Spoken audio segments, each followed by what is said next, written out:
Alright, welcome back everyone.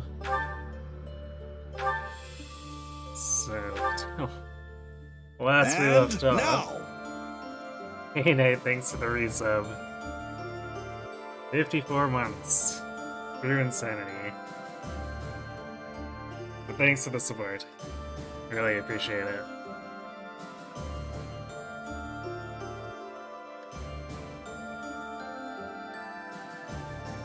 So last time we had to leave off in the middle of a battle weekend because Caspar and Mercedes' paralogue took way too long. And there's no way we were gonna get quads done in short order because it's also an obnoxious paralogue, so let us go ahead and start working on it. And then, of course, after this, we have Grondor 2, which is, it's gonna be really long. Even though it's more straightforward, it's, by just virtue of 3 very large armies fighting. Yeah, we do have Claude's paralogue. I mean, we have Claude, so generally we're gonna get his paralogue. Very interesting. Yes, a giant bird dragon.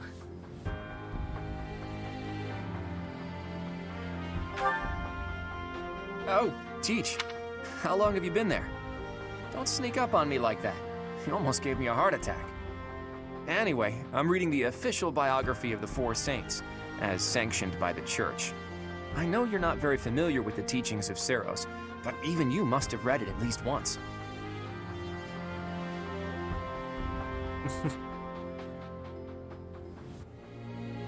We definitely have not read it on this playthrough. Tell me again, how exactly did you manage to get a job teaching at an academy run by the Church? Well, you see, Claude, it's called nepotism, because Ray is kinda crazy. Well, whether you've read the biography or not, the Four Saints must at least ring a bell, right? Well then, I've got a little quiz for you. Name the Four Saints, companions of the great Saint Seros. I'll give you a hint. There was Keyhole, Sethleen, Indek, and... who was the fourth one again?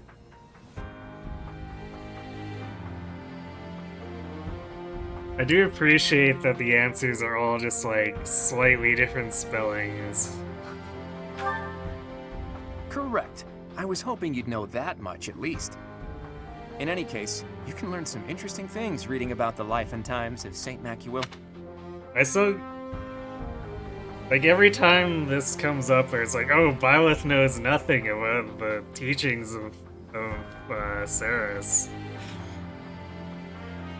It's just, like, completely unbelievable that somehow we're a renowned mercenary in Fodlan, and we didn't osmose any of that.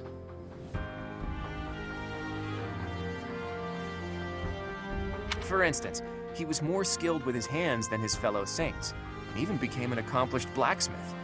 He used his skills to forge countless sacred weapons for the army of Seros. Of course, he didn't just forge the weapons, he also used them in battle himself. Legends say his strength was second only to Seros. It's even said that he played a big role in the Battle of Tailtean, where Seros fought Nemesis, the King of Liberation who became the King of Evil. Macuil lost his life in that battle, and now his body rests in a coffin within the Holy Mausoleum. Or so one story goes. Another legend says he set off on a journey to find a new land. That he left Fodlan from the east, crossed the sea, and vanished. He must have left Alliance territory, but where exactly would he have set sail from, I wonder? Thinking about it reminds me of another interesting story concerning the Strang region. The peninsula is attached to the mainland of Fodlan and extends from the northeastern part of Kingdom territory. If you were to set sail from Margrave Edmund's territory, you could cut across a stretch of sea and land there.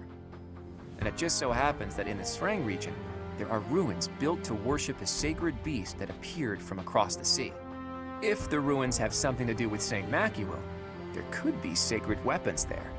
So, have I piqued your interest, or what? You always have to play it cool, don't you? Just think of how useful it would be to have weapons like that. Not to mention that the peninsula would be pretty easy to get to about now, seeing as how Alliance territory has settled down a bit. You know, the funny thing is, because we're pushing Byleth with swords, we might actually use this weapon. We'd be there and back in no time. No one would even notice we were gone. Come on, Teach. Let's go to the Srang region. I always see it through once I set my mind on something. And Let's now. make the necessary preparations before I die of curiosity. Hey Ken, thanks for the resub. And for your 55 months of resub. Also very crazy. The other day you made yourself a chicken parm. You didn't expect it to meet your expectations, but you were cheesed with the results. Very fun. Thanks for the pun. Or I guess puns plural. The 2 for 1.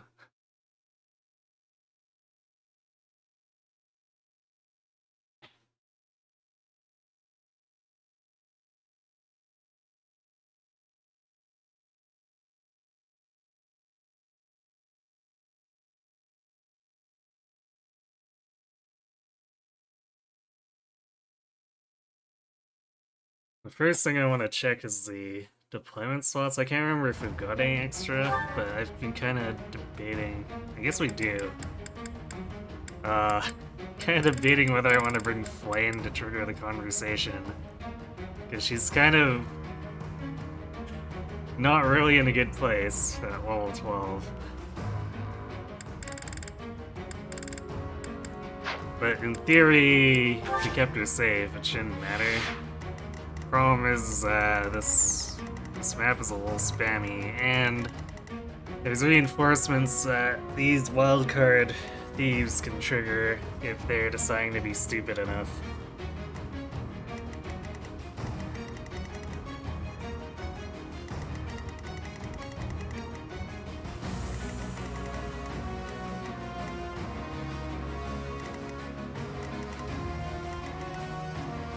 I guess one upside would be that because Flame is Reese, despite having 4 moves, she mostly ignores the desert.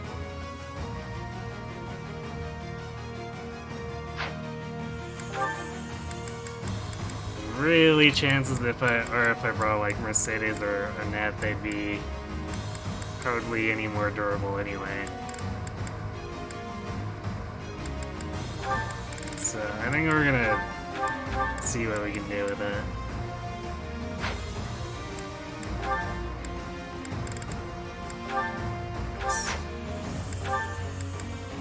I don't know how I ended up on units there. So I want Flame to steal Mercedes' battalion. At the very least, she can make herself useful as a strider, since her spell list is kinda not great.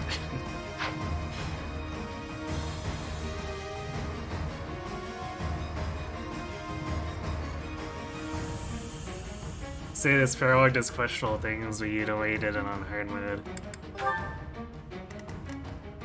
Yeah, if this, like when the boss is engaged, there's reinforcements that spawn like somewhere around here. And I think it's like here. I kind of remember it lining up in general with the T paths. It's been a really long time since I did it, but... And then of course there's same turn reinforcements on Maddening, so... Ideally we want to be either all the way at the bottom or all the way on the right.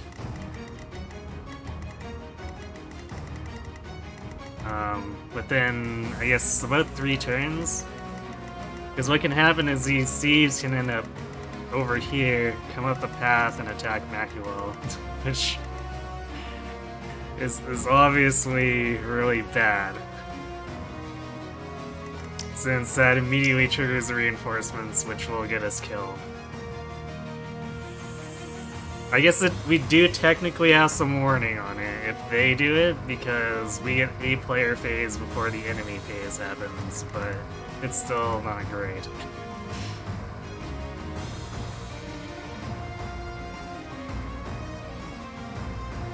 Because then we'll be scrambling to have a formation where I impregnable wall or whatever to block the reinforcement from reaching anyone. So that's why, ideally, we're either over here by turn 3 or over here. I think there's a little bit less resistance if we take the top route.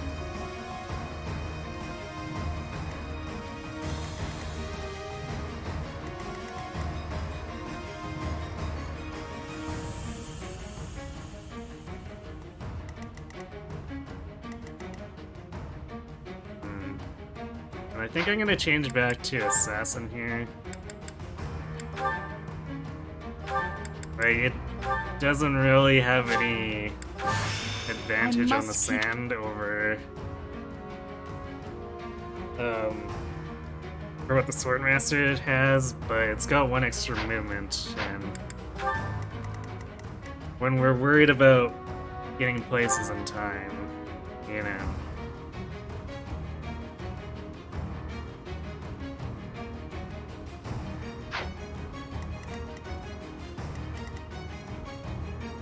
It's too bad we're kind of in a rush too, because with Balthus's 49 ridiculous prot, he's not too concerned about these monsters. I guess we could use him to pull this one as long as we can kill all 3 of this stuff down here. Or at least get aggro.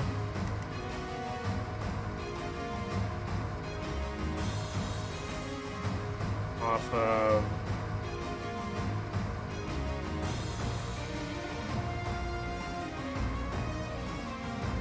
I guess anyone who would have to be in the path of the worm.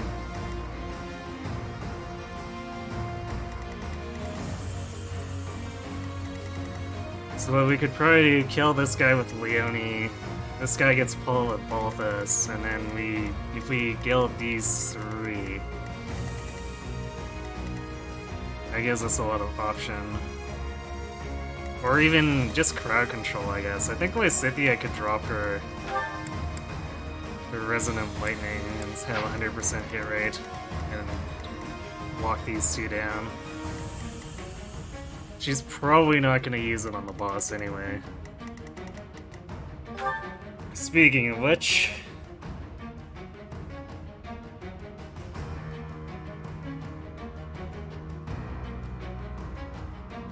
it's been a while, so 1 to 4 range, hits res, 38 crit. Actually, technically not that impressive a hit rate, but we don't have any dodge tanks, so...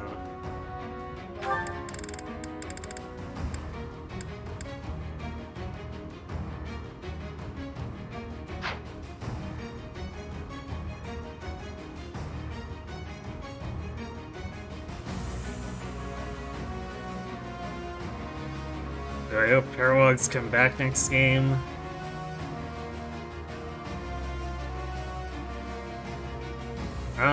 I mean...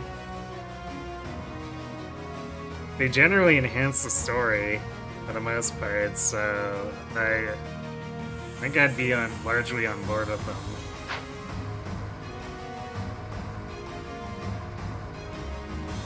So I've never really had a problem with Parawogs.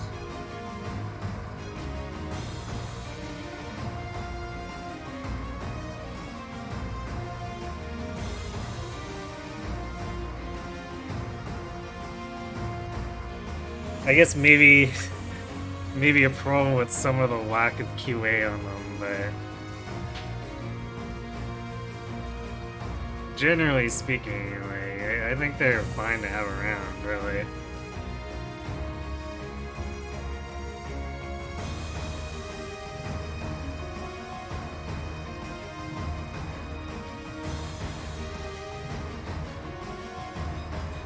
Well, I guess they technically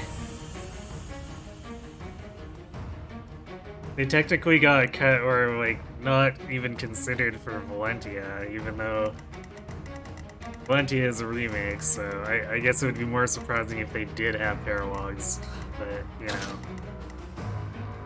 Oh wait, Ferdinand's... Okay, we don't want Ferdinand. So who else do we bring?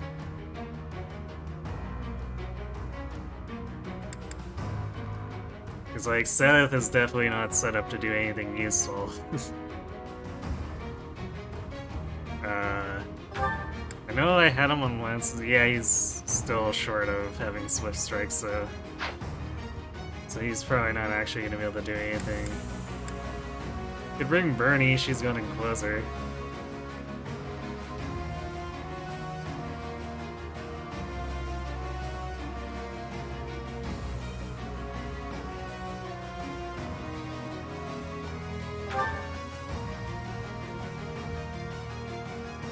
Not sure how far she made it into her sniper experience, so she's been hanging out with people, but obviously not enough to get to Hunter's Volley.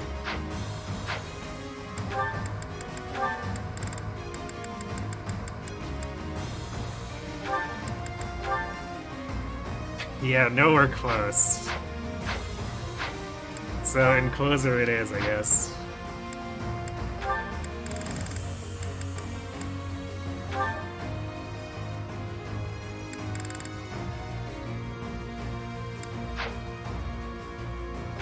And for adjutants...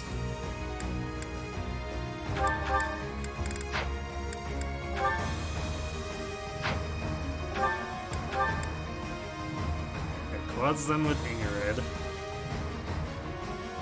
And Annette is incapable of being his adjutant. Hilda, I think we were mostly done. Yeah, I guess we have Cyril hang out with Hilda.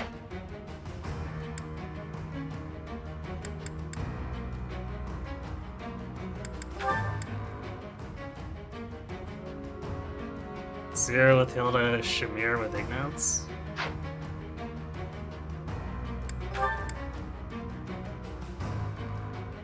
And maybe Catherine with Lawrence.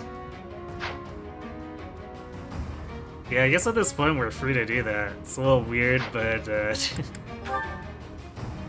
why not?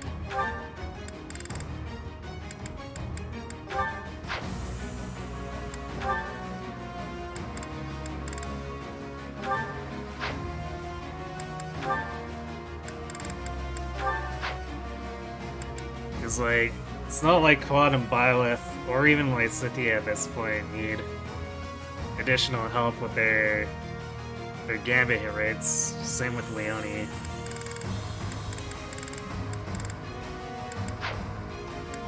Which does remind me. Does Leone have a setup? Yeah, she does have a setup one. But we haven't really made or put any work into progressing it. Yeah, because we were working on the Alois one. That's why.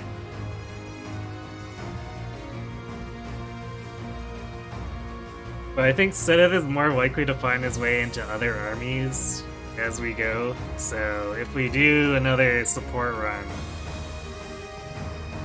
where we're building supports, it'll probably be easier to slot him in to build supports with other characters compared to, say, Cyril and Catherine.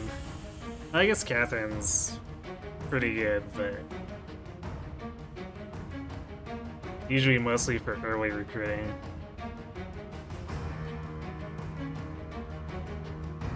When's a good time to recruit Lysithea? I don't really remember.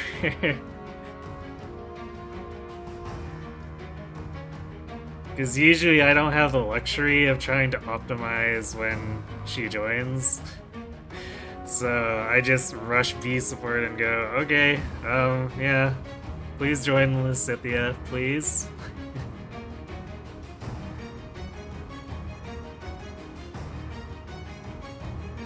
But Chapter 7 sounds a little bit far. I mean, I guess it depends on what you want, because Chapter 7 sounds like when she'd be a mage. right? So that'd be kind of like an ideal place if you don't care about having heal early, I think. I still find it really hilarious that because of Monk having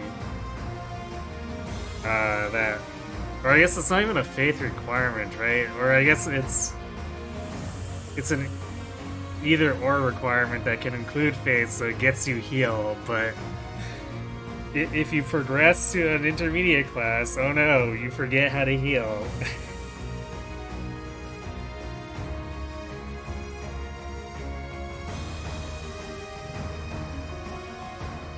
Doing some auto battle Silver Snow maps and ironically trying to make my Scythia look terrible.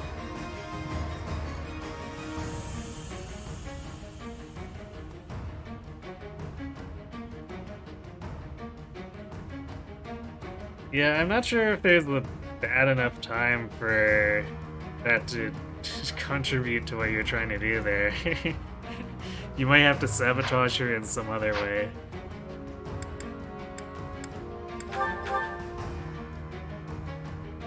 Okay, I think we're gonna have to repair everything too, because we're gonna have to come up guns blazing in order to create the space.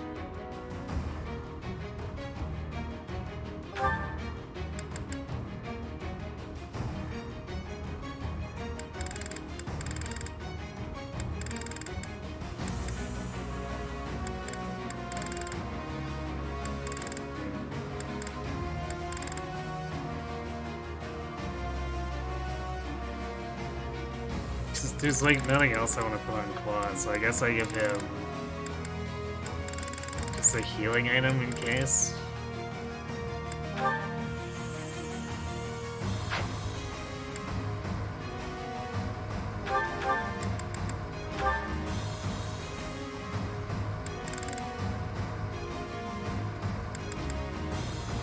think I traded away a bunch of Viola stuff, so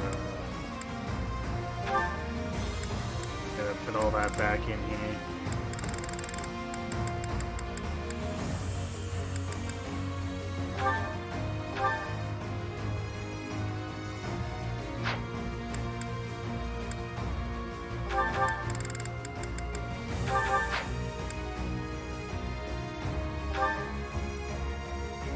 This map doesn't have chests, right?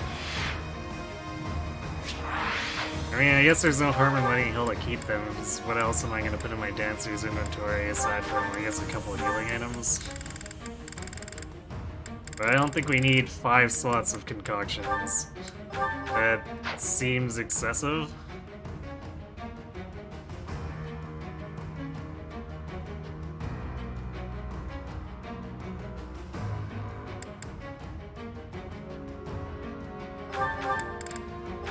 I think I might want to forge the Blessed Bow.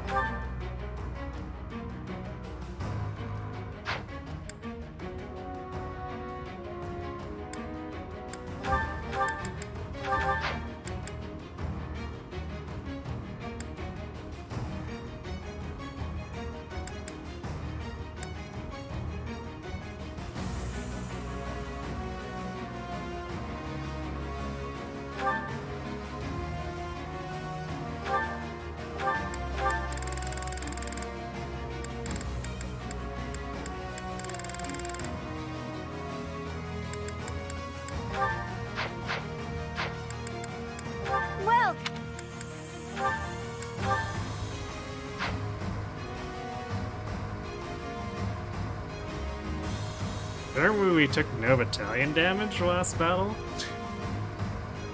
Or maybe I already repaired it before I saved?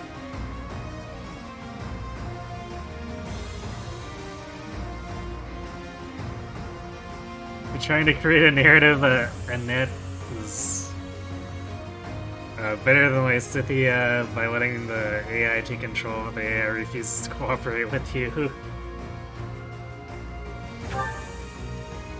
But I assume you can't do something like try to make it attack with NOS because the game or the AI will at least change off of weapons to black magic, right?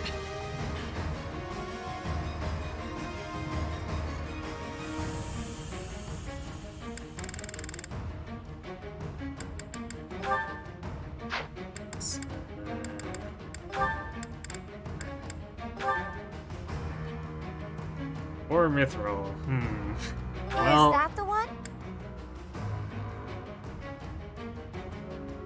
considering how useful this bow is, I think I'm okay spending 4 Mithril.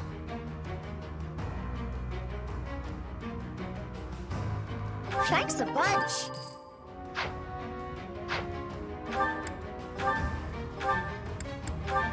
Is that the one? Is that the one? Thanks a bunch. As usual, we're repairing everything iron, or most things iron, because we tend to blow through them.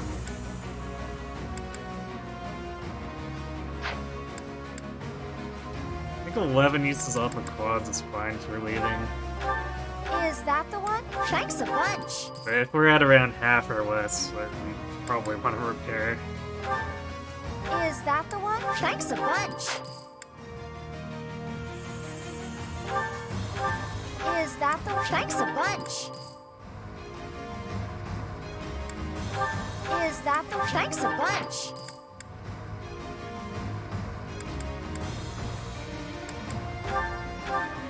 Is that the one? Thanks a bunch.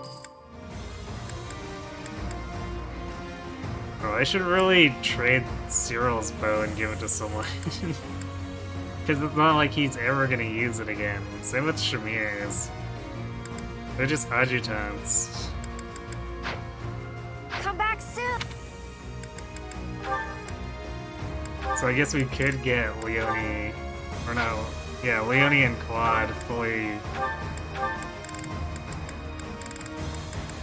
repaired iron plus just by taking them from Shamir and Cyril.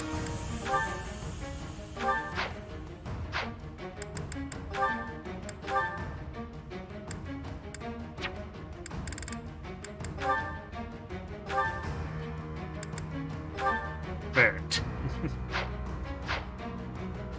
Pseudo repair. Okay, so we're gonna want to stride, I guess, here. So we don't want Flame there, or Marianne. Granted, I guess we might want Marianne a bit further up.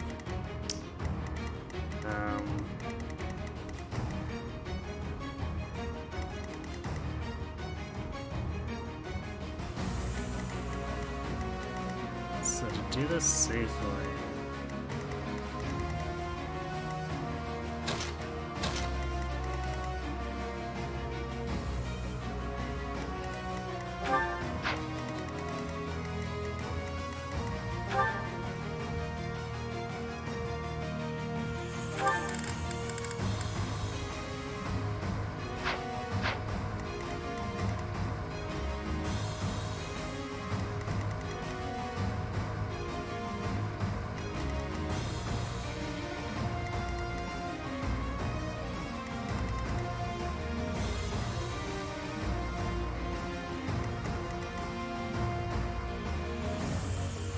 I guess we do it like this, and then that gives us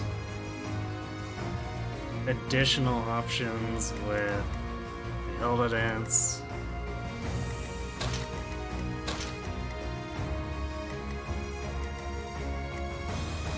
Actually, if we do it so that we hit the stride on Hilda, we stride almost everyone. And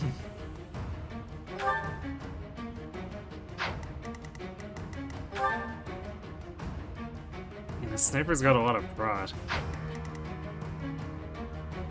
So we might have to have Leone kill this guy, because I was thinking maybe Ignatz could, but Ignatz is probably not going to be able to do it without a crit.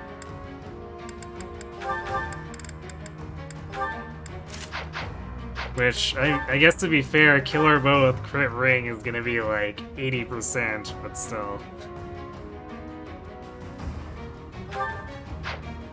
Alright, so 54, 57.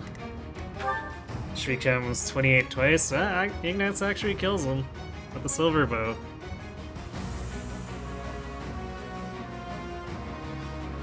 Thinking that could only be Lysithea as a strict support. Yeah, I mean, if you fudge things enough, you can, like Trimalical's trying to, you can make it look like it, but... Yeah, I don't know if Bennett would have to be a strict support either, just like... doubling down as a rallier and as a magic attacker. At least she seemed competent enough as an attacker when I was running Blue Lions. Like, nothing perfect, but... Of course, this is also as a mage. Apparently, you can do some funny stuff with bolt axes.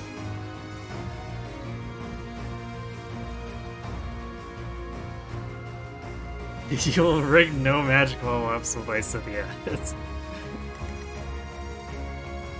That sounds really tedious. Good luck.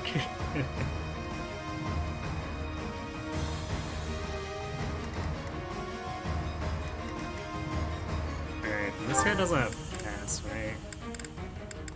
Yeah, so in theory, Bolthus can also just body block too. By...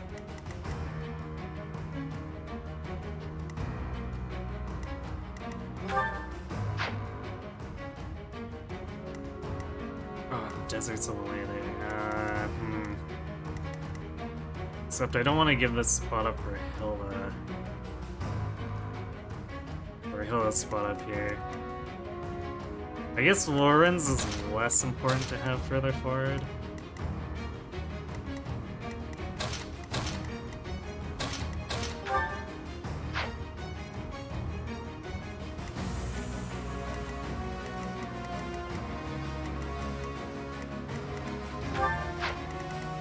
Yeah, so both of us can just get in the way of this guy and pull him where we want him.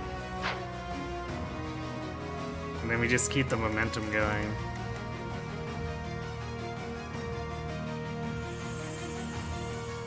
With kind of the annoying part being that Blaine and Marianne are going to have a little bit of trouble keeping up. Because of their lower movement.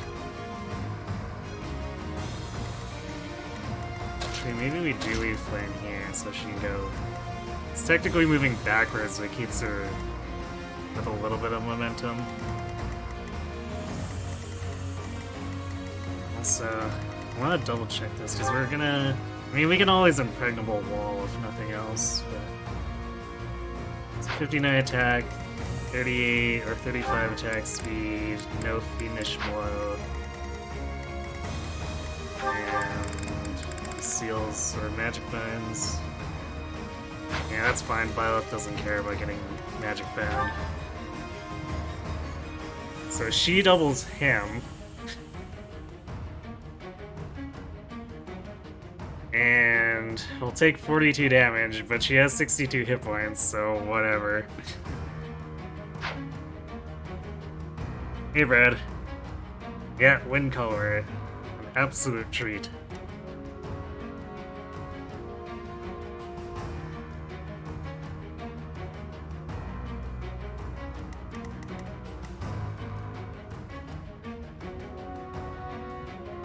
I guess if I've somehow not calculated this correctly, we have an extra action with Hilda, plus like a lot of unused actions with Claude and Wrath, Lorenz.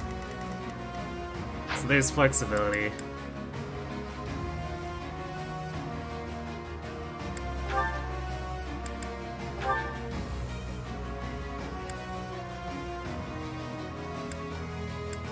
Not sure if there's anyone with monster slaying stuff, but I don't want to actually use anything. I guess Leonie has... Oh, but it's a lance attack. I generally don't have lances anymore.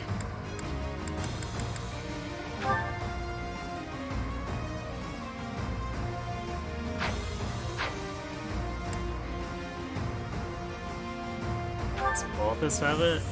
No, Balthus definitely does not. Raph's already got Monster Crusher equipped, although because of the stupid way brawling works with stuff like Monster Crusher, I don't think Monster Crusher is actually going to do more damage. I think he's better off just using like Fierce Iron Fist.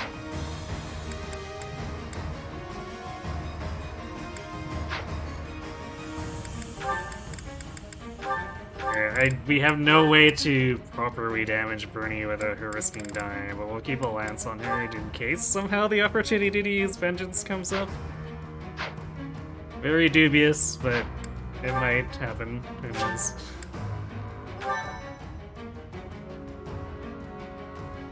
Fortify speed that Byleth is popping. Yeah, well, it's also an assassin Byleth, which actually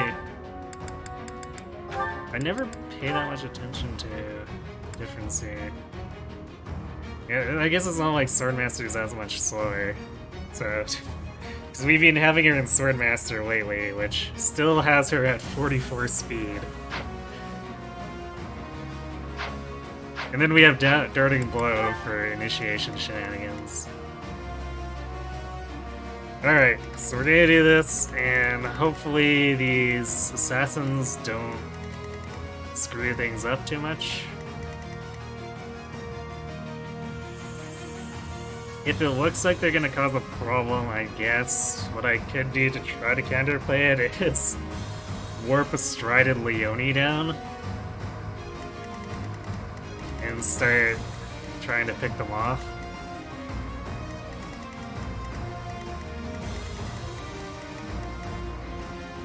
But that might get dicey, because usually if they're going to be a problem, they're going to be close to Maculol, which also means Leone won't have a lot of room for maneuvering.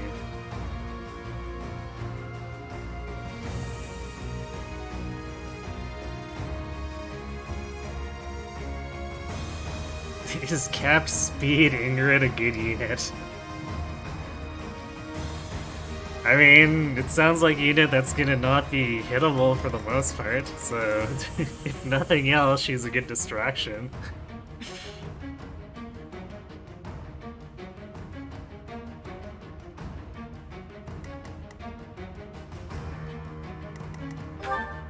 Sure, I'm not missing anything here with... Yeah, they've got Keen Intuition, but since we don't deal with the sandworms too often, I just wanted to make sure that they don't have magic immunity or something stupid like that. That would maybe slightly mess up Lysithia's gambit here.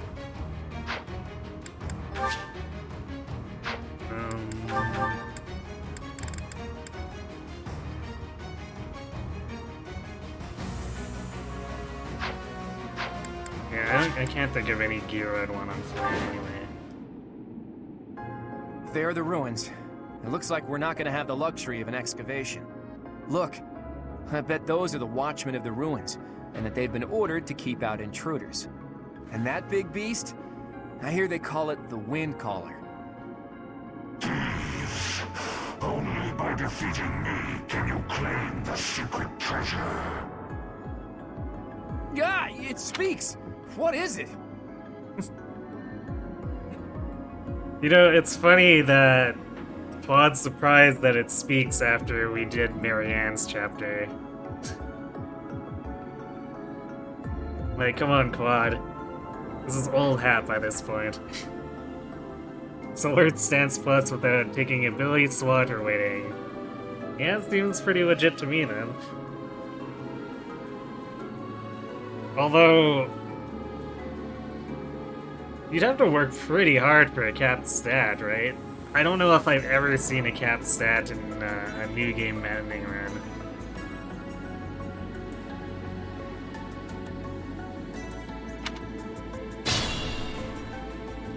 Huh? Who are you? Just here for a bit of treasure. Don't attack me! Someone got here first. Must be a band of looters. We can't let them get the treasure. Guess their luck's about to run out. I mean, do we really care that much, Claude? Like, actually, I didn't even look at what they have. Like, elixir, we can buy that. We already have a rapier we barely use. Killer bow is, I guess, okay for free, but, like, again, we can manufacture a killer bow without much problem. Rusted lance. Wait, what is the... Okay, brave lance is okay. Maybe an okay prize, but... for this run, we don't really have any lance users, so I don't think we care. Pure water would... This feels like something that should have dropped pre-time skip.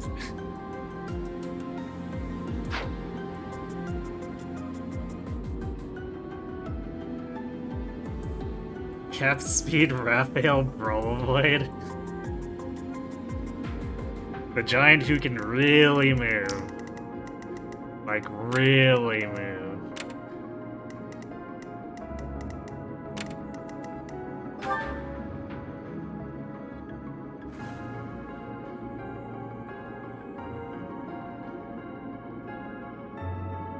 I wonder if this guy's gonna...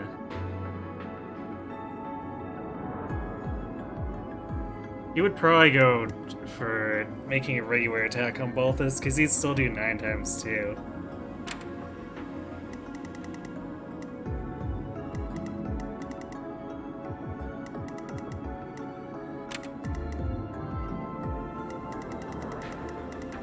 Onward.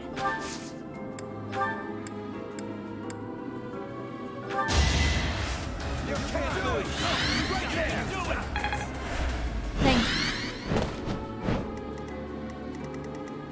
Steady now.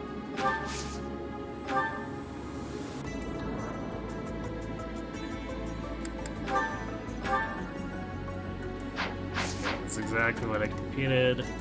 Oh, yeah.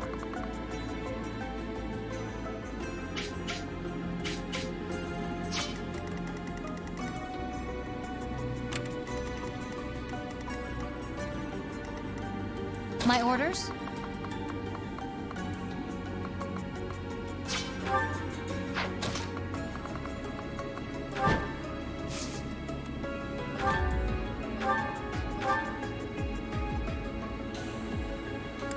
Almost does it with a training bow.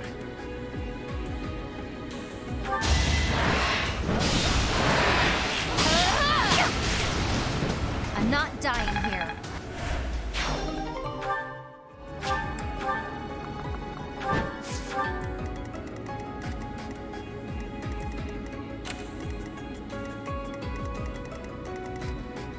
Let's make this quick.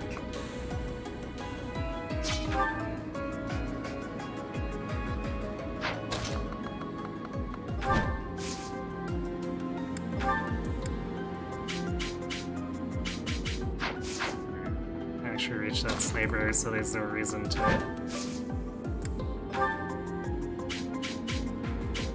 get too finicky about it.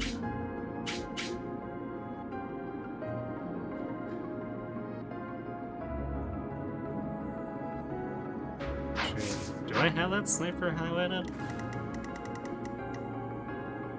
Well, it's not like he actually has that much reach compared to all these other enemies, but still. In this situation...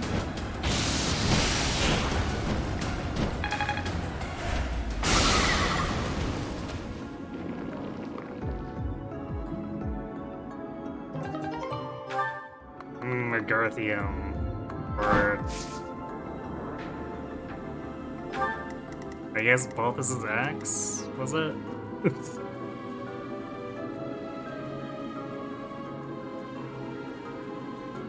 Yeah, I believe Wind Color is a magic attack. I seem to recall that detail from the last time I did it, which was ages ago, but I think we could reverse engineer it just to be sure. Yeah, if it was on strength, his attack would actually be extremely low. Be a whole 46, which would make it so Balthus could go, eh?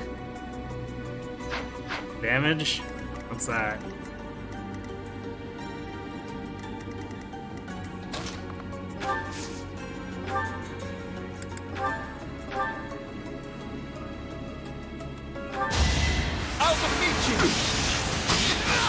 wasn't about to let you go. A striking display. Wayne is a fan of murder.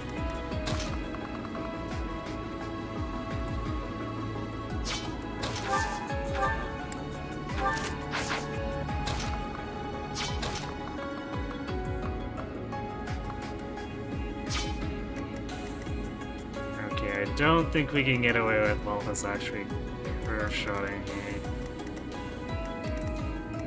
That's fine.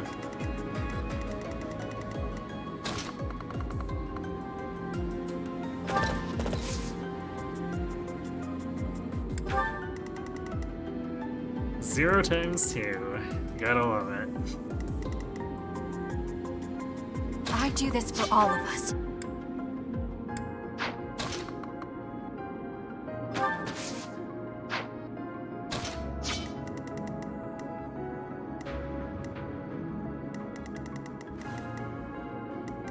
What's my strategy?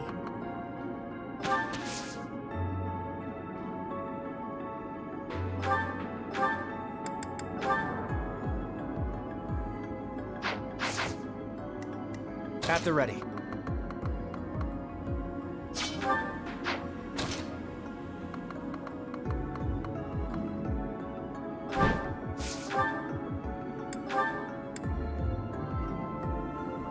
So that's probably gonna do more than Monster Blast.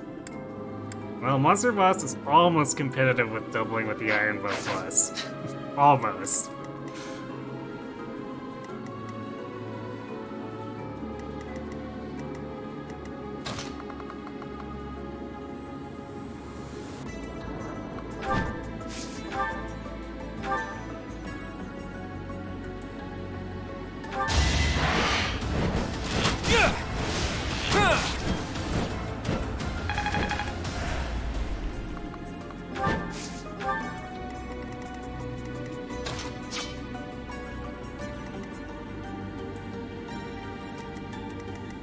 Shall we? Shall we? So this is 1, 4, 5, 6, 7,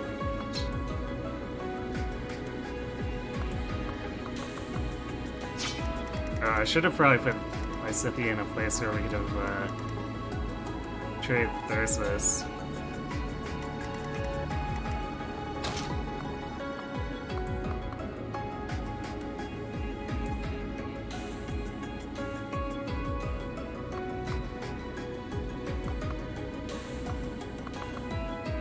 Actually, I think the Dither might even cost more than 3, just given what it's allowing me to do with Lawrence here.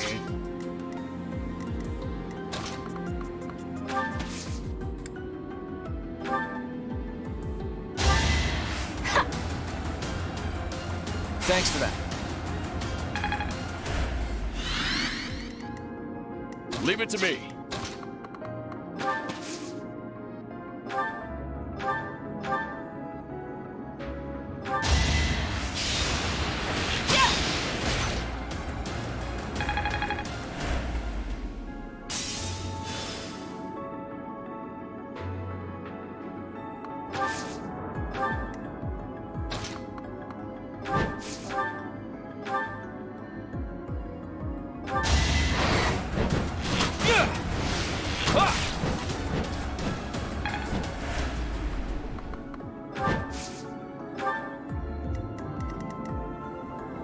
Yeah, we shouldn't have too many issues finishing them off next turn.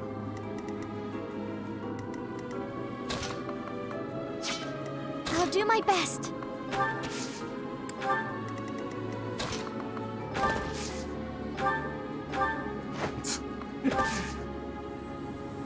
There might be something just a little wrong about dragging Flame along behind a horse, but let's just pretend Lawrence didn't just do that.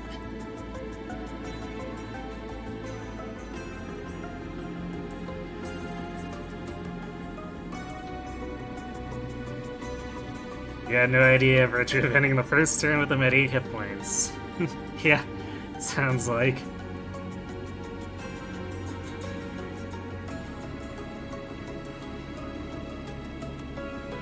guess he would have figured it out when he did no damage to Flame and nuked Leone. Possibly. Dubious strat, you used an auto battle Petra with Thyrsus to get her at advantage, or perhaps range safely.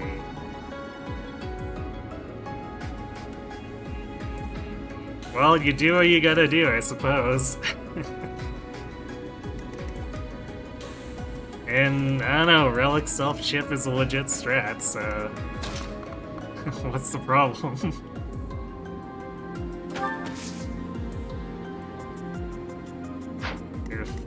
We're definitely getting kinda jammed up here on the desert, though. It's a problem with actually having a bunch of ground units.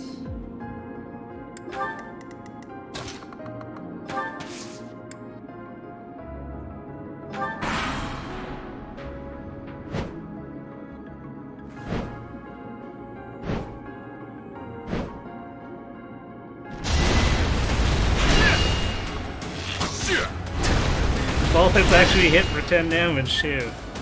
Good job, Balthus. I'm proud of you.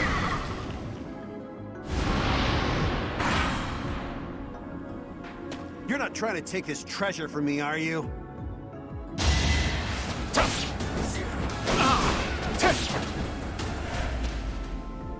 If I don't get this treasure back, the boss is gonna be really angry with me.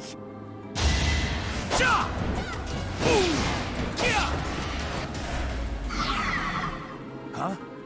Are you looting too? Well, I'm not letting you have this treasure.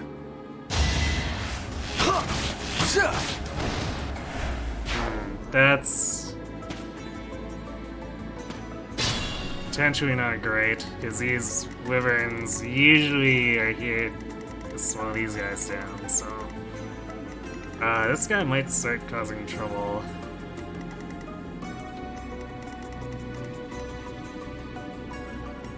At least, I guess their boss is gonna be kept busy for at least one more turn, this guy.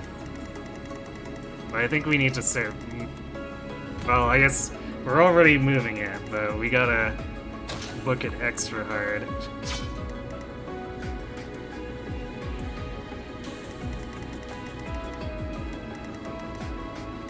Which I think means we're gonna have to do some impregnable wall pulling.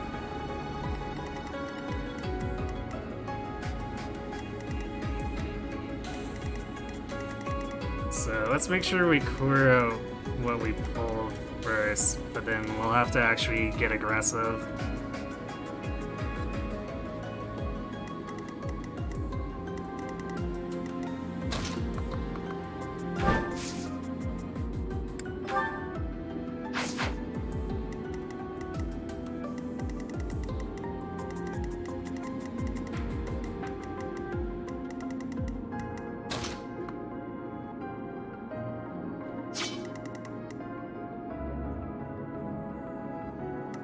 I think I might want to do the face pulling with Leone.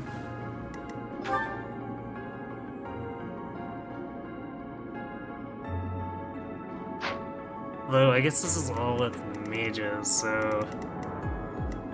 Yeah, let's still put her closer for point blank.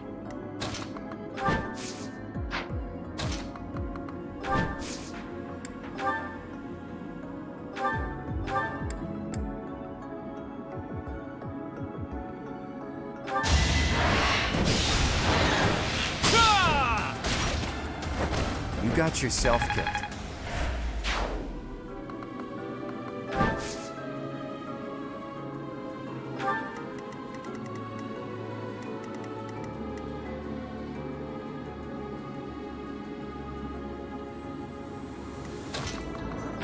There's no way Bernie does enough damage here, right?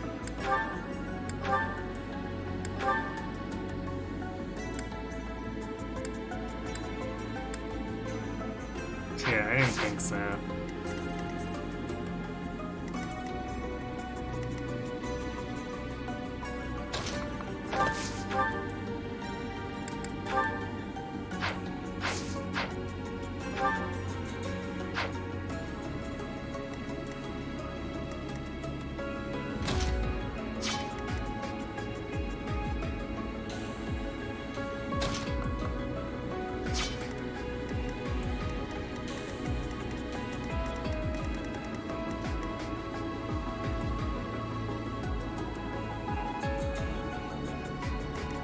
Sort of a shame that Nuts isn't a little closer. It's my own fault.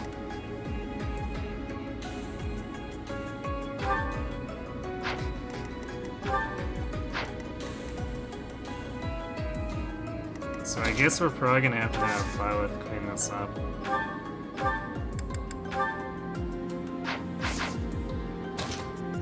I mean, actually, could we do it with Lorenz instead?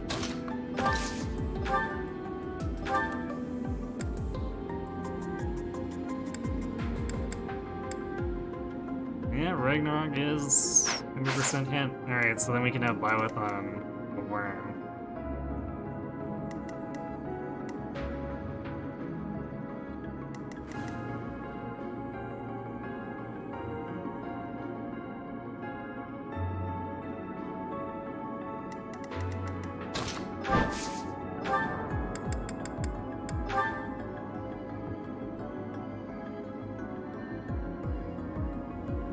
Might still have to stun this one.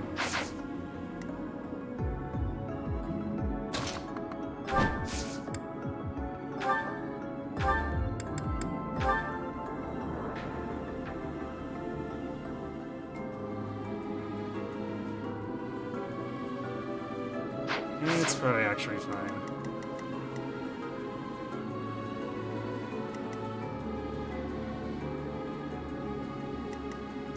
We just gotta make sure the formation allows Raph to reach here.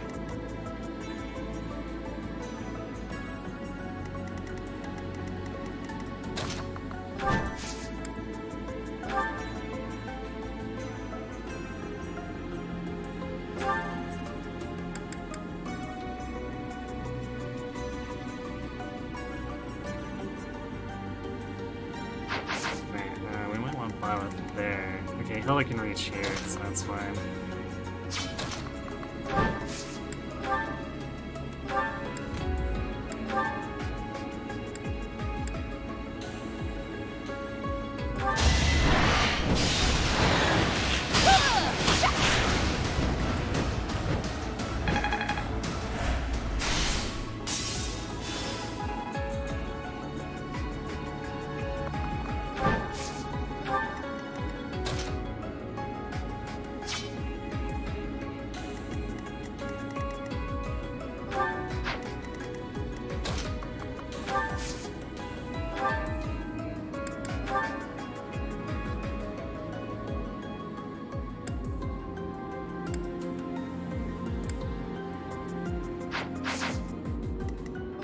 Actually, why Scythia?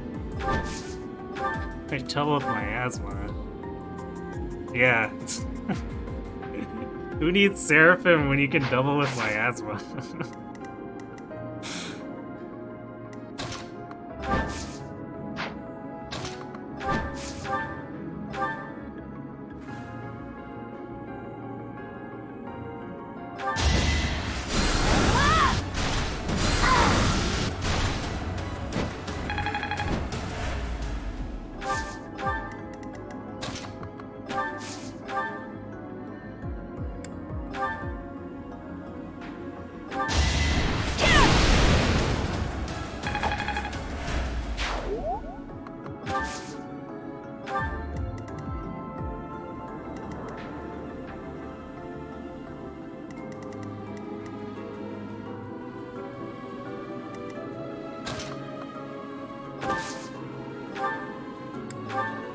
Alright, look at Lorenz doing the things.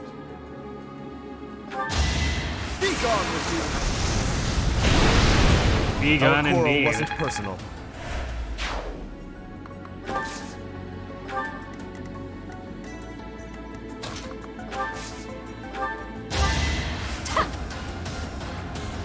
So nice of you.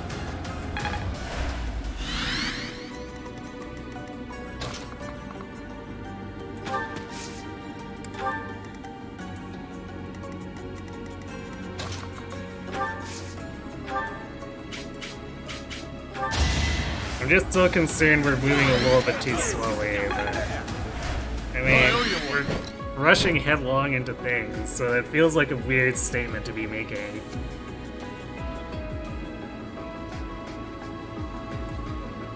Blew the worm to the sky, very powerful. the power of Ragnarok, I guess. They really didn't have to make the map this way. Yeah. I guess it technically is a reuse from, like, the auxiliary desert maps, so... I kind of wonder if... it was designed as an aux map first, and then ended up just being kind of shoved into a paralog, since this paralog comes super late.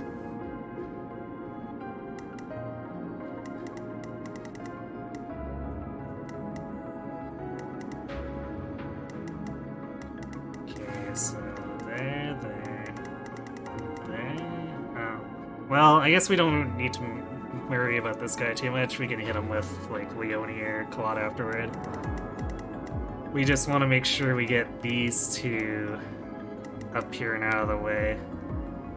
Technically, we could probably scoot on by with everyone, but the desert's already making this annoying as it is. I'd like to be able to not have everyone have to move single file. So I think we want to get these two out.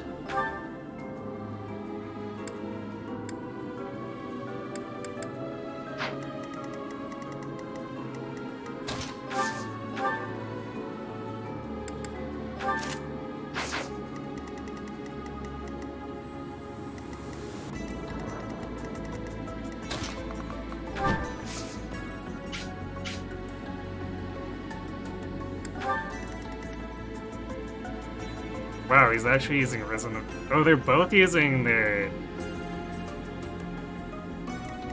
gamuts. Curious. Because we don't have point or close counter equipped.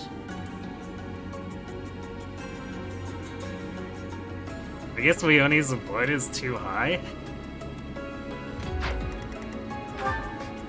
Which feels weird considering I'm not doing an alert stance build or anything.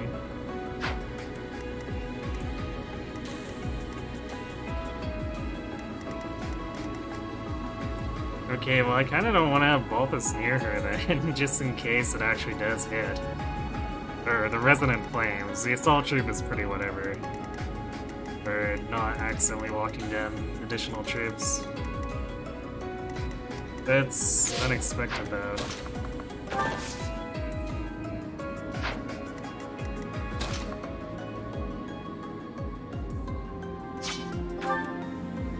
Actually...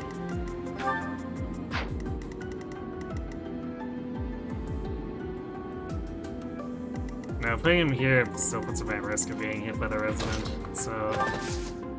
I guess we do this. Seems kind of dumb, but I guess we do.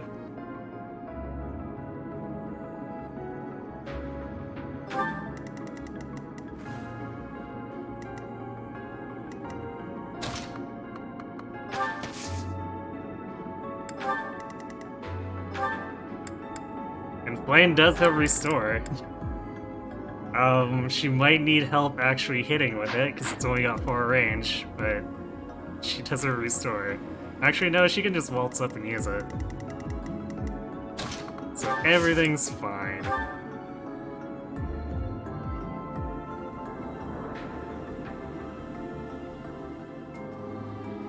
Who has the best designed paralog? 45 speed Leone, you're shedding a tear.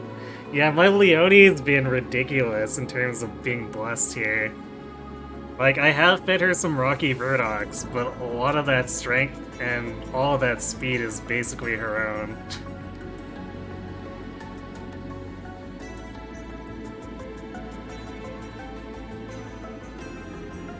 It's a good question, though, about the best designed paralog.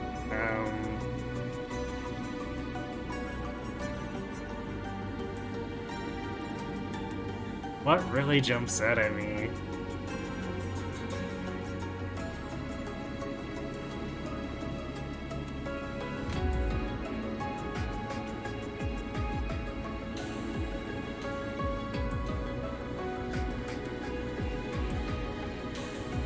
Sounds like my Cynthia wants to join Violet's house while you hear them out. Help.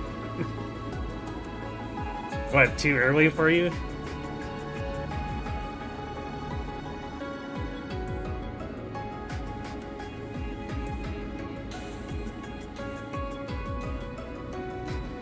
Sylvain's is definitely fun.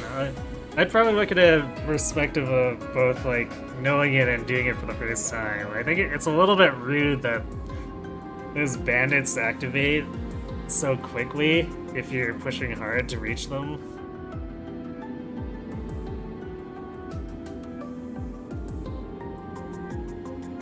Because you don't even have to really get in actual range of them. If you're halfway to them, they start moving, if I remember correctly. But I guess in general, it's a pretty decent map.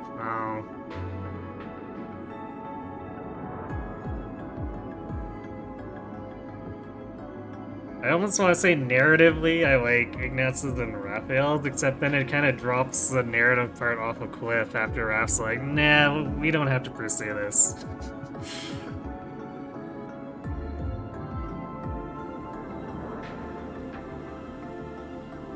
And of course, gameplay-wise, you have to deal with the merchants being green units, so there's that.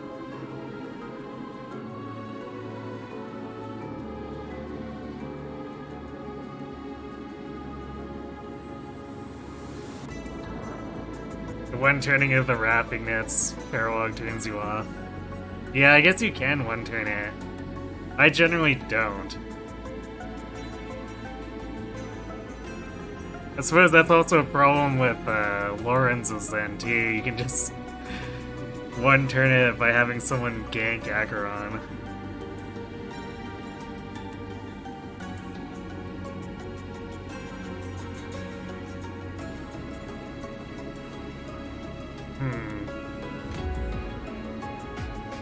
Let's see, Hilda's I'm sort of lukewarm on.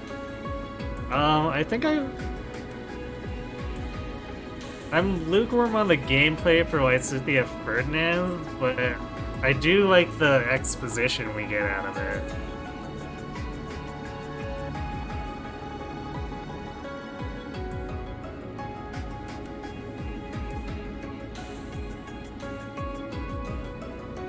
Yeah, just looking mostly at ones that involve the deer here, just like as an off the top of my head thing, I don't know if I can think of any of them too fondly.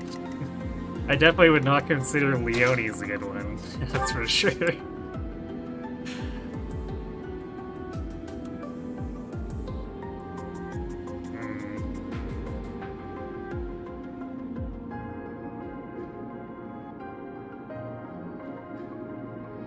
Yeah, I'm kinda actually struggling to think of a standout favorite.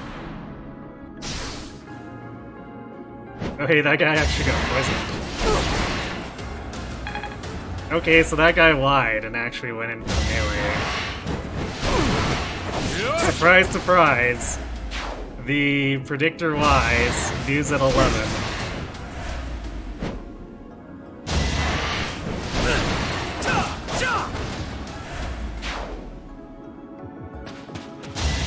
Oh, but this guy wasn't lying. He did miss.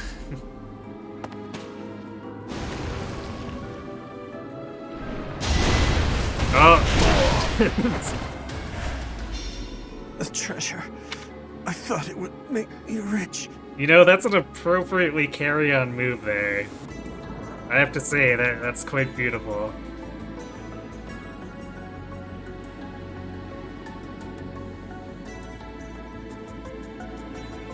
Your girlfriend just said she likes Marianne's? Whoa. Someone liking a Fog of War paralog? I think you have to call the police, Brad.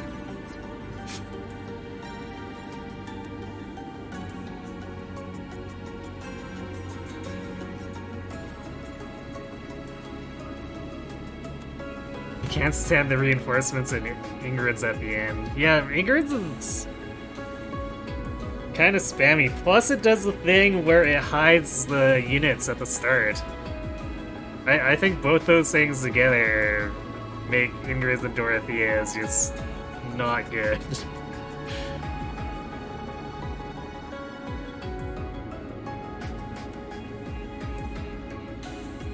And that's kind of the same problem with Mercedes and Caspars.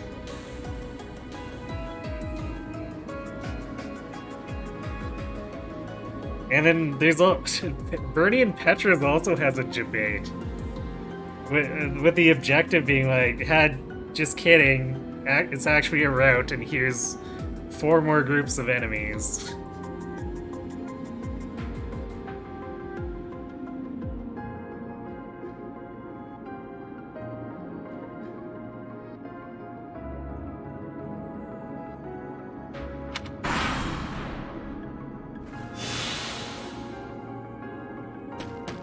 Oh boy. Yeah, those assassins are headed straight for Macula.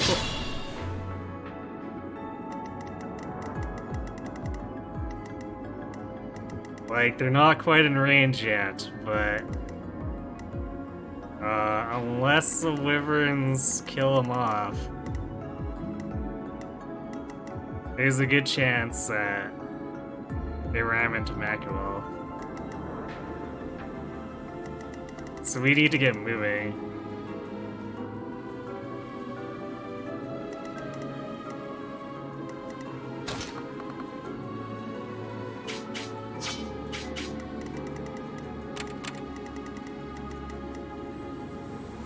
Also without angering all these other flyers. Or rather, if we do anger them, we want it to be with someone who's impregnable walled.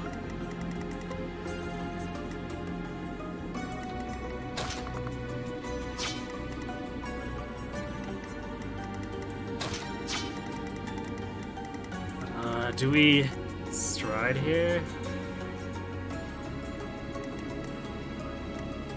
Because it's not gonna hit Marianne, that's kind of the problem. Actually, this formation's, even though we're grouped, is not super great for striding.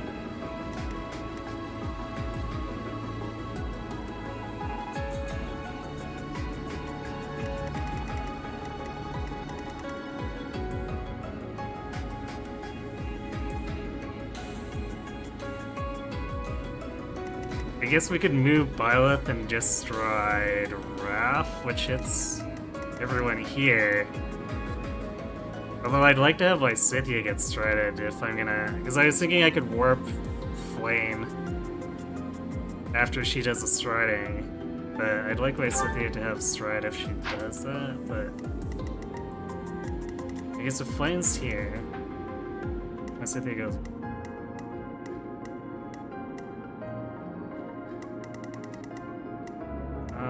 we're probably largely safe.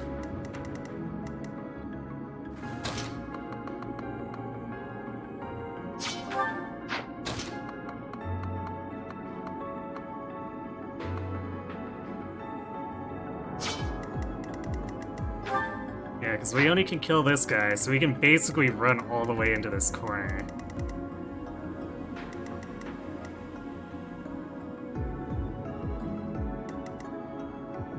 I guess we're also not hitting Ignats. That's kind of a problem.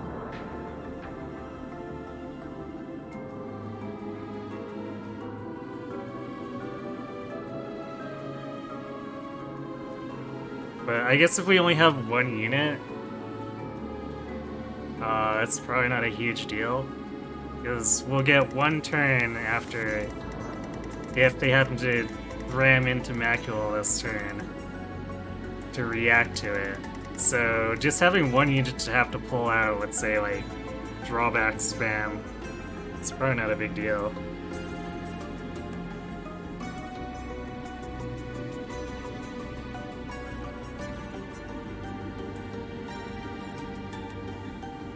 You like Warrens if you go into it with units strong enough to fight. Yeah, I mean, I've generally enjoyed fighting Lawrence's out, but I know a lot of people just warp skip it. So that's kind of a thing to consider with a vulnerability in the design.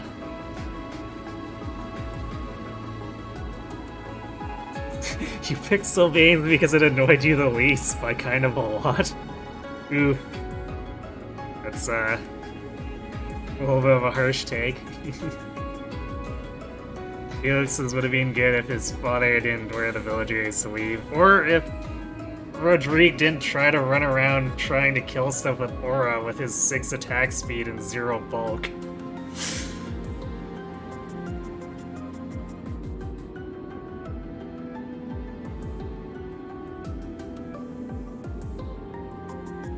I think the best Faralog is Dimitri's. Wait, which one was Dimitri's again? I don't even remember it.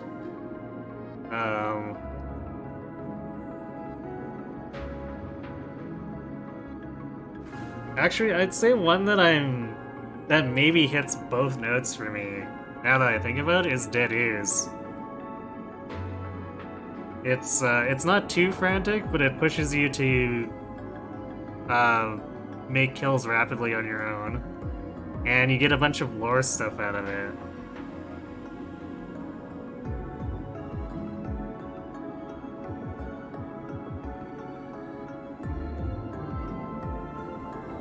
Taking back the Four in the Kingdom. Oh yeah, right. Right, the Silver Maiden. Where you can end up fighting Manuela and Hanneman if you didn't recruit them. How could I forget that? Because that's such a novelty. Felix's dad goes down like a chump, but you really like that nameless Darius soldiers actually can hold their own very well. Yeah, those mercs are elite. It's kind of ridiculous.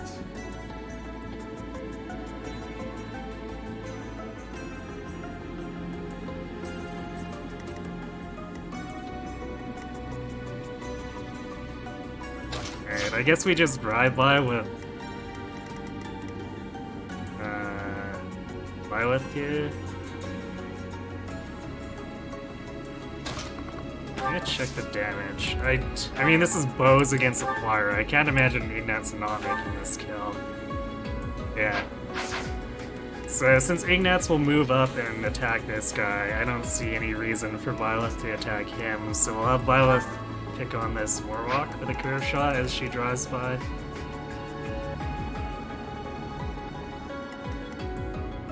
Actually, can we give Balthus a kill that way? 30, I'm pretty sure we can. If Byleth doesn't crit, Balthus can get the kill.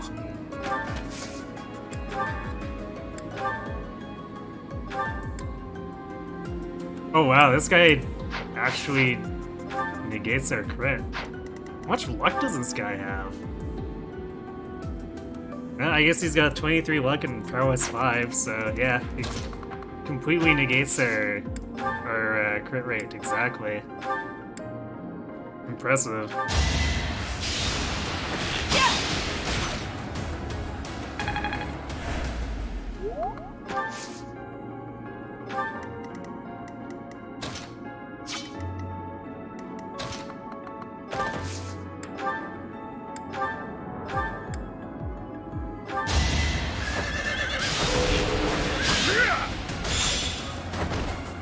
Smells like a brawl. Brawls that take place at great distances at that.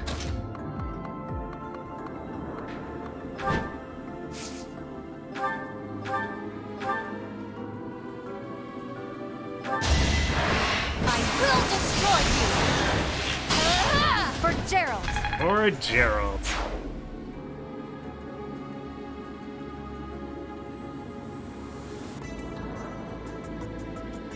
How do we feel about the Anna Paralog? Terrible?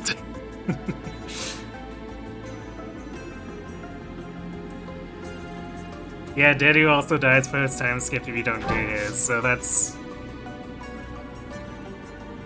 a lore thing. I guess maybe that can be kind of a disfavor to it, technically, but I think it's a minor enough thing that I wouldn't hold it against it too much. Because, like, unlike the cause requirement, for instance, I don't think many people would miss it unless they're either actively trying to avoid it or just screwing around too much. You've never played the Anna Paralog? Well, it's a small map with bow knights. That's probably all you need to know about it.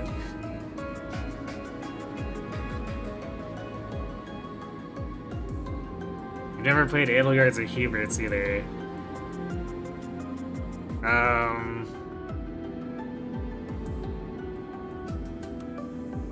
I mean, Edelgards is basically Hubert, or not Hubert, Hildas and Cyrils, but slightly different.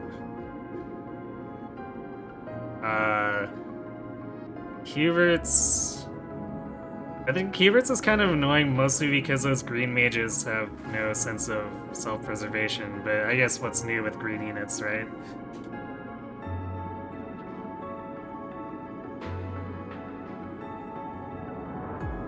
Worst Paralog? Ooh, I want to say both Ash and Wolf ones are contenders.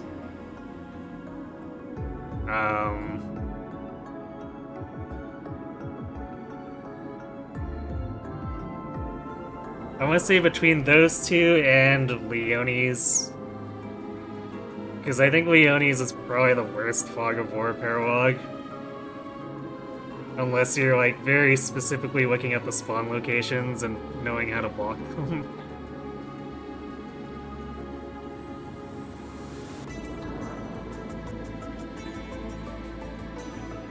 But yeah, like the Ashen Wolf Paralogs have so many stupid, ridiculous surprises.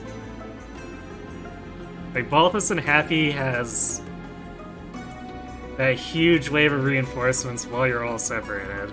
Plus the boss being a double boss.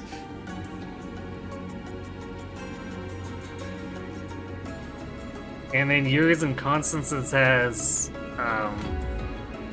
that condition where if you don't know about it beforehand, it can easily turn into just like a 50 monster pileup. On top of spawning a bunch of extra Slither reinforcements, so that's pretty gross. But on the other hand, Leonie's and Linart's has Fog of War same turn reinforcements, which is really bad.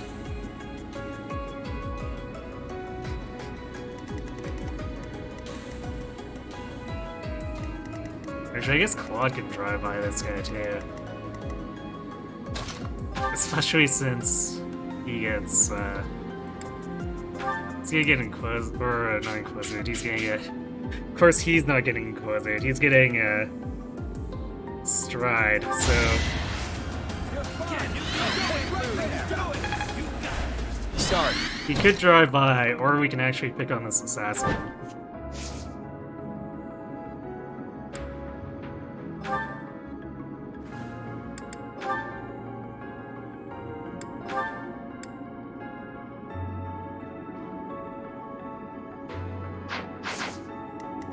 Doesn't have anything funny going on with him, right? Yeah, he'll probably elixir after Claude hits him, which is fine. If he wants to be milked for experience, he can be milked for experience. Actually, maybe he won't if I use the training bow first.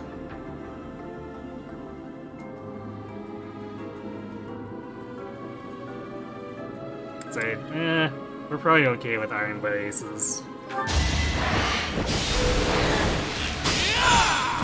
No need to be overly stingy, I guess.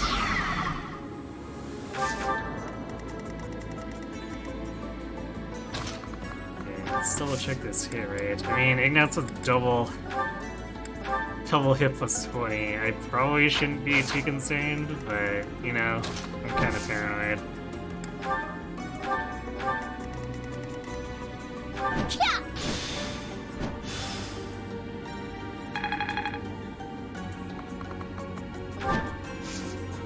Well, now Lysithia is getting extra hit too, just by being in, or continuing to give extra hit by being in range. No wait, she wasn't in range before, she was... Yeah, she was a little bit out of range. Despite her massive artillery-like range, she doesn't reach everything.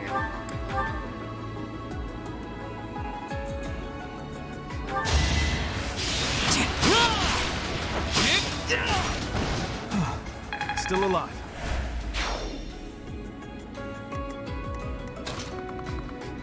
Okay, so now Marianne can go here.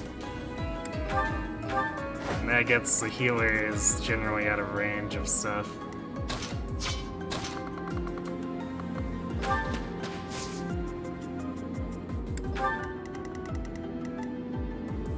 So yeah, we're...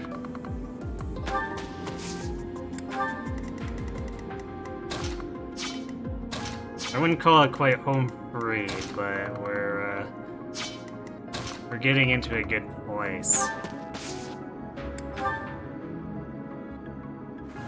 So that those assassins can't screw us. Thanks, pal.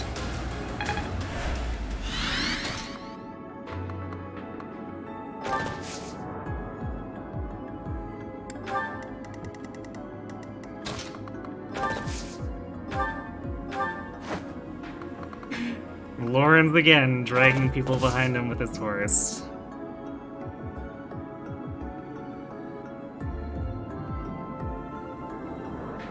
Worst prologue to you is Anna's, and you think it's the worst map in this whole series when played without Divine Pulse. I mean, it is a pretty awful map. Maybe I'll have to play it again to see re-rank it, but I still think the Ashen Wolf After all the ones. trouble we went through to get this treasure, I'm not gonna let you get your hands on it. Or worse for me. Saw it coming.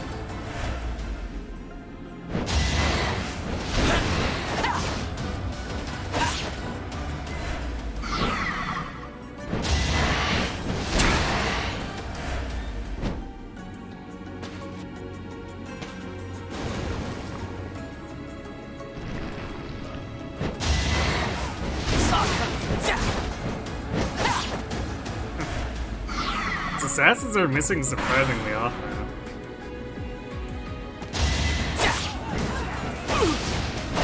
Although I guess they only have a 56 hit rate.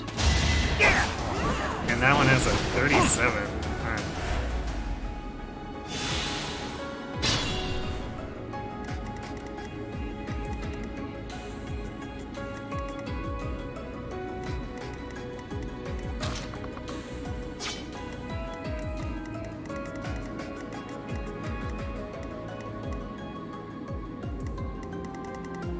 Yeah, this is actually looking kind of weird. Everything's so scattered.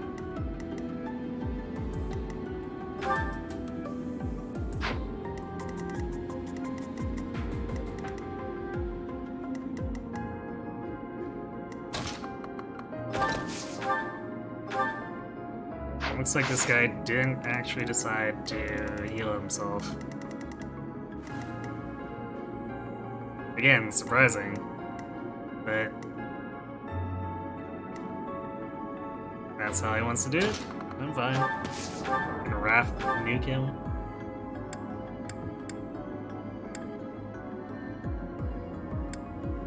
Man, I don't really trust. I mean, it's 92s, but I still don't trust the 92s. If we can possibly not take risks, I don't think we should take risks. It seems foolish. At least with Balthus. Balthus has no crit rate on him, so if he misses, whatever.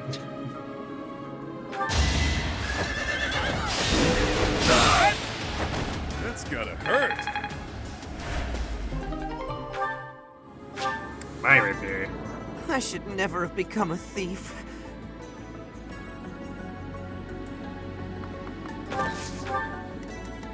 This paralogue is so weird too for just having those thieves. Like, why? Did this map really need them?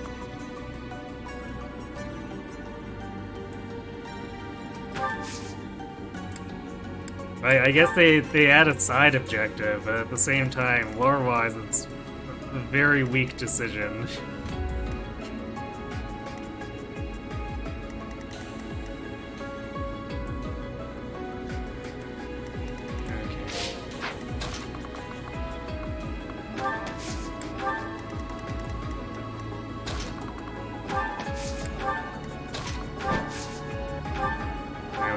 all the drawback. Although I think the way the fighting is going for the assassins over there, I don't think they're gonna end up aggroing Macula. It's kind of going downhill, is probably the best way to put it for them.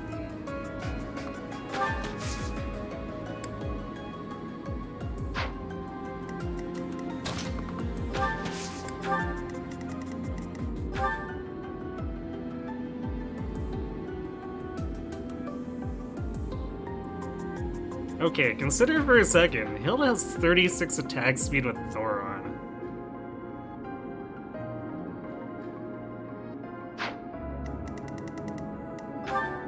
It's actually enough that she wouldn't get dulled by any of the wyverns. Yeah. Appreciate that.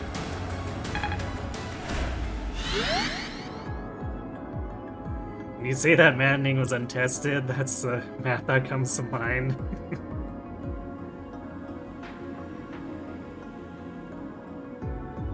I mean, it coming after Maddening being implemented can still mean that Maddening was untested.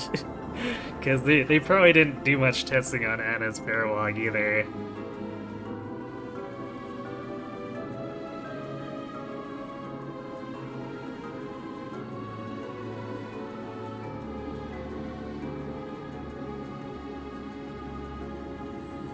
Nice mage you got there. It would be a shame if a speedy 8-move 4 attack range enemy were to spawn 11 tiles away from it. Be an even bigger shame if it was 2 on the same turn. Yes. Actually, the one time I played it too, Anna came distressingly close to getting nailed by them, but she thankfully actually had a pretty good chance of dodging with the range penalty in play, but it was still pretty bad.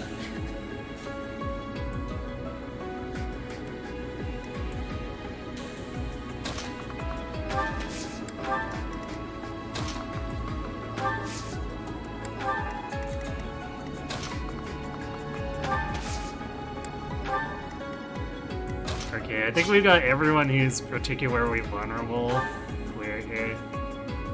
I guess Elda would still... No, I don't think she'd give him... She has 30 critical. I don't think if these guys... Yeah, this... If this Wyvern Ward can be used as a model, it still wouldn't actually be a threat to her.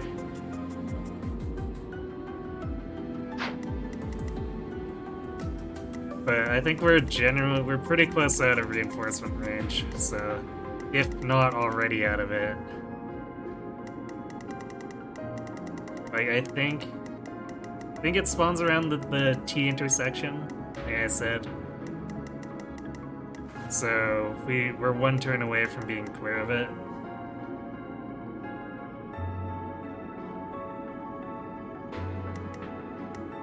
And next turn we should be clear for sure.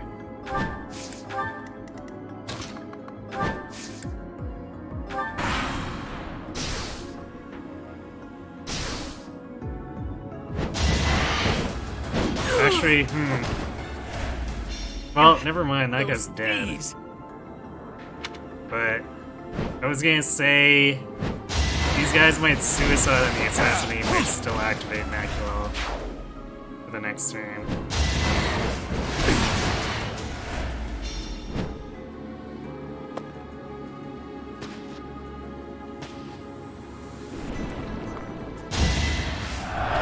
Oh, never mind. The guy gammeted.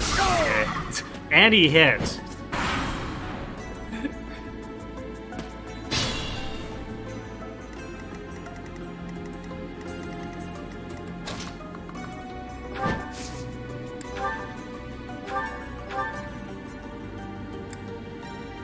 I must say, this is going very differently from the first time I encountered this map, and the assassins activated Macula like immediately. No, that's my treasure.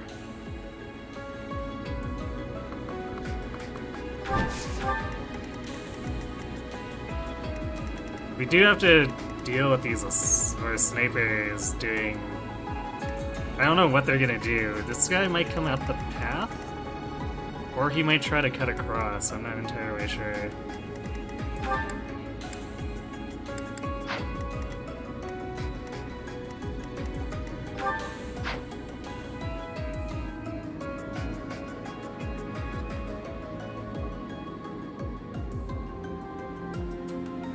I've been truly suffered through Anna's parallel because I got to do a post time skip with Yuritsa. Not until I have to do a 3-time skip. One of these times, I guess. Needed your pre-Iron Man run. You cheese that map when you were flying Violet over. She was in range of a Bonite if it spawned, and you said, well, there's no way they spawn a Bonite as early as turn 2. Nope, they do. Oops. Yeah. Yeah, it's definitely a mean map. Okay, well I guess we're just gonna have Balthus do these tanky things. Balthus Wyvern over.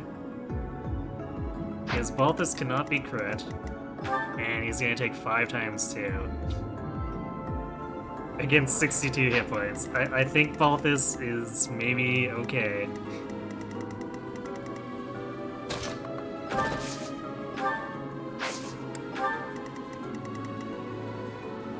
Oh wait, I guess it's 7 times 2 because that's a desert tile.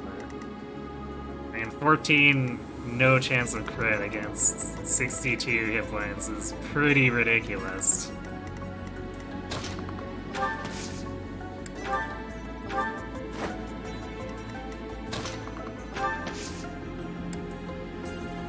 Actually, just throw Flame in there for 4 times 2.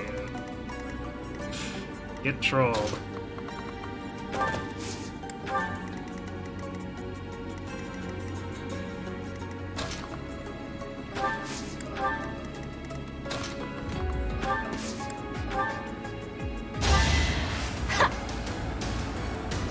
I needed that.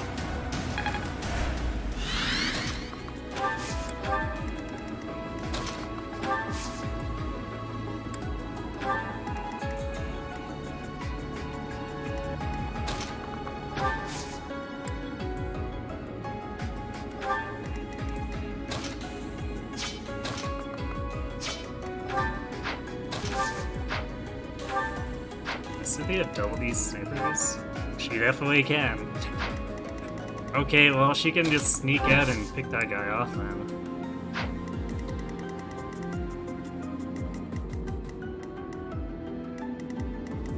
Keep her here, just in case. But I mean, I guess the assassin's not gonna activate him because he's disabled. Or, I guess he's not rattled anymore. Probably because of the way it refreshes on my phase, I suppose. So that's interesting. I guess that means they can't permanently rattle a yellow unit. Or it's not permanently, but rattle one in a way that actually matters for enemy phase. Or the red enemy phase. It's curious. Although I guess this guy gets to go first. And he's got another assault troop. He might go for it.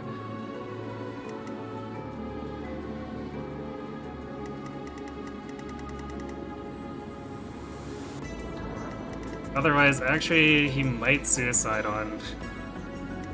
If he does suicide on the assassin will attack Macula, which could activate the reinforcements. We'll see.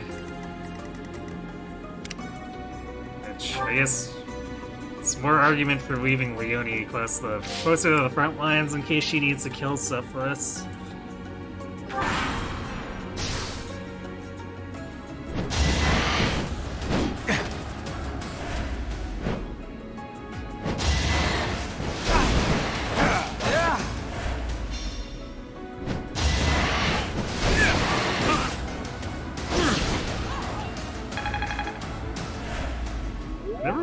the Zero Shield was glowing on the back there. Granted, I guess I usually don't use it very much, so... That's probably why I didn't notice. I think...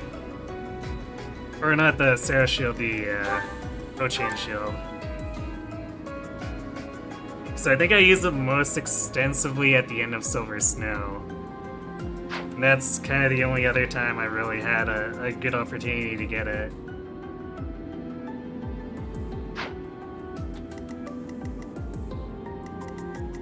Okay, well these snipers were very nice in lining themselves up. And this guy looks like he's gonna come around so he can get sniped himself. So really, probably the main concern is this worm coming in, because it is not inhibited by the desert. Although this rock makes it so he can't actually directly run towards us. He's got to go around this way or around up top, which is kind of funny.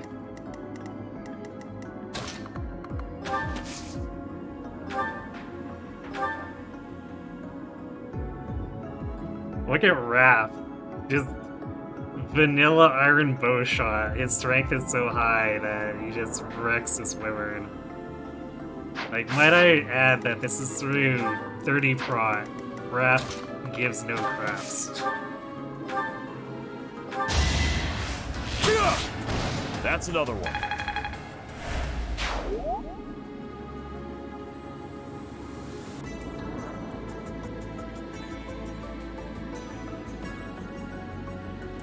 Hello, Angry Janitor. You're new to this game and you're playing the PC version. Well, hopefully I'm not spoiling too much for you doing this, because this is a very late game paralog. So if you're adverse to spoilers, I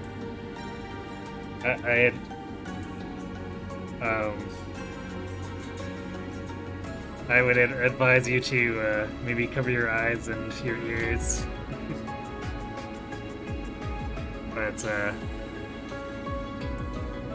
if you do decide to dip out to avoid spoilers, I appreciate you popping by to say hello.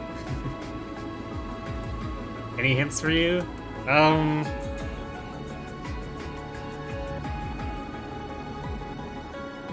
That's a really broad question, I guess. If you... Like, are you having particular problems with anything? And what house are you using? Yeah, after the side mission is a pivotal story mission.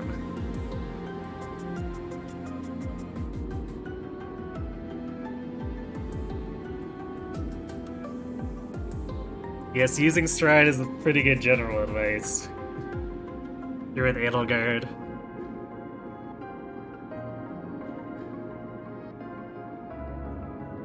Your mages will learn some 3-range magic. It's really good for taking advantage of link bonuses.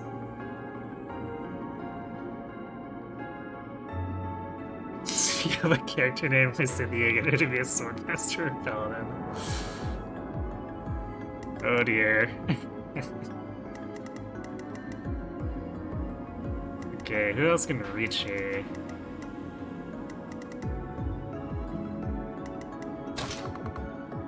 Alright, well, we can nuke down this guy with Ignats.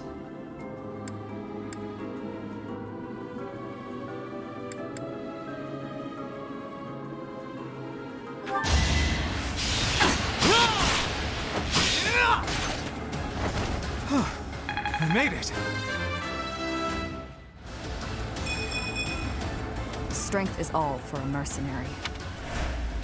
You know, that strength on Shamir actually kind of makes me regret it.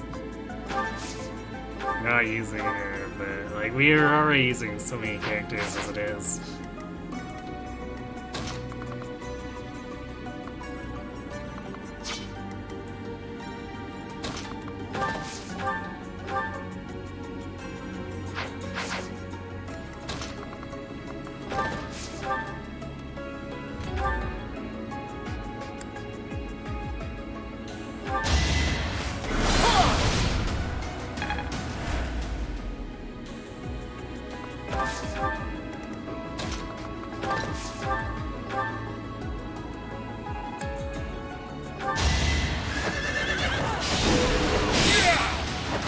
doing this the boring way, but if Lorenz couldn't have cantoed away enough, I was going to actually attack into Vantage with Balthus with a bow, because Balthus just really doesn't care.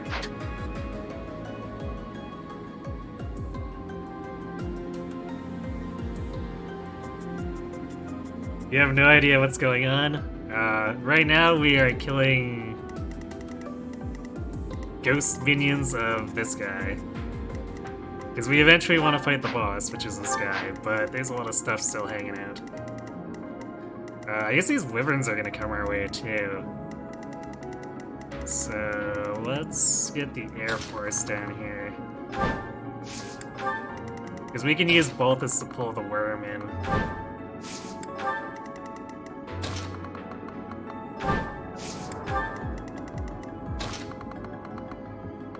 But I don't want 3 wyverns crawling up my butt. That's not a great scenario.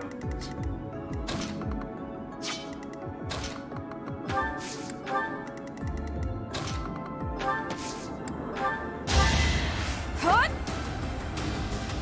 I'm sorry.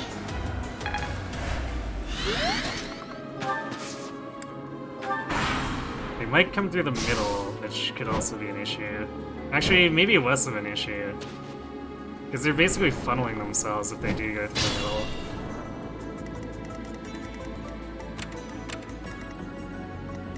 In fact, I mean, if we wanted to be really cheeky, we could pull them with Balthus too.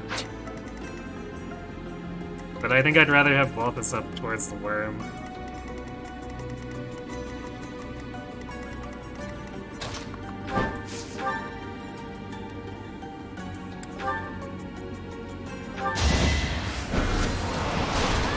I will not die yet.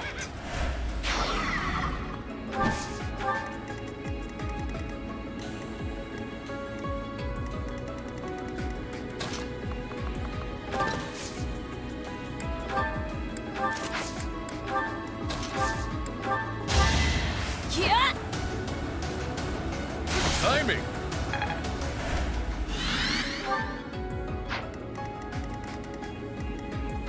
I think I might circle around just with the Air Force to pick off these guys.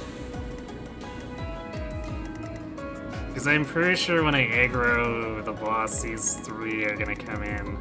And I don't really want to deal with bats while we're fighting the boss.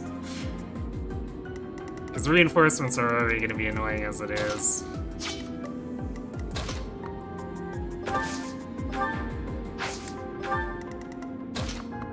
Although, I guess if we're doing it right, chances are we shouldn't have to deal with the reinforcements that despawn, since I believe they delay a turn. So that we can get a turn of free attack, and then they'd move in if we somehow managed to not finish Macula off by then.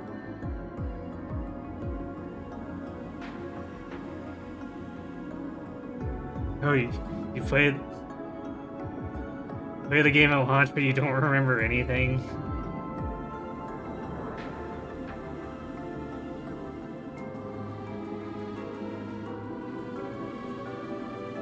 So this file has 121 hours on it, and you don't remember what to do.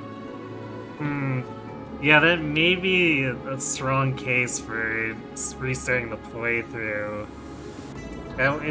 I guess for nothing else, but to get yourself used to the controls and interface again. Like, maybe play a few maps and then come back to your old save, or if you don't remember the story at all, you might want to actually replay from the start.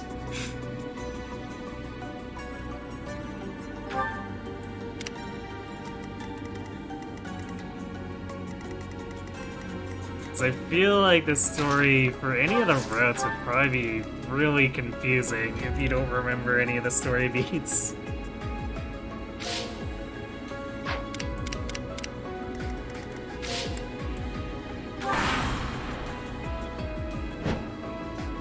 Yeah, these guys are just lining themselves up to be knocked down.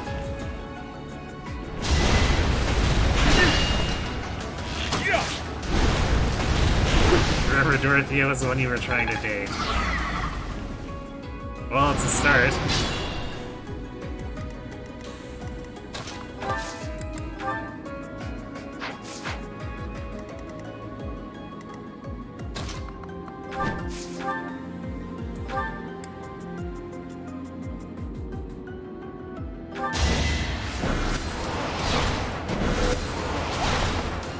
These poor snipers. They're like, ha, we can catch these flyers, and Lysithea just straight up doubles them. Like, nope, not happening.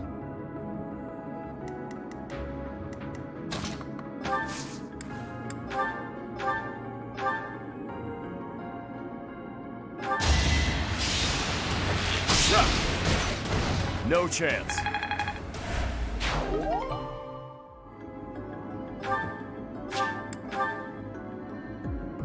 After reporting Dorothea bad. I thought you just had a problem with her hat, and she takes it off after the time skip.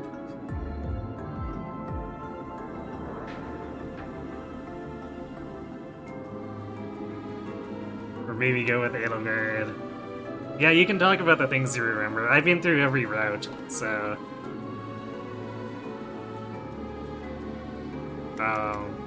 I have no issues with spoilers myself.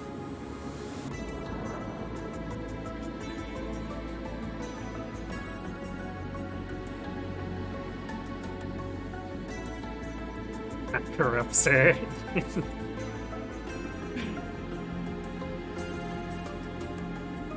mean, that's one way of putting it, sure. Doesn't the blonde asshole go crazy after Edelgard turns out to be the Dark Knight? Oh. It's close, not quite. Yeah, Dimitri definitely does lose it. And Edelgard turns out to be the Flame Emperor, not the Dark Knight, which I assume by that you mean the Death Knight. Those are two separate characters. The hat leaves a stink on her you cannot wash off. The hat just looks so out of place. It's too modern. Yeah, I understand the too modern thing. Because it does look a little weird to me, but not enough for me to have the same reaction that Brad does.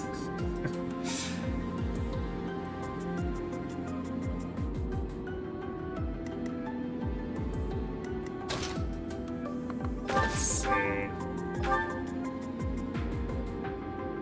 It's a decent hit rate. I still don't know if I trust Lorenz with that. It's easy enough to go in like this. Do we want to use the wad out? It might be a little unnecessary.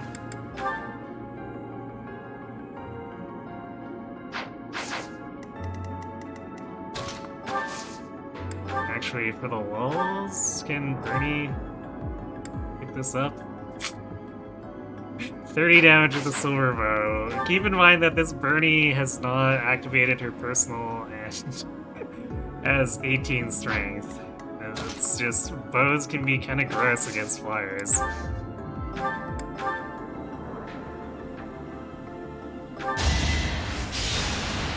What?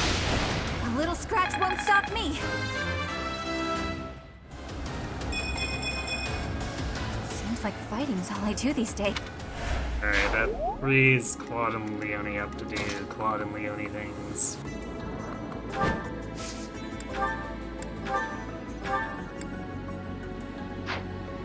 Actually, no, wait, I should just double up the iron bow. We've been over this before. Actually, hold on. 15 times 2 versus... Yeah, it does 5 more damage to just double.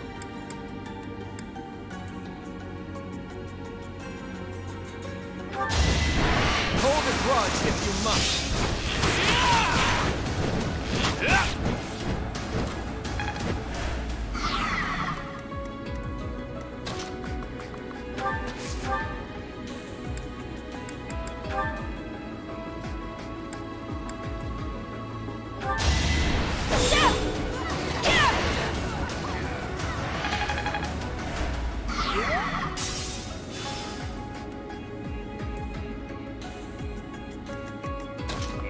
maybe he can... Yay, Lawrence gets enough link that he doesn't have to worry about missing.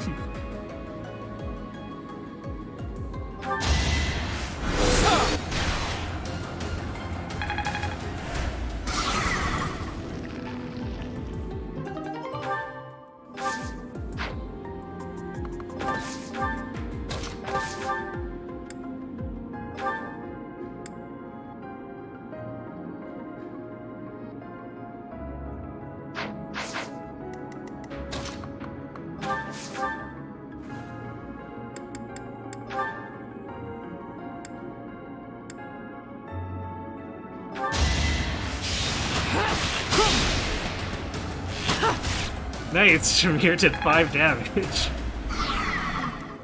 Completely inconsequential, but hey, we saw an attack adjutant actually attack and do damage.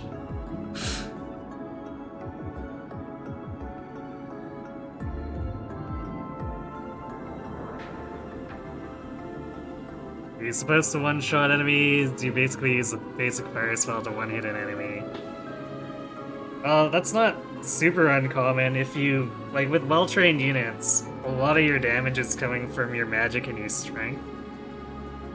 I guess in magic the stat. So... yeah, as Trivocal says, one-shotting is usually a pretty good sign.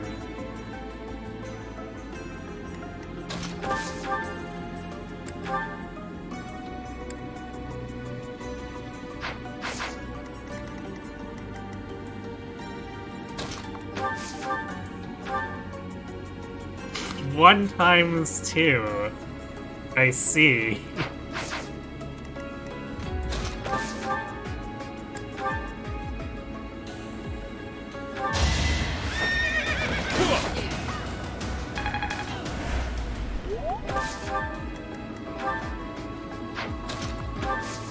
I suppose I shouldn't be surprised. He'll have all 27 attack. Thanks, pal.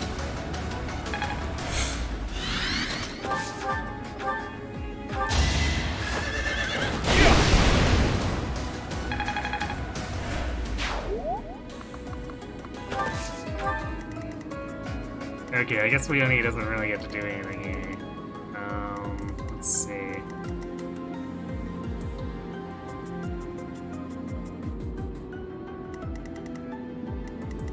So yeah, I guess the Air Force just flits around top here, kills all this stuff.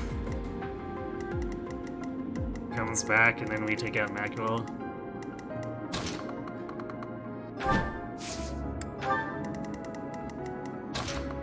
I don't think Miriam's done anything this entire battle. So let's just use Physic.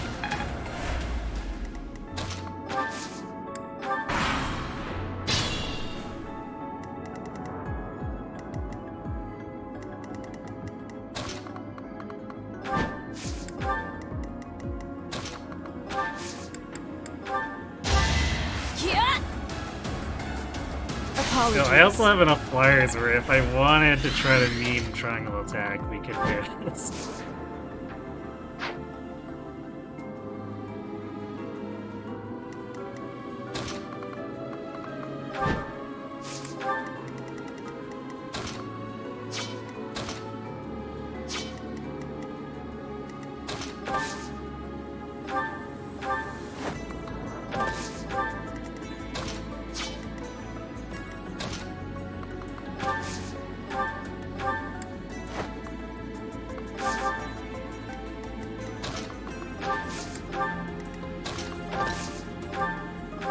I don't know why I'm even using all these movement skills. We could just take an extra turn, but it amuses me.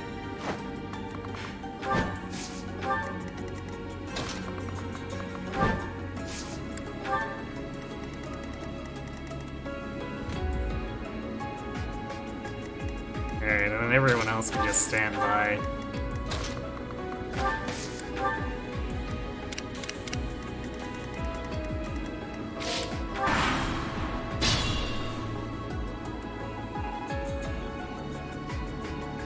Violet seems to be a mage and level 21.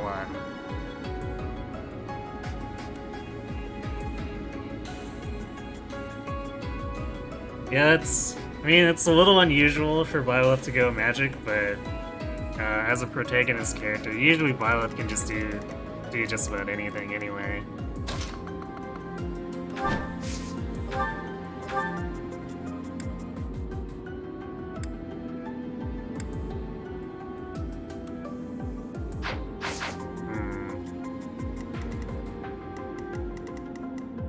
Not quite perfect accuracy.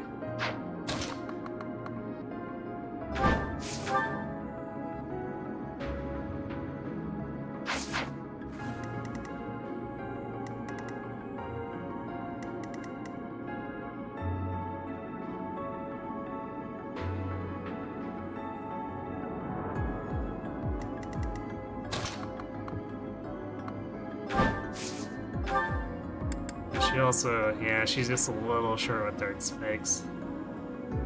And then Hades, I mean, 96 is pretty good, but it's not. It's a stupid thing to risk whatever on, because we're not in a rush.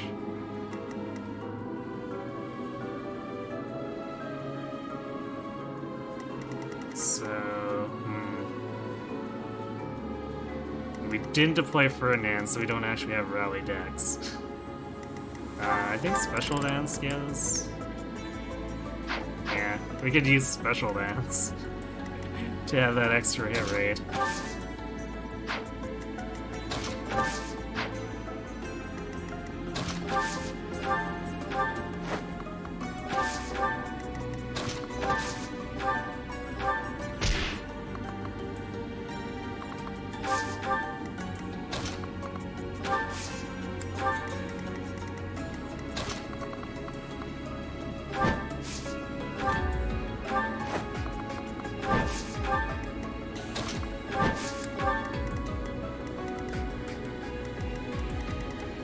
So we don't quite have enough threat range to be able to just YOLO it there and then come back. At least not without killing this guy.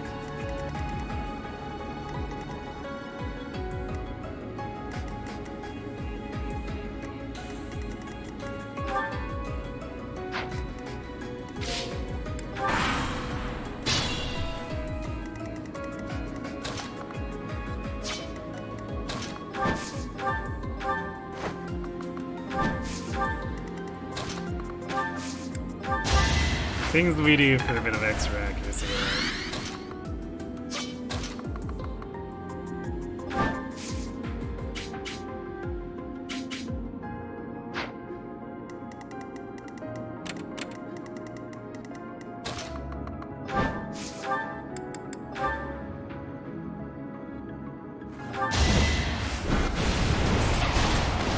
No time to slow down.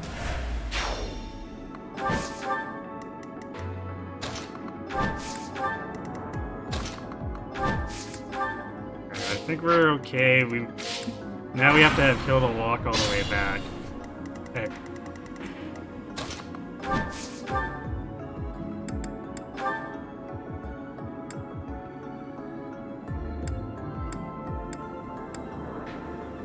Oh, we don't. We tumble these guys with my asthma. I don't know why I'm surprised.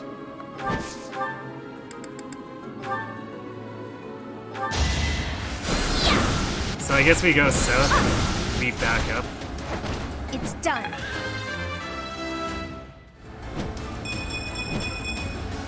I will Nice. keep making.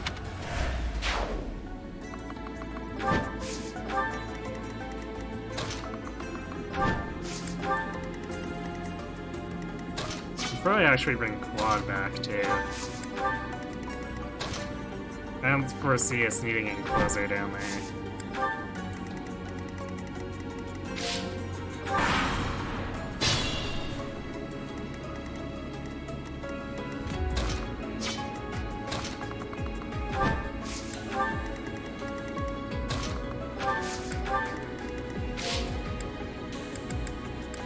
So I guess usually my units are blobbed together, but let's see.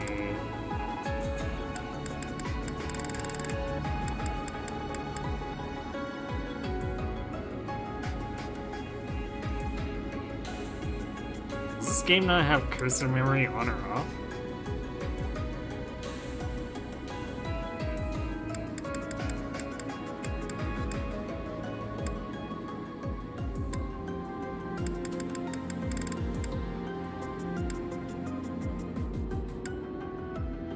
That's weird. Okay, well I guess I just gotta put up with it.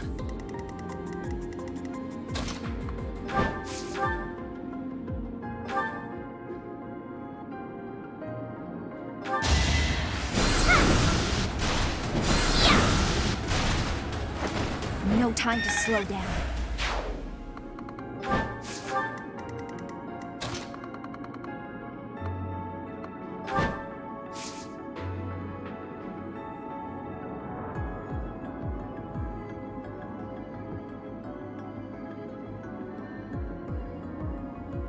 How limited mage move in this game is kind of weird to you.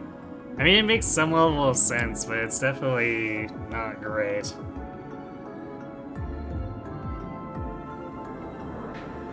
Just because you can usually get a mage to hit pretty hard, no matter who it is, even if you're not one-shotting. So I think they were trying to balance by making them have lower movement, and then they added Darkfire and Valkyrie, which threw that all out the window, but you know.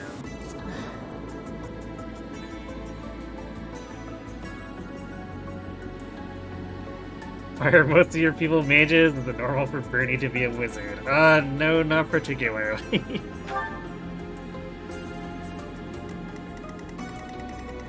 Bernie is usually lances or bows.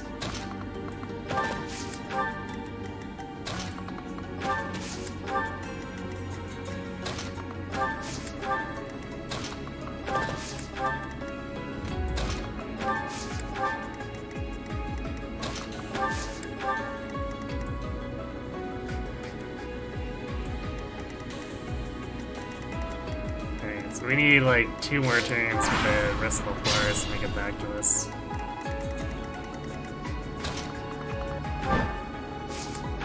Or actually, I guess we could just have them initiate from here.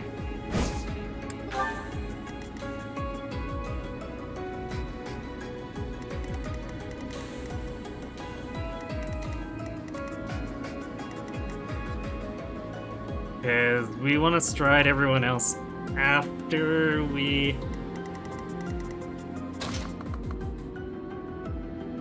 get Byleth, or the attention of Maculon to Byleth.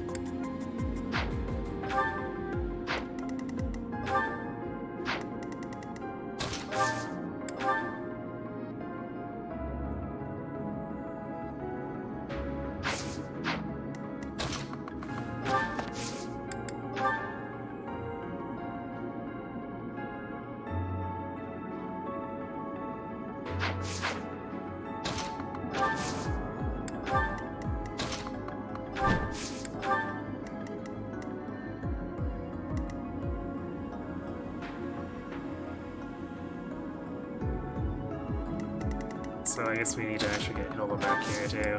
Might help.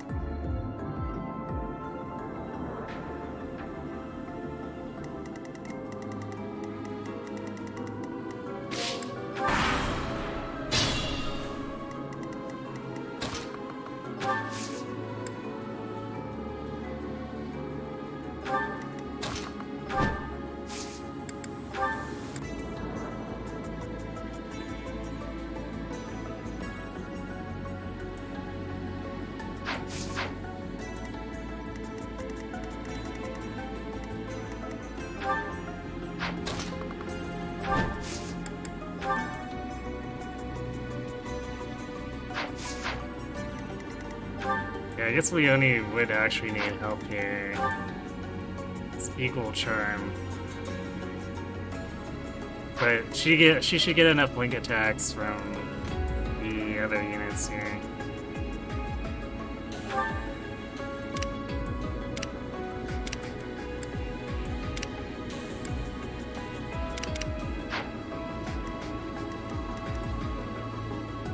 I guess if we're wanting to be really paranoid.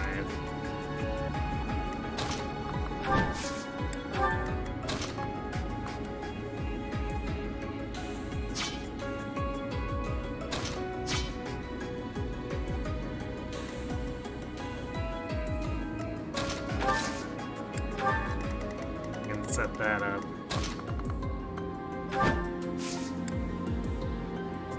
I like how White Scythia can actually reach here, but first that would be suicide because counterattack.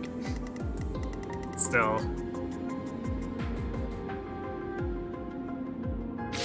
Alright, one more turn.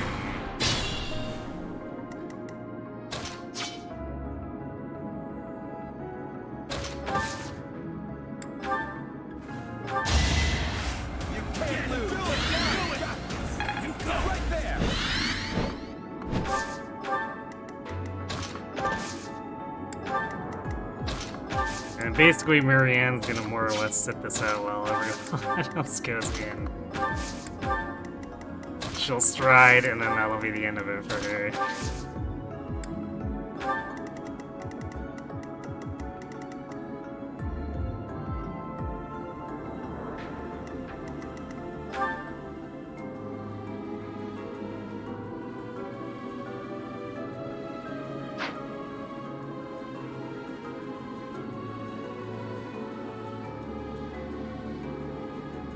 Wait, level 21 Byleth in Chapter 4?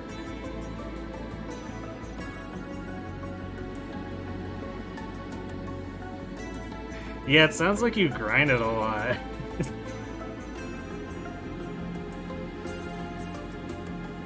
Although, I guess outside of Maddening, you'd probably expect to be a little higher level, right?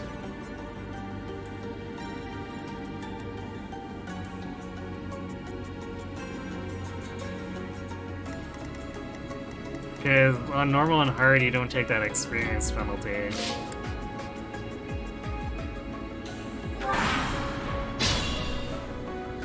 Alright.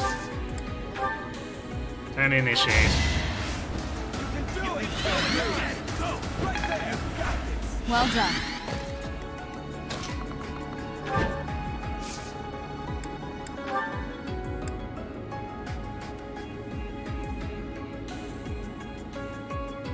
I smell those detestable 10 elites. Who are you? I'm the grandson of the grandson of the grandson of the elite Regan. Now tell me who you are. I am your family's enemy. If you carry the blood of the 10 elites, you cannot be permitted to live. What do you mean by that? And what's that crest on your forehead? No more talk. If you wish to survive, you must destroy me. We have this covered. Pull out all the stops.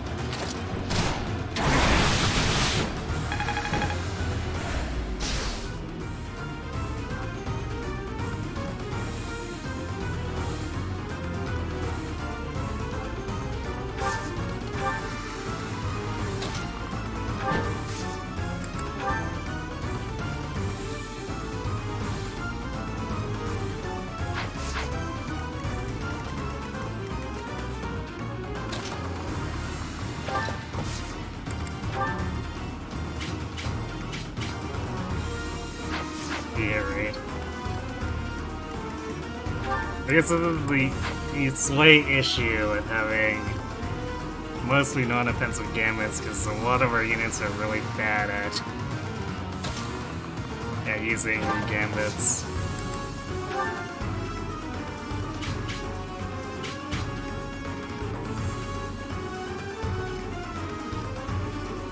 I guess we'll just see if Balthus lands this. It's not a big deal if he misses it. It's just more convenient. You have had your fun. If you are going to flee, now is your chance. If you are not going to flee, I shall take your life as payment. Can we help? Windor is a real fun guy.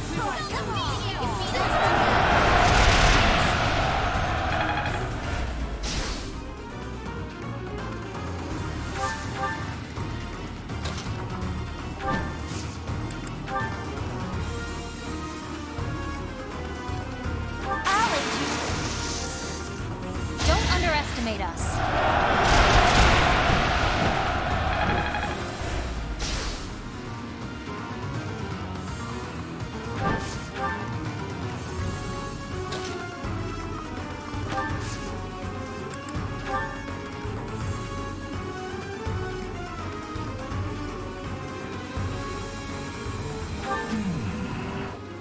who stand before me.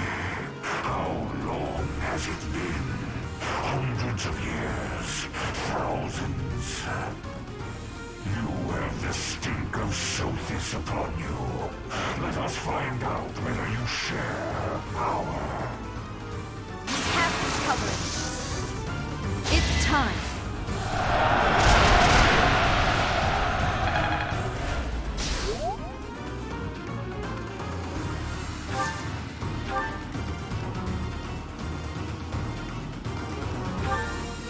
Yeah, it's potentially a painful hit, but we should be okay.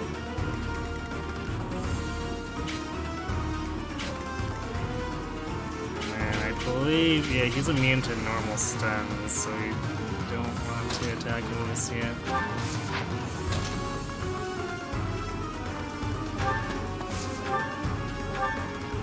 Yeah, he's gonna counter against. We do want to close in.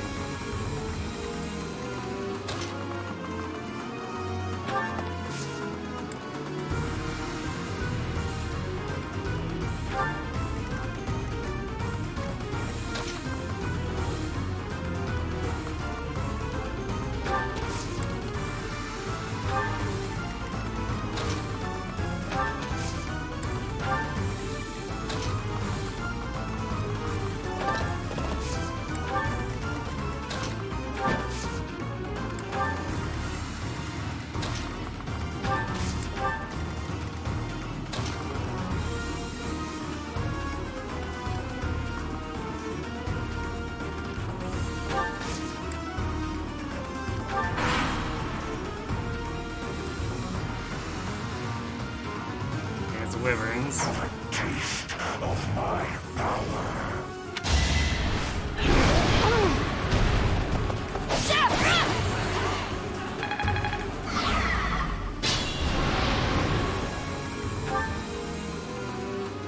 Alright, we got Magic Seal, which does not matter whatsoever for Violet.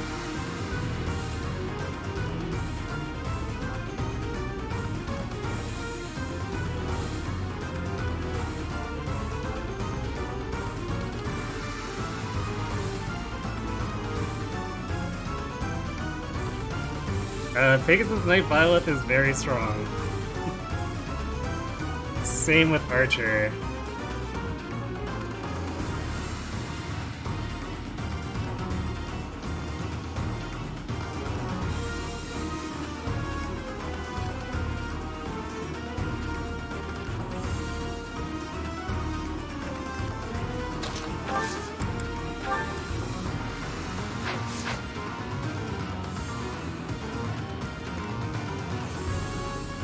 I must pull through.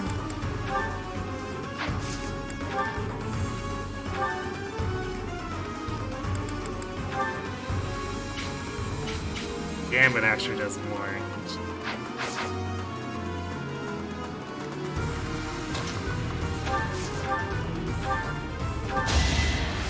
Thank you. Do that, because might as well. I Or feel Marianne a little really strange. hasn't gotten to do much the rest of the map thus What's far. my strategy?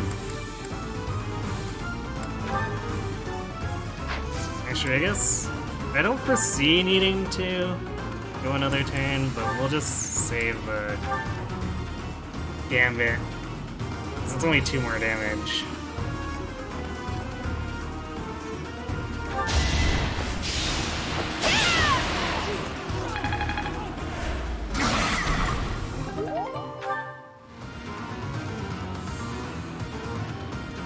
I can't remember, is this... I don't think he's immune to monster damage. I think that's index, right? Or like he doesn't negate monster abilities or monster effectiveness.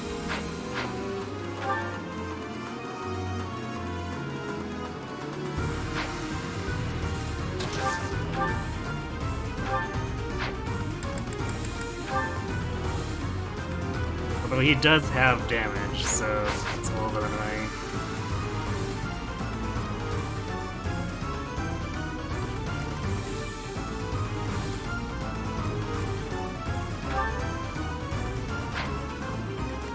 I could do strike shot, but that's only gonna add 2 damage each time, so I feel like Hunter's volley is probably just better.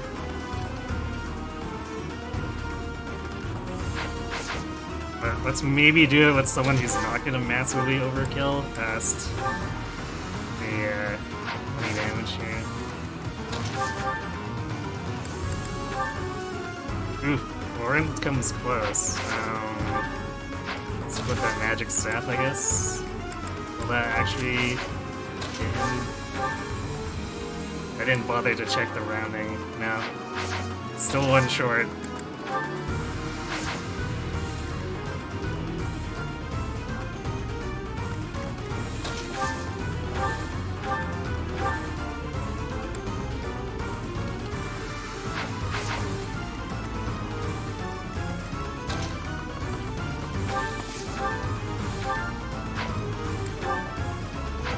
Would be a waste as well.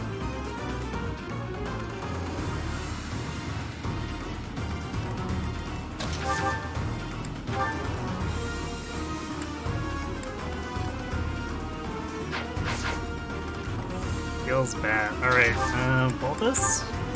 He chips enough. Actually, Balthus gets it with Smash. There we go. Good job, Balthus. That was worth most of a level.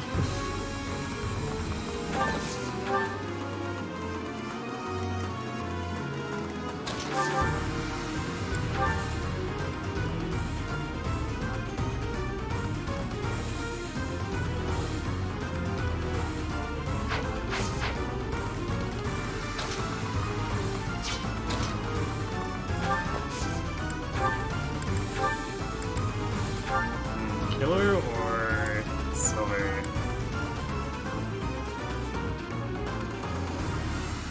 I think we go Killer.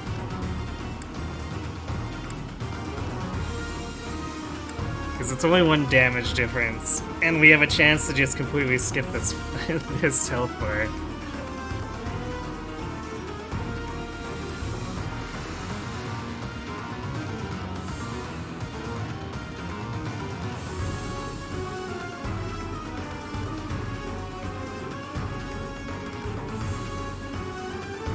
Hello, Matt Damon.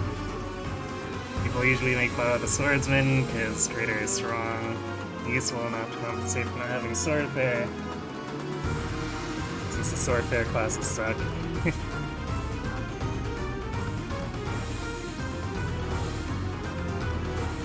Yeah, people do dip it. Like, I don't always use the Sword of the Creator. Actually, I tend to not use it as much, but I did actually use swords when I ran Male Violet and did Bow Knight. Hilariously, I actually use Brave Swords in melee every now and again.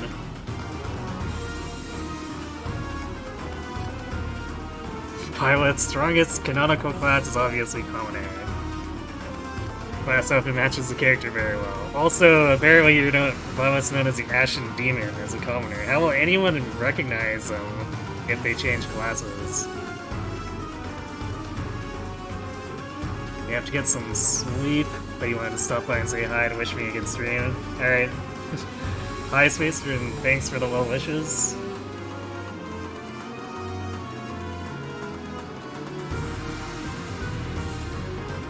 Curious, is this the good Violet name by Smith?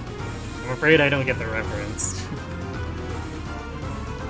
In chapter 21 of your Maddening playthrough, so hopefully it'll go on title screen next time you see me. Cool, well, good luck. You're kind of over the hump at this point with most of the stuff. Just make sure you don't underestimate the named enemies. Because their attack and crit can be a little bonkers.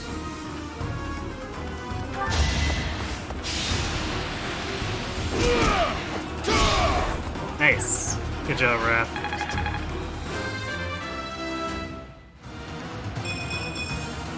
Gotta get stronger. And strength, which is somewhat all he needs. I feel like he probably wants some decks, but like for the most part, because of hit plus 20, we're largely just wanting him to brute force the enemy. Alright, before we get too carried away, let's get the plane combo. Oh, that face takes me back in time. You have not changed one bit, Seven. I ask that you keep quiet, Uncle. Why the rush, Seven? Shh! Please keep quiet, Uncle!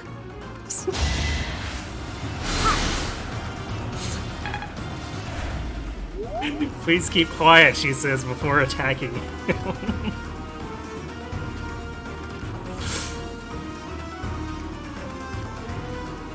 Petra has 65 speed? Oh, you mean the Petra you're facing. I thought you recruited Petra and had 65 speed with her, which case I was going to be very impressed. But yeah, Petra is definitely a little dangerous because that.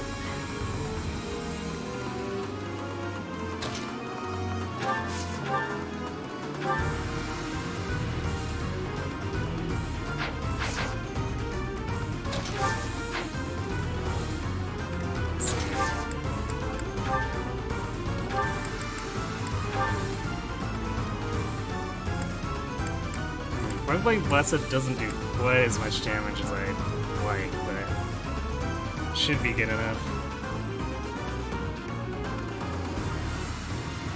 Let's see, so that's 62. Actually, let's see if Ignat sets up someone else for the finisher here. Because, like, 17 times 2 with a 72% crit rate. He could easily make it so Leone can go on the final phase. I'll show you! Yeah, there's the double crit.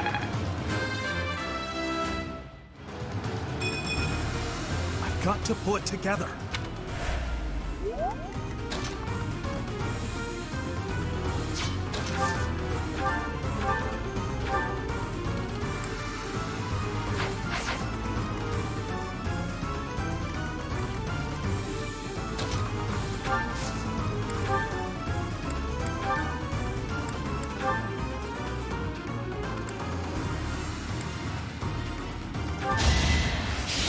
Oh, you know, I should have set Wrath up beside Quad.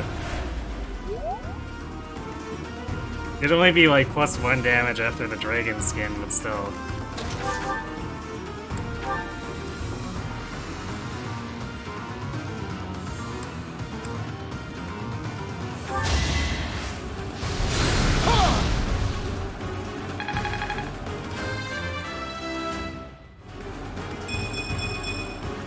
My skills are rising to my status.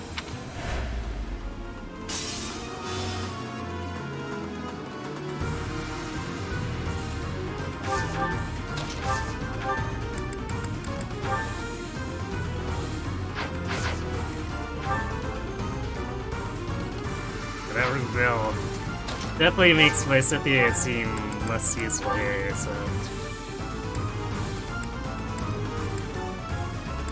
I guess we're using Luna.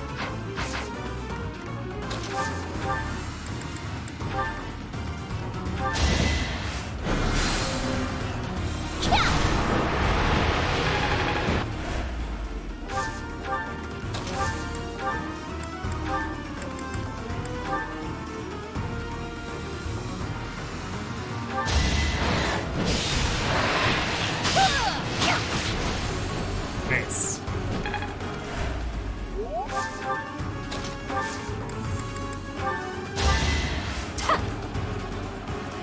The question is, do we need to do enough damage here?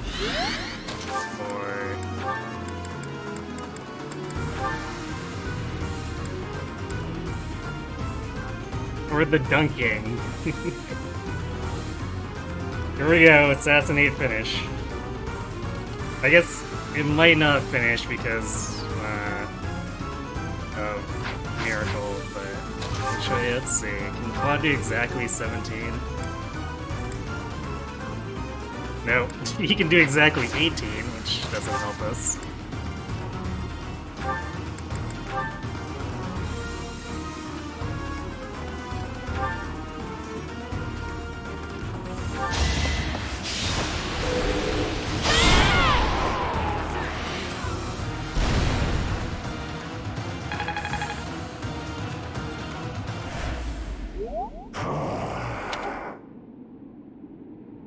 Please keep quiet while we beat you up. Yep. Wayne has best logic.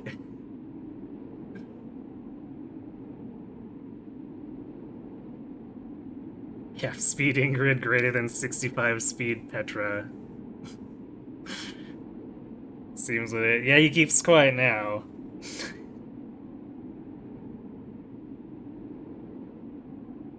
Stragan is out here calling the wind when instead he should be calling an ambulance. Perhaps. It stopped moving. Is it dead?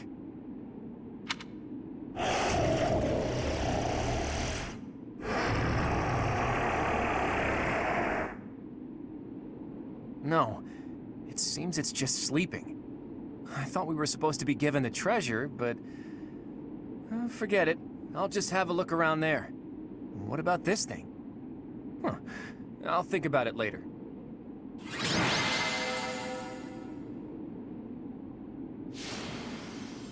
Both its MVP? I guess he did pull a lot of stuff.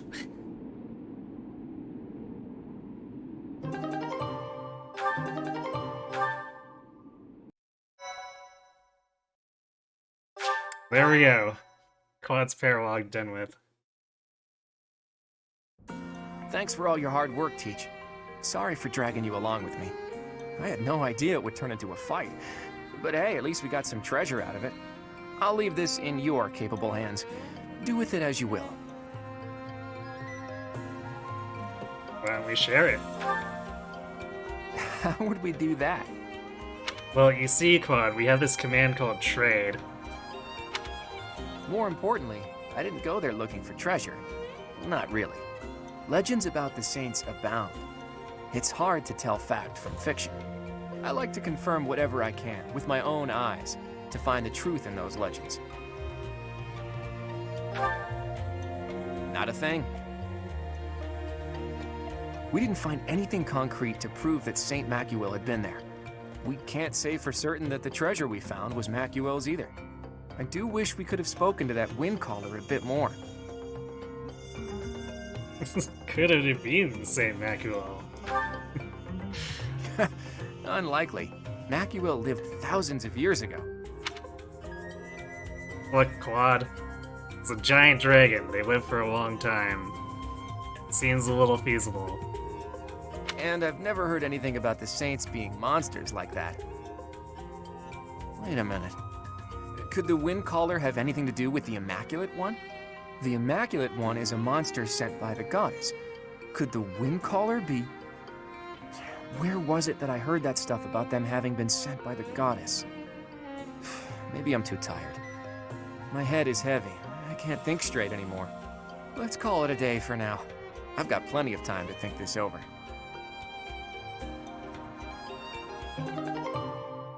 Things are going well on your first replay through. Good to hear.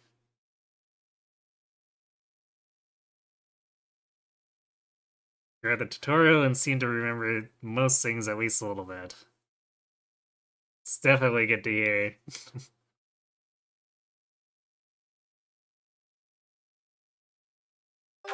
Alright.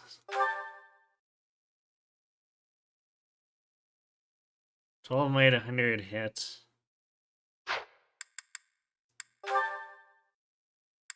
It's more accurate than the Wadao. And better might too, so actually the weights? No, it's weights equal. It's weights way better than Steel Sword. Yeah, we might actually use a sword with Byleth.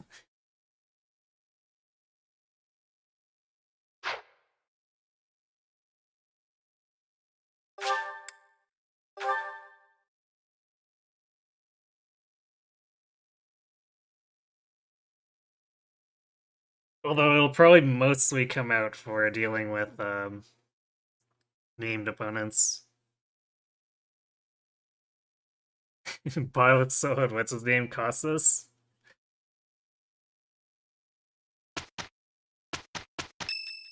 That's not too unusual. Gronder Field should be around here, right? But it's so foggy. Even if there were enemies here, we'd never know it.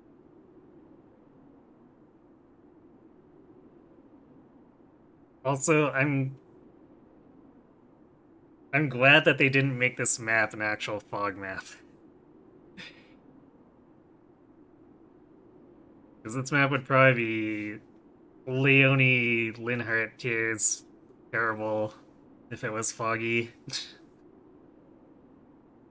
I recall the terrain from the Battle of the Eagle and Lion, but without the ability to see the enemy's formation.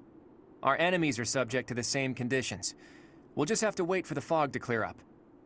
Speaking of enemies, what do you think became of those unidentified troops? Any follow-up reports?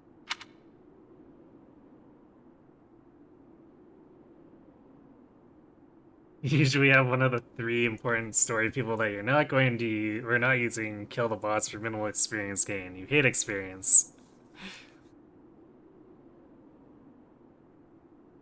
Are you starting a true minimalist run? Where you do everything as inefficiently as possible?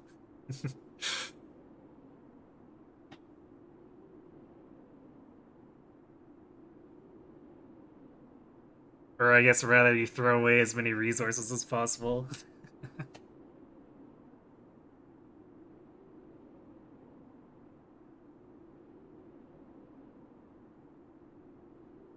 We haven't heard anything since.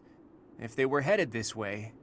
Well, I'd like to avoid being caught by surprise, but we can't make use of our scouts because of this fog. It's hard to predict this fight. There's no way to know what will happen. You can't make use of our scouts because of this fog. Oh no, Quad has also realized that thieves no longer gain extra vision in Fog of War. With capped speed and grid, who needs levels? Fair, I guess?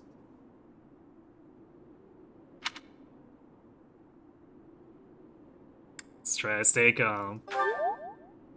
Of course. The morale of our allies would be crushed if we let them see us shaking in our boots. Your guidance is going to be crucial, Teach, now more than ever.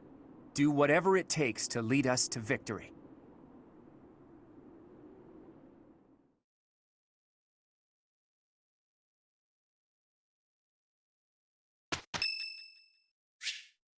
Speaking of Fog of War, on auto battle, the player units seem to always know where the enemies are. I'm not surprised, because, like, if the auto battle is based off of the red AI script, like, the red AI knows where you are. It really does not mask at all that it cheats, so I'm not surprised that the auto battle that is likely derived from that also does that for the player.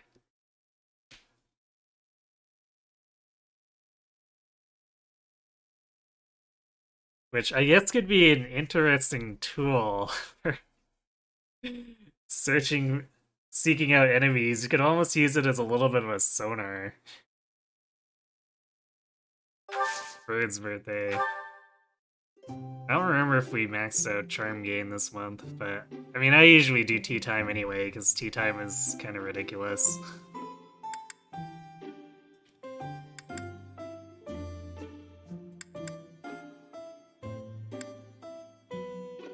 Well, I have no idea what Ferdinand's tastes are. I am honored to be Riffland. invited. Thank you. Ah, a miraculous brew. You truly understand tea. Apparently he's into the Southern Fruit Blend.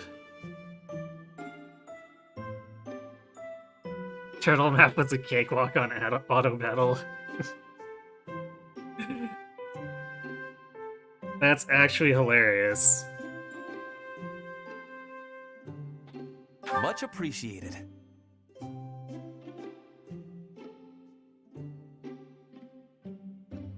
nice.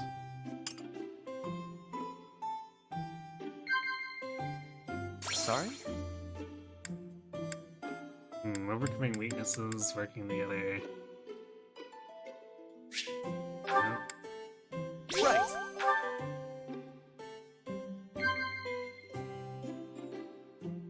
I guess Ferdinand would probably say, I have no weaknesses. Handing on you or doing great work. Right.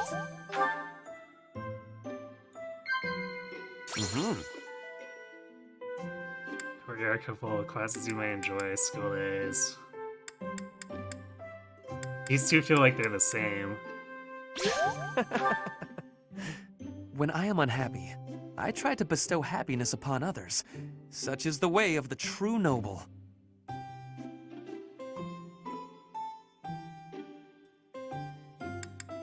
Praise, I guess.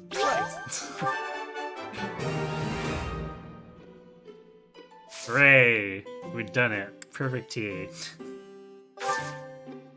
Thank you for spending time with me. What a treat. I hope we can do this again soon.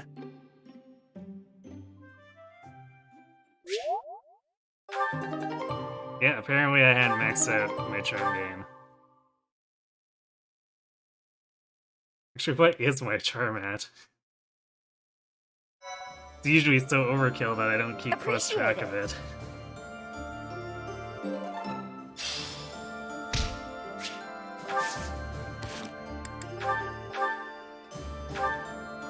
Yeah, 41. It's a little high.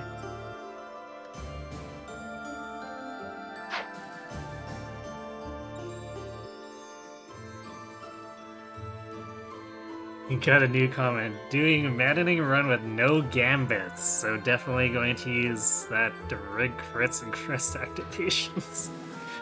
Yikes.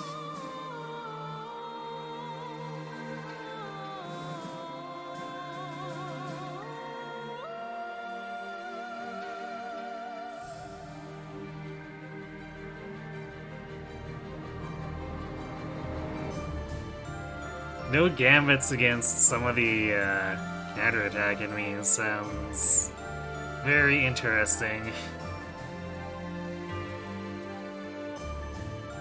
Curious, can you do Archer and Fire at the same time? Pegasus Knight Archer. I mean, you won't have the 3 range of Archer, but yeah, you can definitely run a Flyer with bows.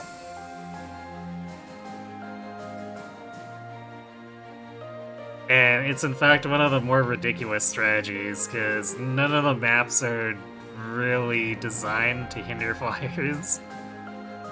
So, Kanto plus bows and flying is extremely broken.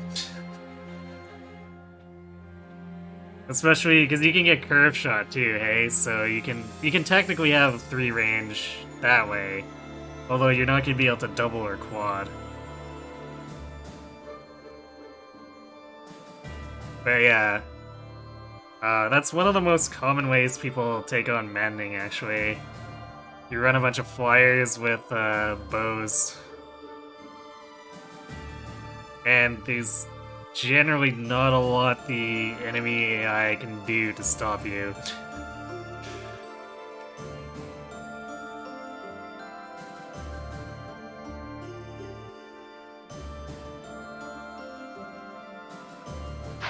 Okay, picked up some supports. Most of these should be new. Oh yes, Catherine gets to trash on Lorenz again. Here we go. Your swordplay is captivating, exceedingly graceful, yet mindful to guard the weaknesses that often accompany such elegant flourishes. Lawrence, are you spying on me? That's not very noble. It was rude of me to watch so long in silence, I do confess. Yet I could not bring myself to interrupt. I believe that such a deep grasp of swordplay can only mean that you have experienced the privilege of a noble birth. Lorenz, get your foot out of your mouth.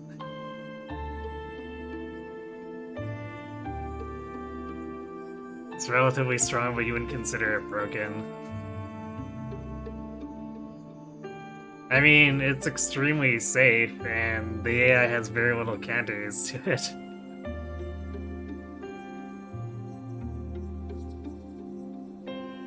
I'd say it, like, personally, I'd say it's at least borderline broken.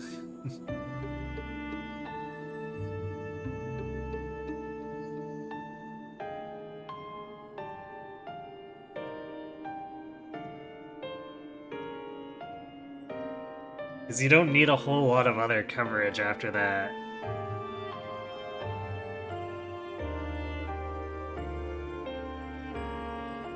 Broken would be Viscums on Vantage Constants? What?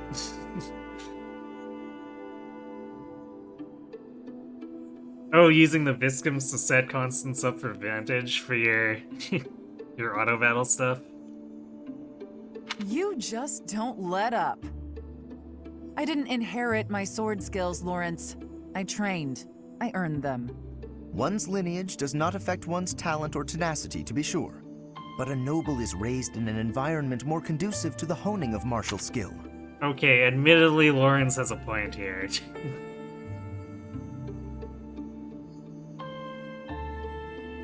You do... If you're a noble, you do have that leg up.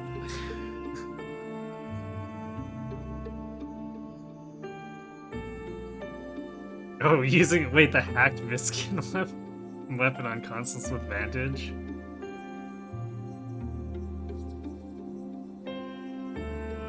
That's, that's an interesting play, for sure, then. Those brought up in the lap of luxury are blessed with a far wider variety of options for their futures. And a noble raised in that fashion is better equipped to keep the peace for the common folk. Sure. And besides keeping the peace, what are the nobility's other duties? Matters of state, for a start. A noble has the ability to declare war, for instance. A commoner does not.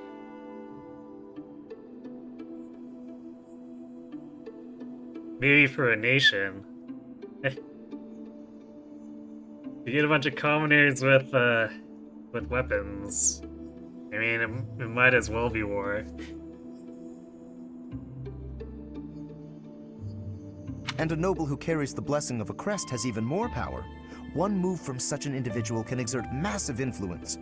Of course, such influence must only be wielded with discretion. It is a noble's duty to use power wisely.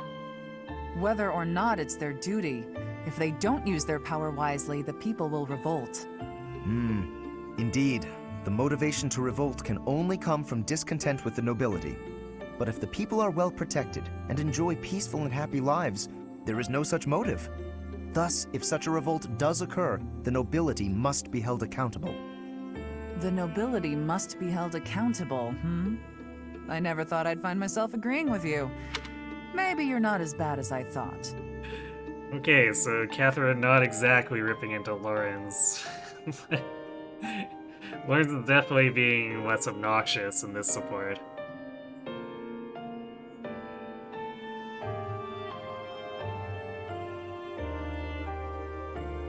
No, I haven't seen your videos with the hacked Viscums. I haven't gone through your whole archive yet.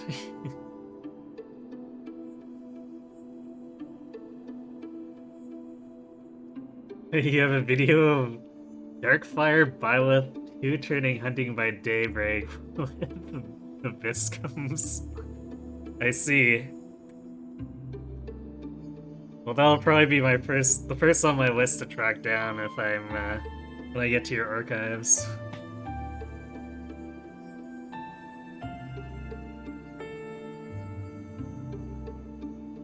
In fact, I'll let you in on a secret. I am from a noble family, House Karen of Fargus. I used to be known as Cassandra Rubens Karen. Perhaps you've heard that name before? House Karen? It cannot be! Are you the one who was driven from Fargus for some grave crime? So people say. However, I didn't do anything wrong. Anyway, how do you rate me now?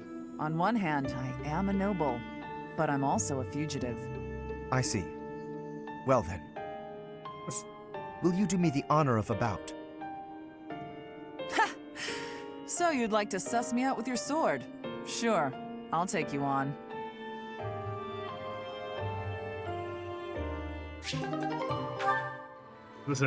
Interesting. I see. Let us duel.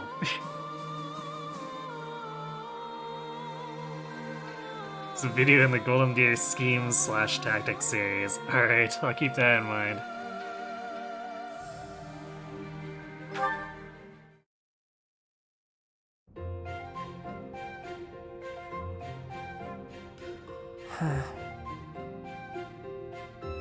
Hey, Cyril! Cyril? What is he staring at? I see. Hey! What are you looking at there? Anything interesting? Let me have a look.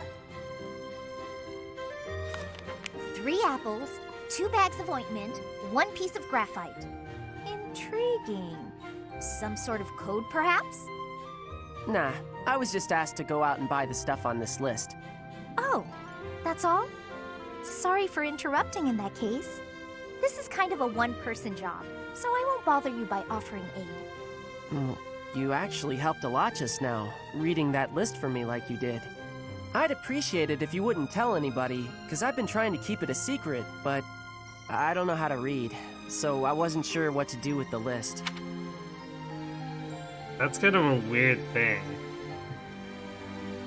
Like, I feel like Rhea would ensure that's one of the first things he learned.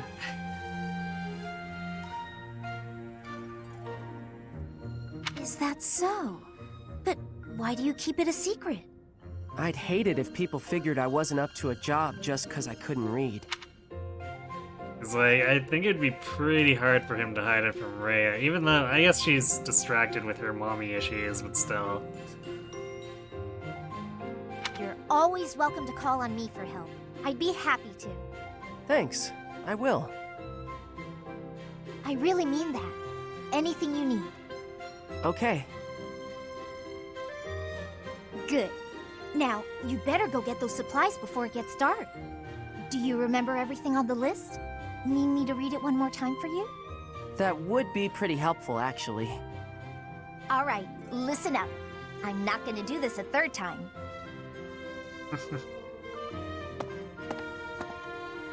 Lysithia's not a good liar, is she?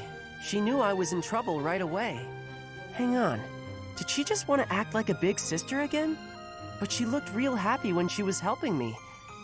And I think I'd like to see that smile again sometime.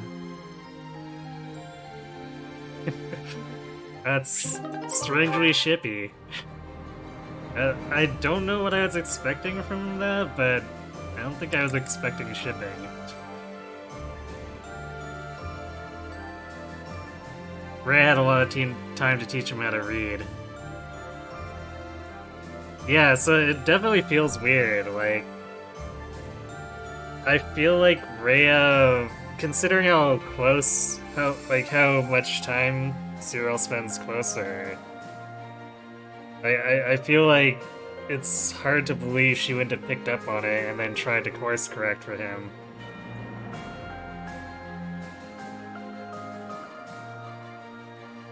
So that's a little bit weird. Feels kind of off, timeline-wise.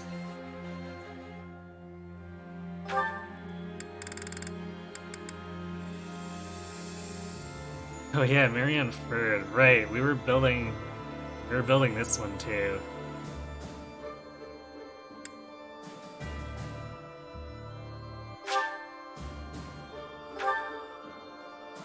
Huh. Okay, so Marianne Ash's Sea was a school day opportunity? Interesting.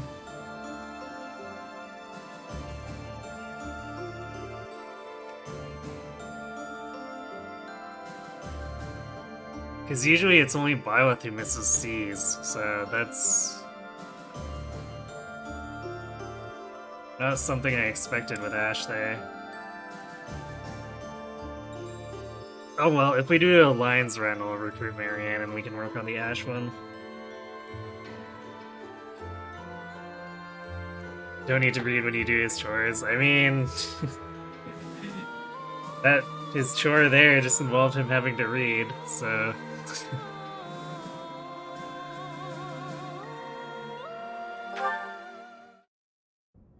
Ah, Marianne. Praying to the goddess? Yes, I am. Excellent. So persistent in your devotion. I quite admire that about you. Oh, no. It's not like that. No need for false modesty. I hardly know anyone with more piety. I need to be going. Wait a moment. Oh, yes? Did you need something? I have a suggestion. I have been meaning to tell you about it for a while. Have you ever considered projecting more confidence? It's third. What the hell, man?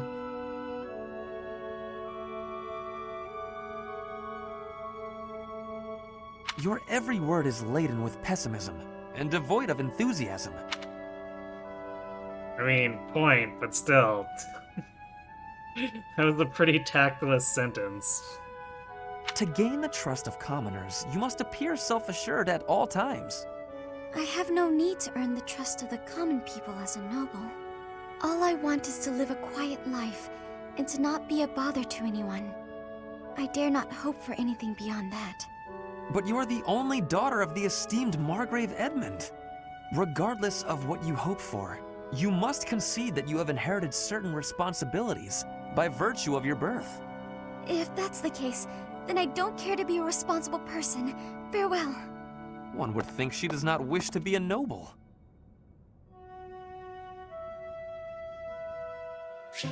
That's a major yikes for Ferd there.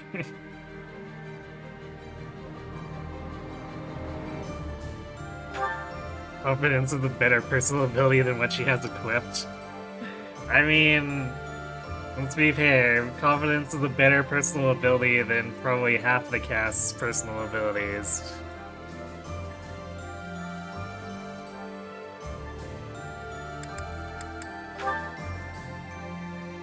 I'm waiting for the day that we discover epic goodie basket strats anyway.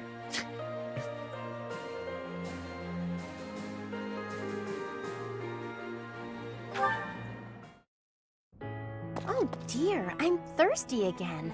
If only I had a drink. I have some tea. You are welcome to drink some. Oh dear, I forgot to get my... I found it. Here it is. Oh dear, I didn't return my library book. I returned your book a little while ago. Oh, thank you. Ferdinand, how did you get so good at doing things for me? It's like you know what I need before I do. I have lots of practice fielding your requests. All I need to do is think for a bit, and I know what you need. I can practically read your mind. Oh, you know what it's like in here, huh? Okay, tell me what I'm thinking about right now. You want a snack. Sorry, nice try. Actually, I was thinking... I've become quite fond of you. I suppose that is inevitable. I am rather fond of you as well. I find your laziness endearing. I find your laziness endearing.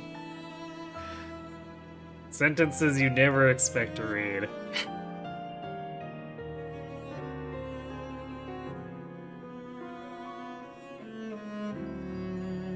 Quicker Foss renewal Goddess Ring Wrath could work.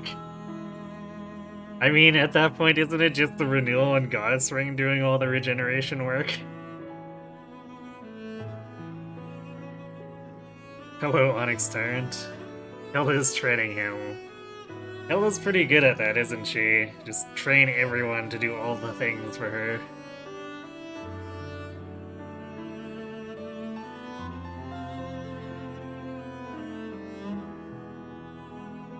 Hey, the fond thing was just a joke. Really. I was thinking about tea. Kinda thirsty. I admire you, Hilda. You what? I said I admire you. You are gifted and accomplished. I used to underestimate you. I said I was kidding, didn't I? This is all a bit... You feigned sloth to obscure the considerable breadth and depth of your talents. Such delicate discretion, such noble prudence. If only I could emulate it. I've never been called prudent before, but I like hearing you say it. Thank you. You're good at giving compliments. In return for all your help, I promise that I'll keep being prudent. I appreciate that. Shall we go? Huh? Go where? I thought you wanted some tea. The dining hall is the place for that. Oh, Ferdinand, you're too kind.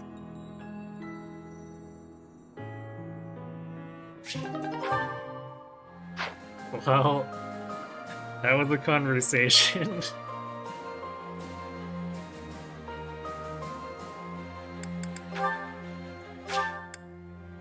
Okay.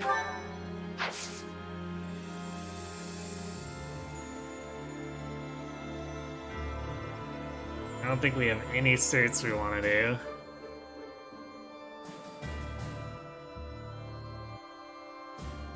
Any marketplace stuff we can do once we're in the mission, so...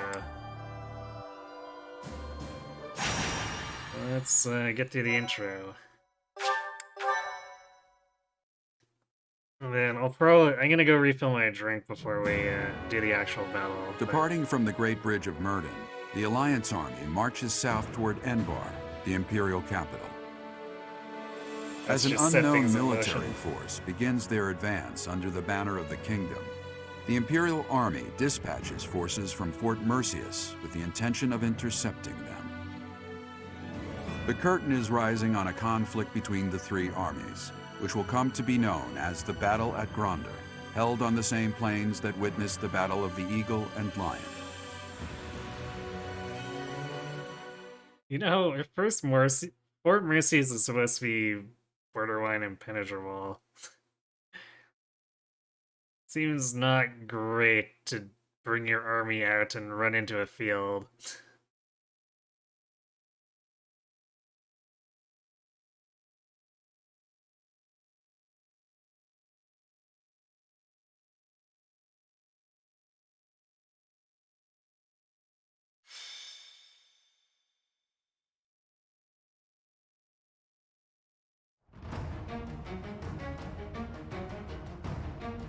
What was that line in Radiant Dawn? It's like, Skirmir, they didn't build these walls so they could come out outside of them and fight you or whatever. But apparently in Three Houses they do.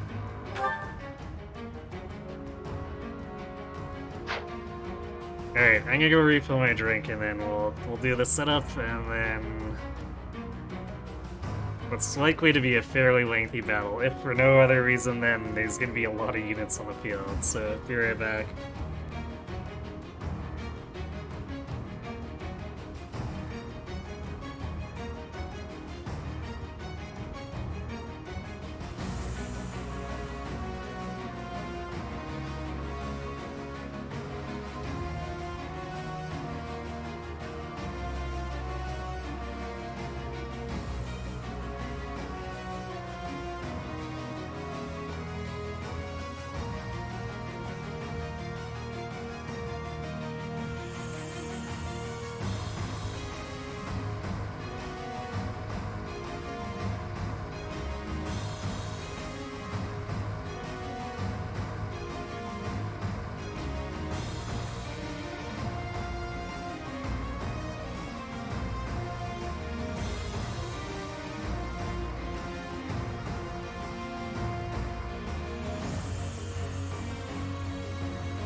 Alright, I'm back.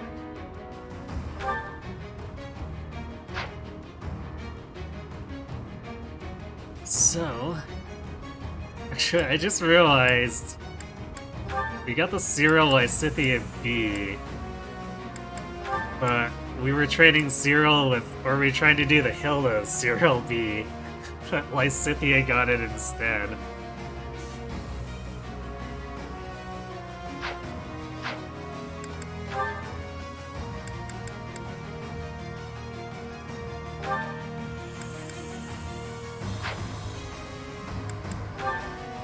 Let's actually put Fred with Marianne, because she's actually got quite a ways to go if we want to finish her line with him.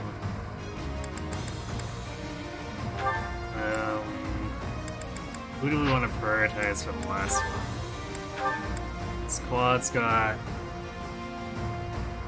not really anything he can do.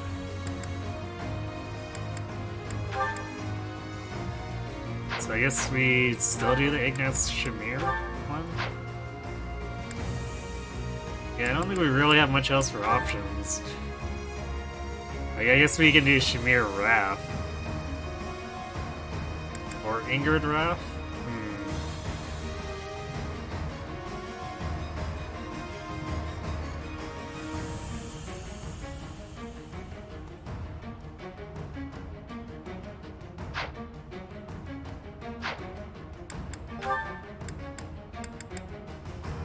Yeah, let's do Ingrid Raph, I guess, since they're so close to finishing. Okay.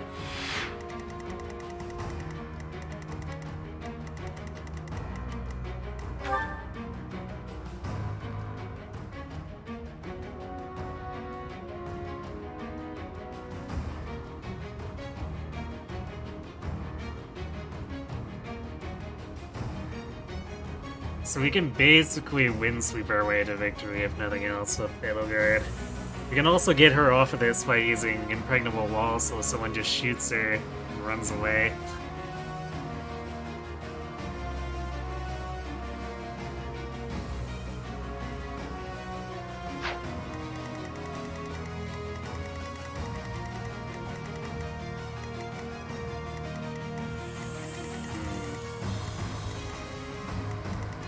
It's actually a small enough amount of bushes that I am willing to run Swordmaster here as well. We're actually really close to mastering it, so we might be able to do some stupid Astra stuff at the end.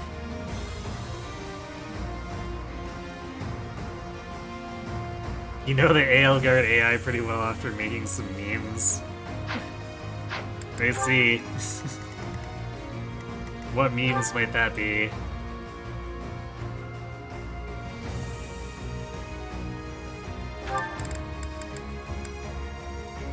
Oh yeah, I forgot Dimitri brings defensive tactics here.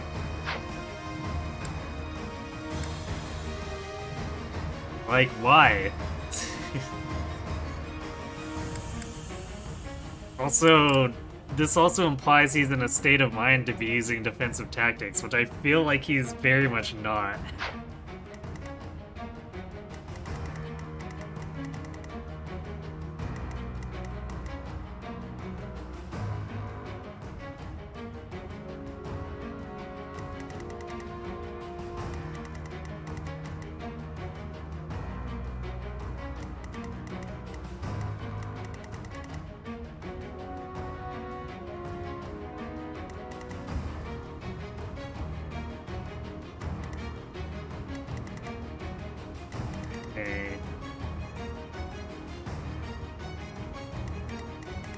I know we get those reinforcements from behind up here, like on 2 and 3, so I think we want to push across this bridge, even though it's not the most tactically sound thing.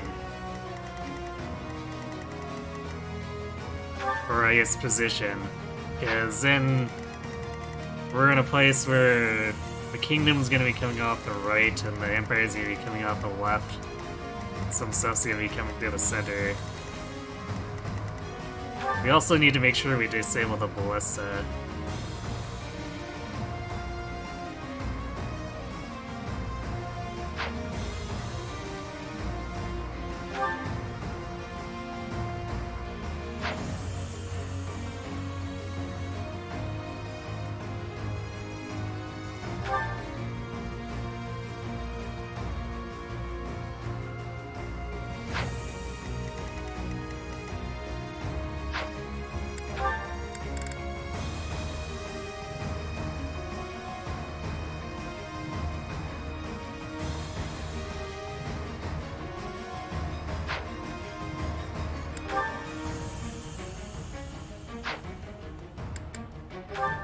welcome.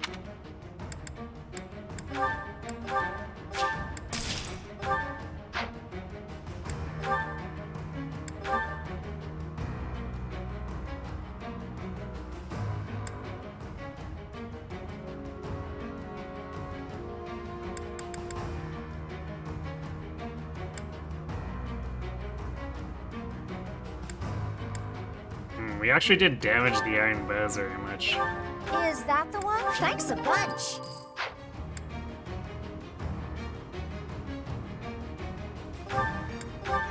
Is that the... Thanks a bunch.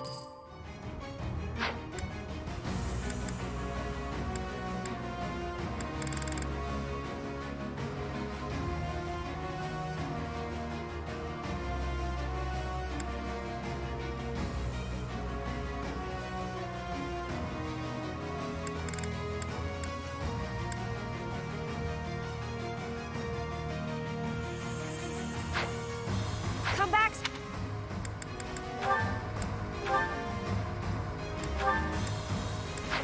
I don't know why I did abilities. Let's trade Claws Iron Bow for Rafts. But I just noticed I have Dex plus 4 on Quad. Do I really not have anything better? Apparently not. Unless I wanted to use Alert Stance, I guess, but I don't really have them set up to do enemy phase things, so that seems like a mistake. Or like it would be a mistake to do.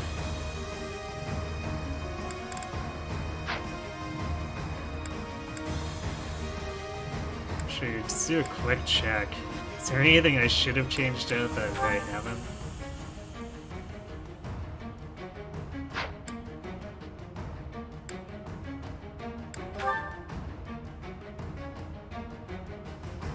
Hilda's lance prowess when it basically does nothing for her, but most of what she has in her list isn't going to do anything for her.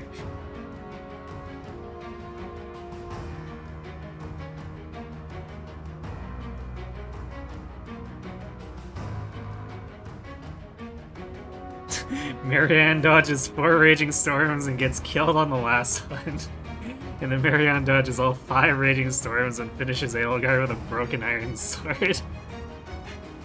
Jeez, you went through a lot of effort to set that up, didn't you?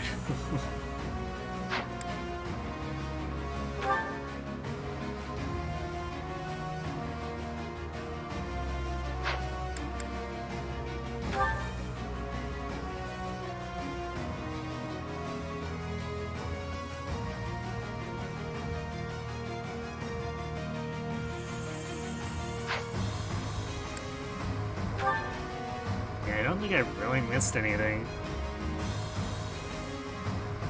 Jeez, I do want to note that Raphael has 65 hit points without needing hit points plus 5. Like, dude.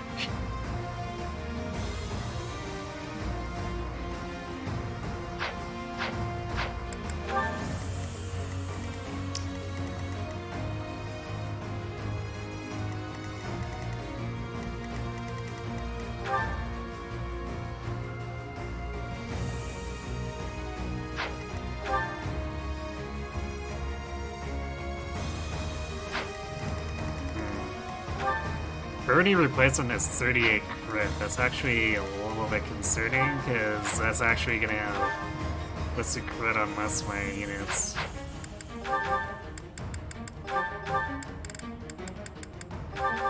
So if we're going in, we have to go from outside the ballista range. That seems slightly dubious.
Because then, even with Leonie's movement and stride, that would put her right in the middle of this.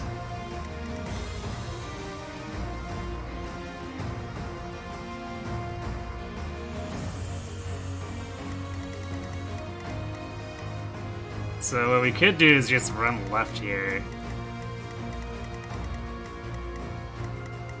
Starting the top. Hubert. This incarnation of Hubert does not have Meteor. I guess he's really suffered from that bump on the head we gave him in Petra and Bernie's prologue.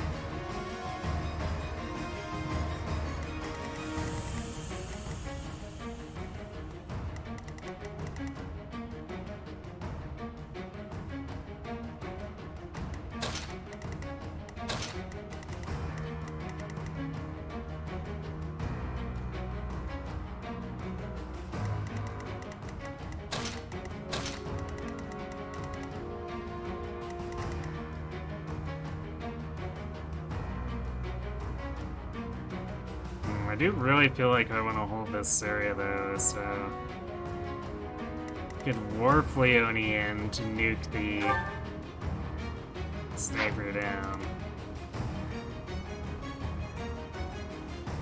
Because actually, 3 turns, I don't think we're getting to a safe place trying to go left.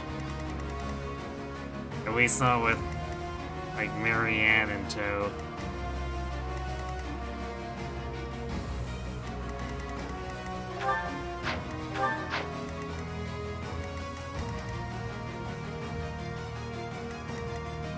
Actually, just... Sniper has very bad avoid. 30 fraught.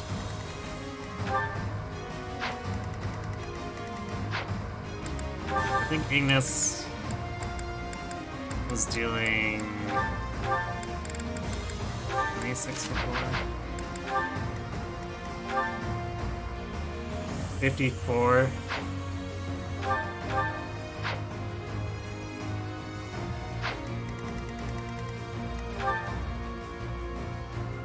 Oh, that's a big miss. It's 48 damage.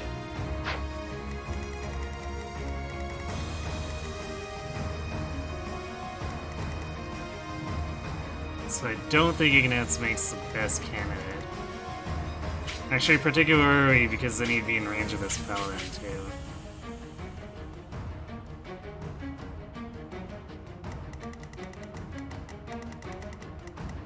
Otherwise, what, 81 physical bulk? Or not physical, magical bulk. Wait, how fast is she? 24. Well, I said the doubles her. So...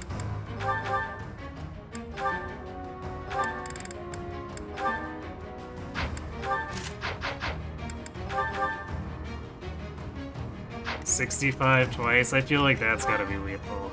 Yeah, that's 45 damage twice. That feels really mean, but...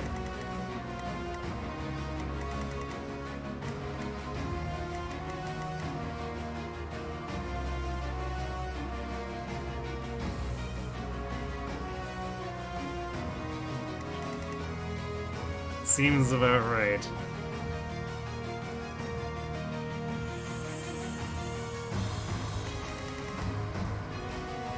Okay, so we're gonna want... Because we do need to still kill the armors here, too. But I guess that means just like White City attacks is dance and then attacks. So killing these two, Lawrence kills this one. Which, actually, I should make sure that Lawrence actually does so. That'd be a bad assumption to have not turn out.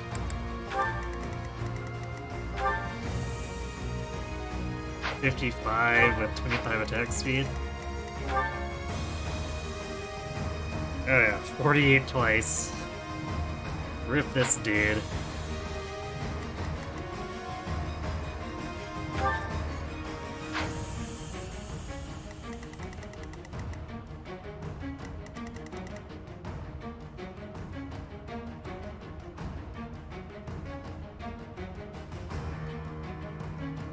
Is 6K renown good? I'm not sure. I don't deal with New Game Plus files too much, so I'm a bit unsure on things. Actually,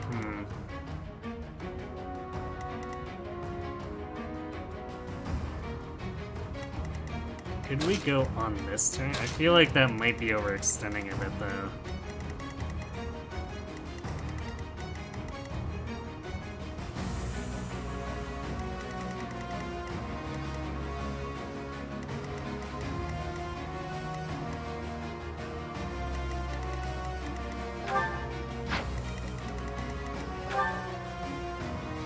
I do love that Balthus takes 0 damage from the Paladins.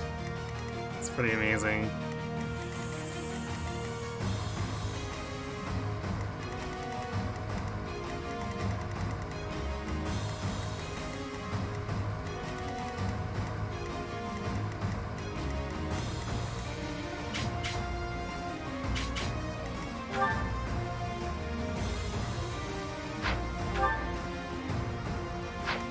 Let's see. How much damage can Leone put out? Use silver. That's 63.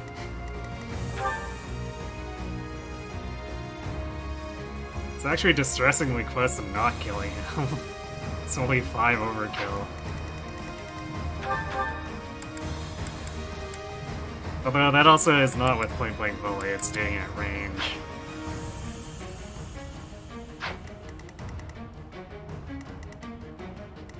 So yeah, we can clear the path here and have Balthus bait this guy off and then work our way to the left and be safe from Sylvain's replacement shenanigans. We just need to actually get Marianne out of here.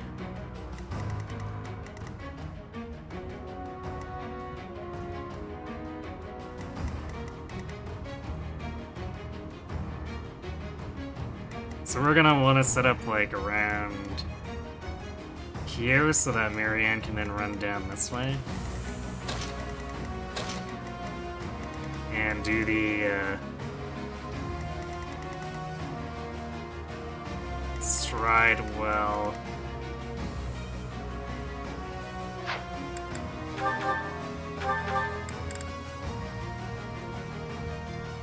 Well, she is moving into technically enemy range.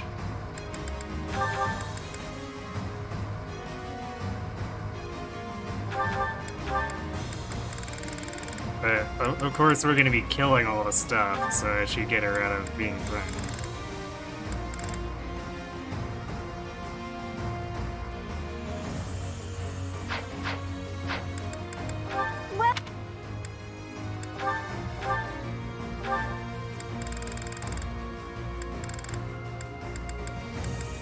Is that the one? Thanks a bunch. Come back.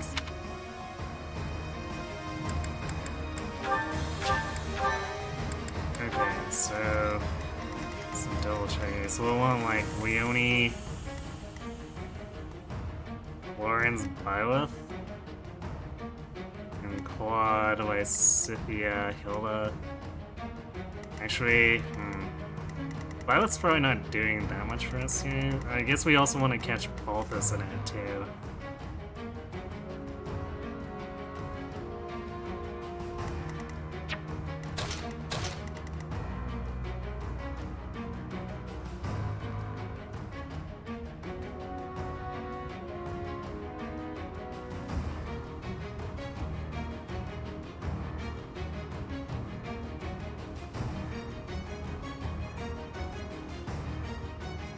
So maybe, I guess we don't really need Claude, and he can kind of come off the fringe. So we might want to make sure we catch like Ignatz and Raph to get them out. And then like we can run Marianne down and give her impregnable wall and stuff to ensure she's safe.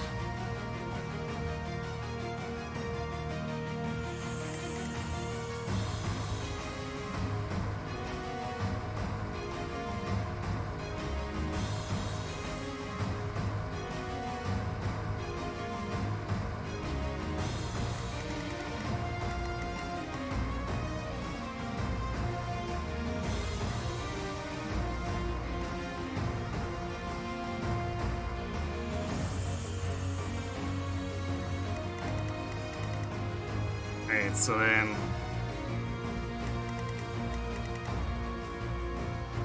Leone, Lysithia, Hilda, Lorenz...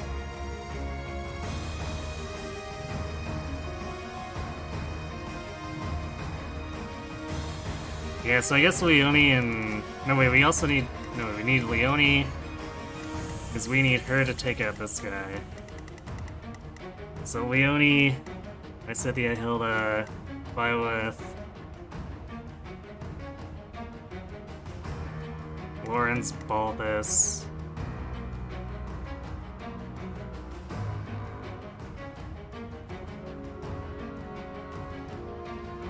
Raph Ignatz.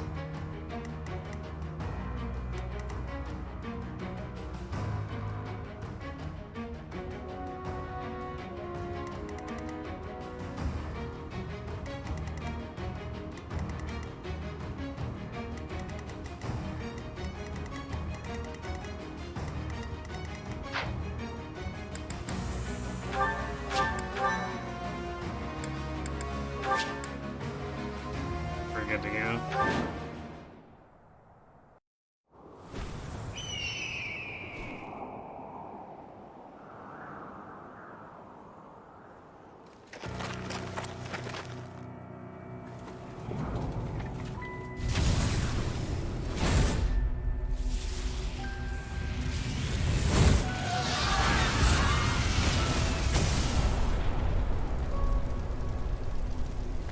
Know that I will tear your heads from your shoulders. The dead must have their tribute. As big class reunions go, this one's gotta be the worst in history. Years ago, we fought here as classmates. But not today.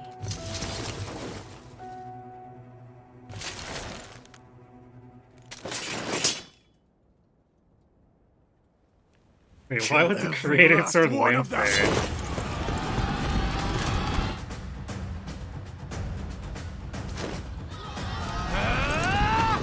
And so we fight on.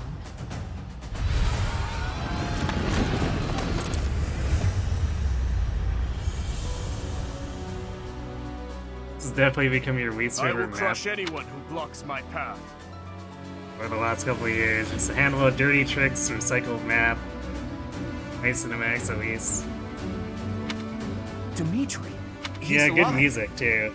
But he doesn't look interested in joining forces with us.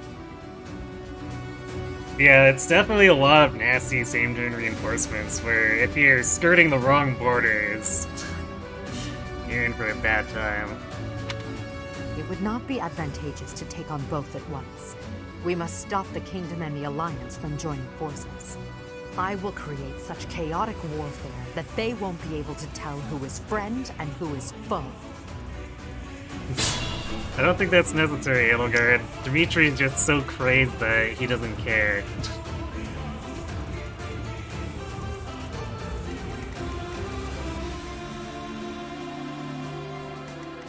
Shall we?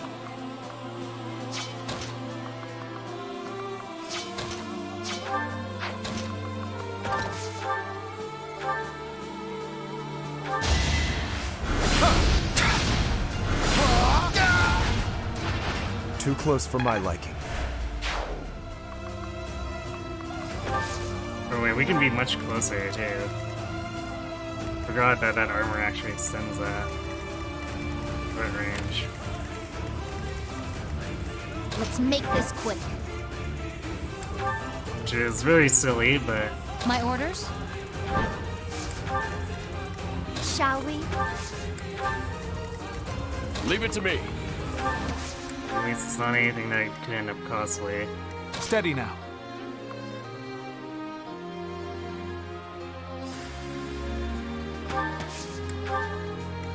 At the ready.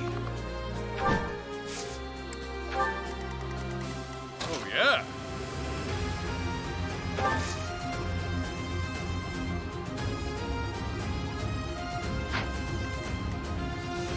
What's my strategy?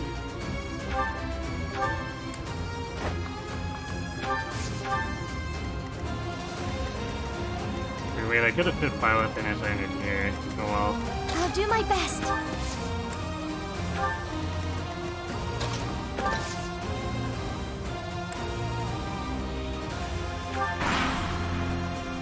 Mounted units, advance!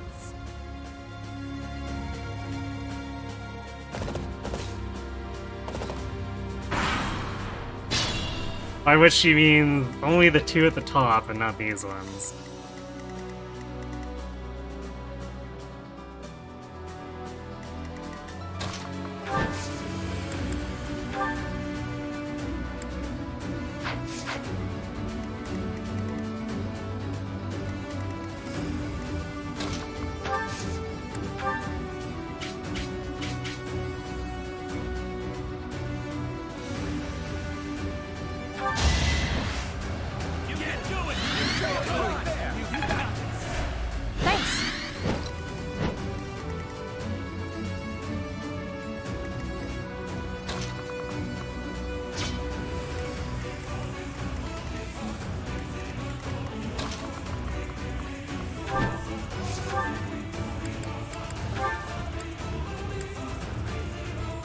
Wow, Leone almost one-rounds this guy with the silver bow. If I was using point-blank volley, it would do 56 damage to the Fortress Knight. That's disgusting.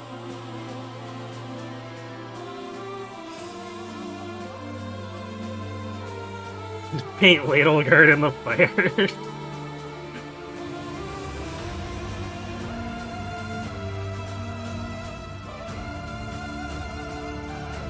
Knowing the weird thing is knowing the dirty tricks makes the map just stupid. I mean, it kind of does that for a lot of dirty tricks in some of these, or the maps across the series.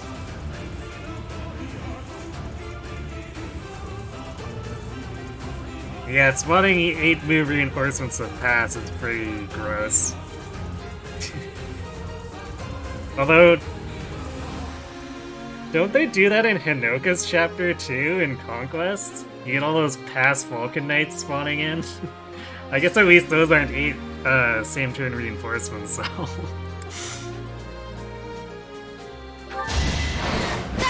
Spirit! Make a difference?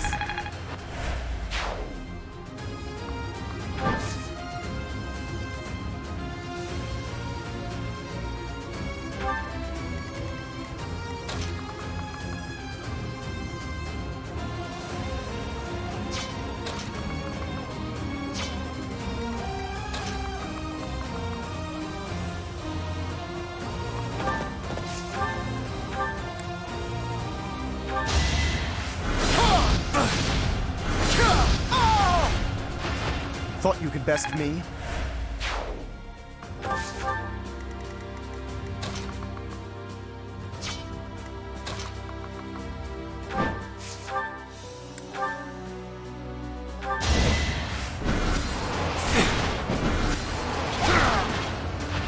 I will not die yet.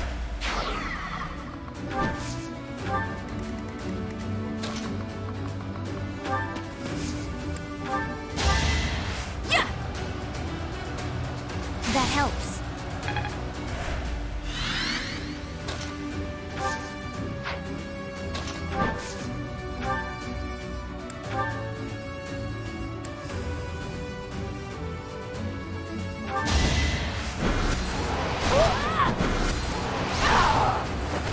You lost that one.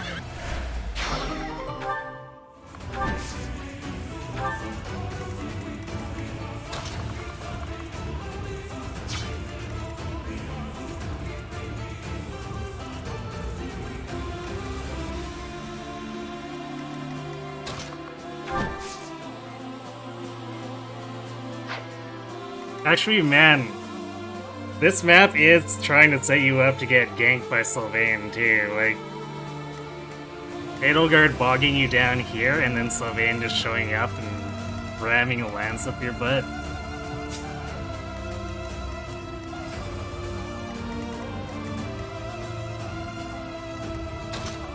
It's almost like, it feels like they might be in cahoots a bit.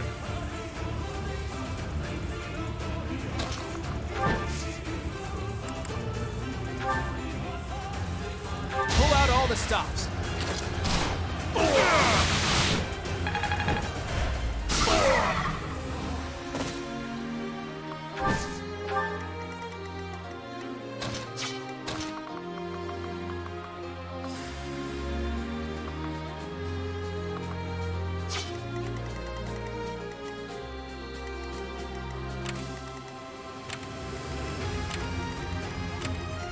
I think this guy will pull with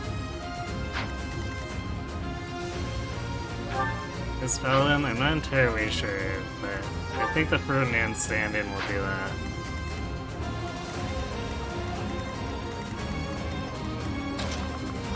That's fine. We're okay just ganking them all.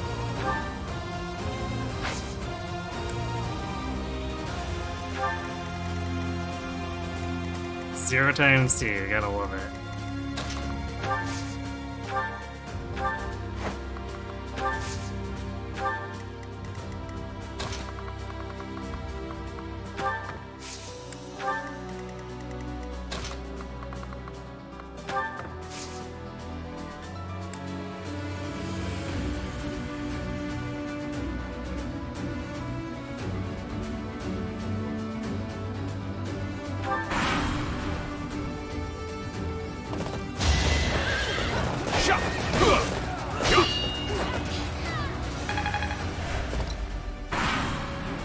No, they didn't pull together.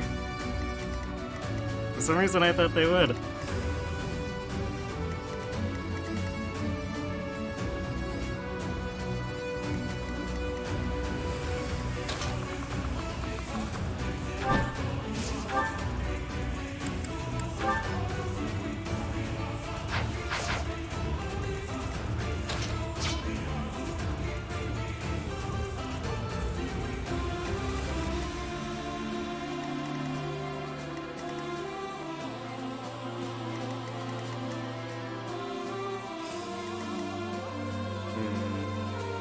Can't remember exactly where Sylvain spawns, probably like here?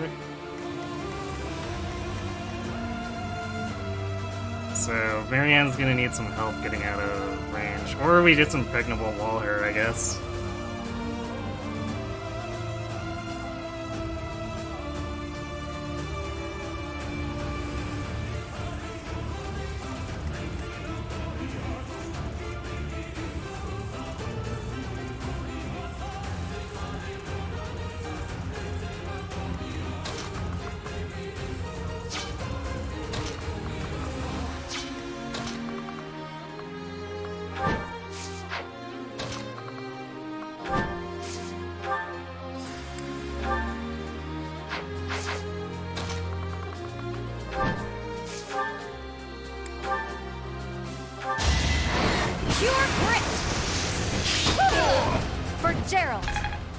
Or Gerald.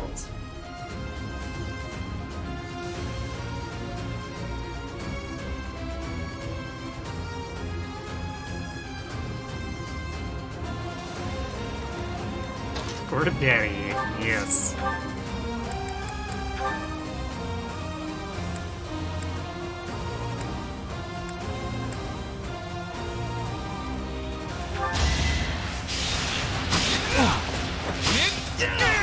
I wasn't about to let you go. Fun to watch. Fun to watch. You know, all that casual murder.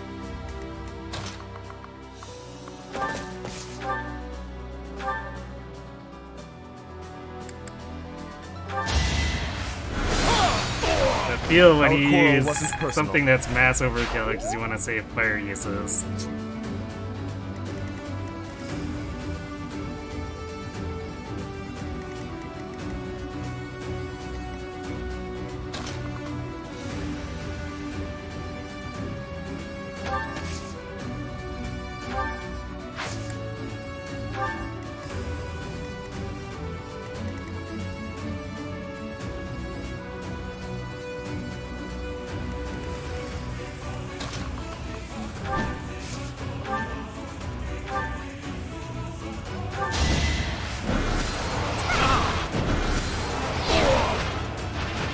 No time to slow down.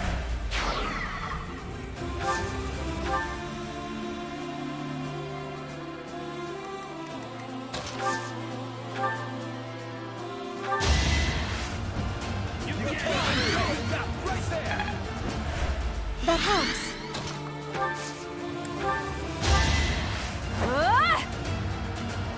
That helps. Anybody think we kill an awful lot of horses for being the good guys? Yeah. Very, very questionable. I'm sure Marianne would actually be quite appalled if we informed her of that.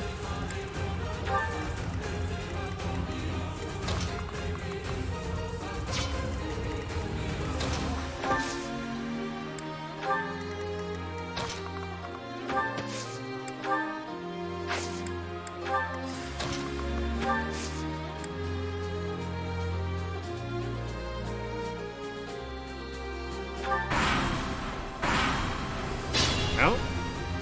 I thought it was this turn, or on turn 3. I guess not.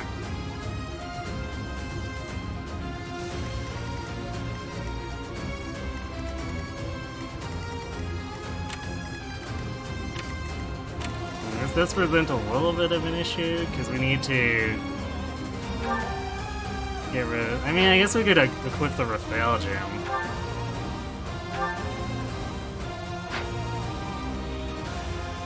Which would would drop him down to 44.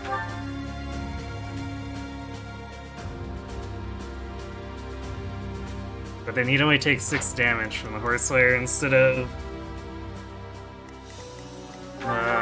it would be 16 twice, as is. I guess either way it's not that deadly to both us.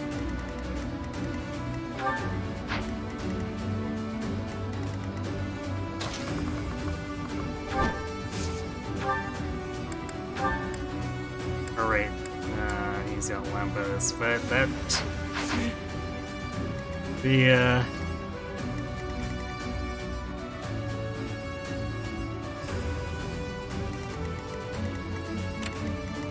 that does not protect him from getting wrecked by just straight up massive damage from Hades.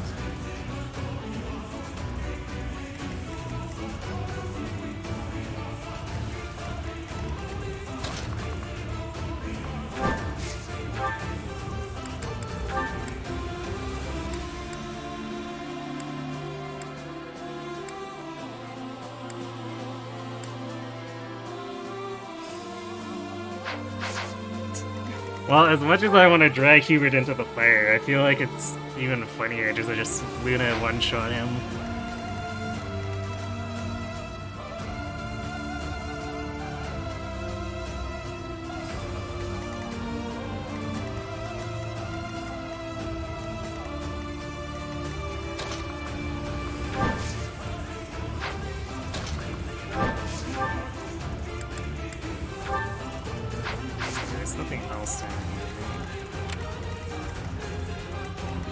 Edelgard's flank is kind of weak.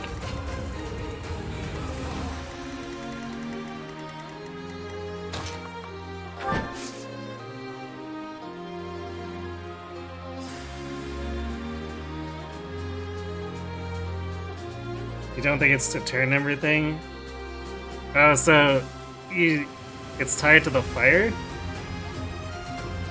I guess that would explain why I'm unsure about the turn. They're abandoning the central position to attack us. How leisurely. You're interfering with the plan. Looks like I'll just have to get rid of you.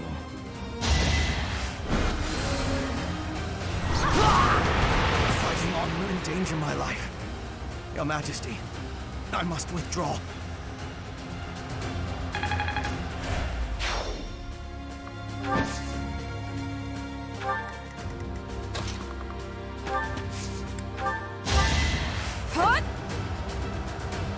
Apologies. One possible trigger is if I get to this... one of my units southeast area and provoke a kingdom unit. I see. Although I'm pretty sure I've done something, like, I've gone Sylvain on turn 3 before. Because I just went like full ham here. And I think taking the hill pisses off Dimitri, because I'm also not used to Dimitri just sitting put for this long.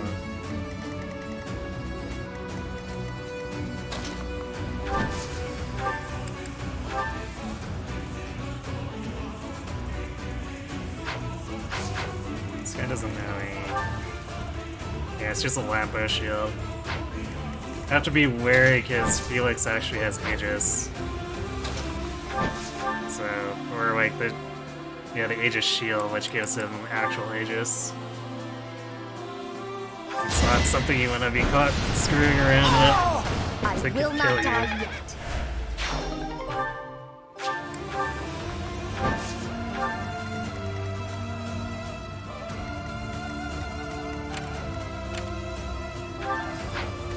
Alright, so we can now safely bait these with Bulbous.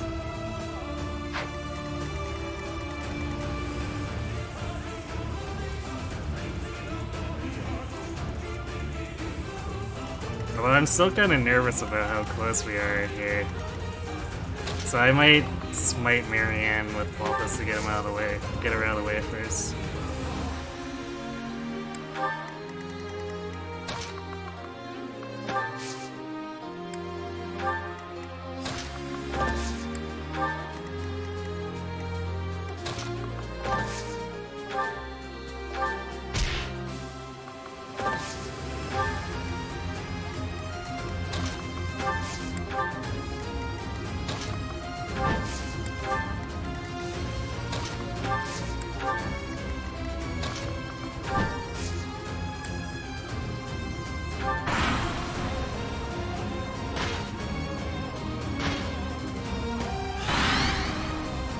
The Imperial army is starting to crumble.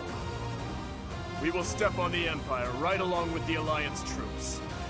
To the eternal flames with all of them!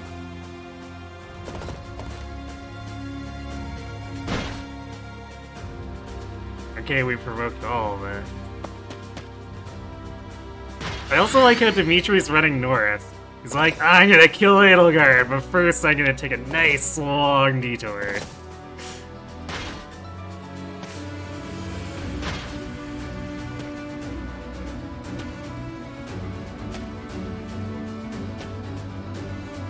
Like, dude, you could take advantage of the fact that I've destroyed her flank here and attack her other flank.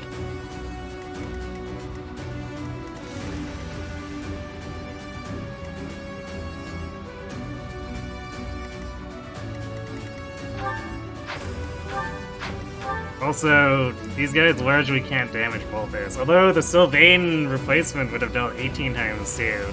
Maybe slightly scary. Except for the fact that we've got O-Chain.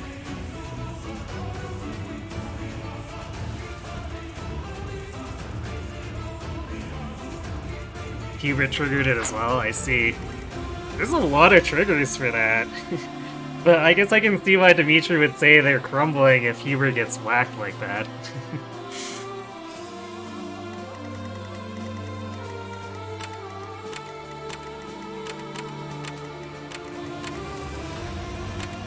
Alright, I'm just gonna highlight all of these just to make sure we differentiate as they come in.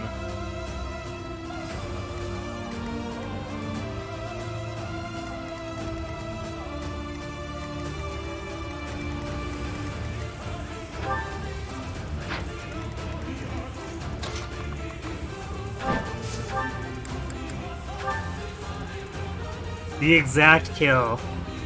Could it be more perfect?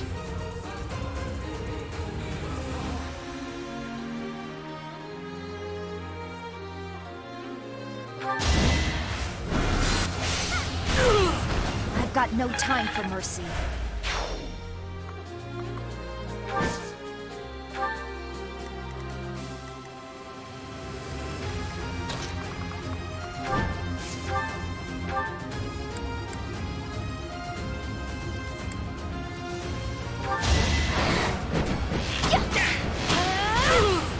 I'm not dying here.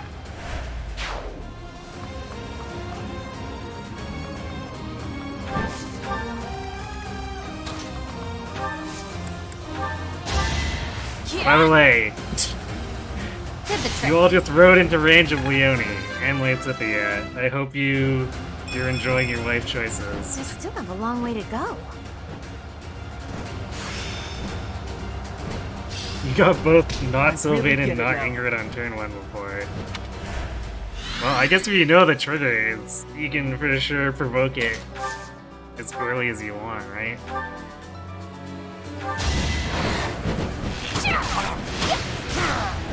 Alright, who's next?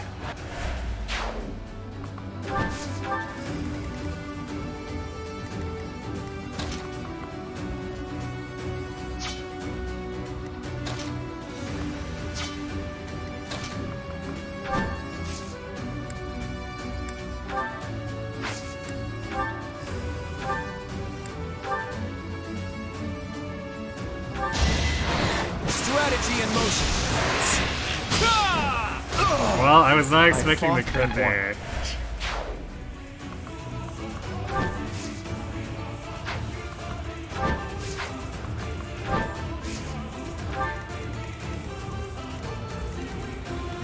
We do have to be careful because, like, all of the kingdom and a good portion of the empire is coming toward me, but I want to clear these Pegasi so that we have room to actually move around.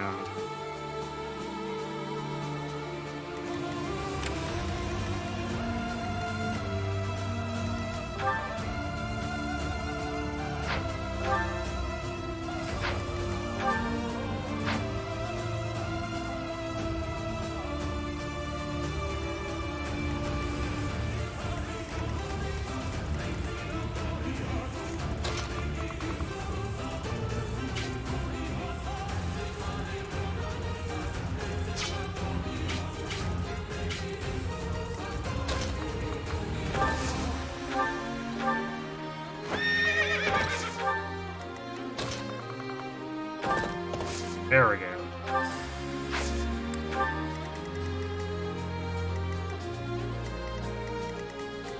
If this provokes the demonic beast, we may have some issues, but we'll see. We also might be able to draw the Ingrid and Petra replacements into fighting each other.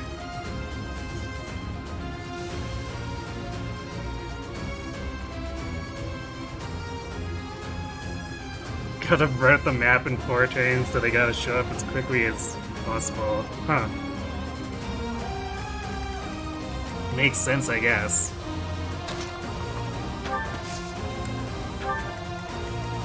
Although, why were you routing in 4 turns?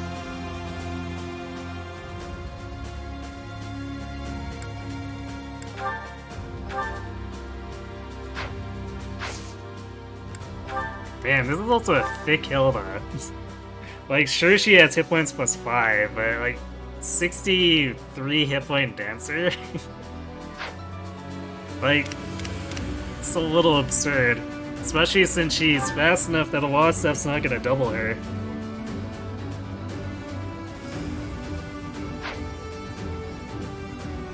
He showed up before the first player phase even ended. Jeez, still an ambush. I mean, technically, even though they're basically walking into your ambush at that point.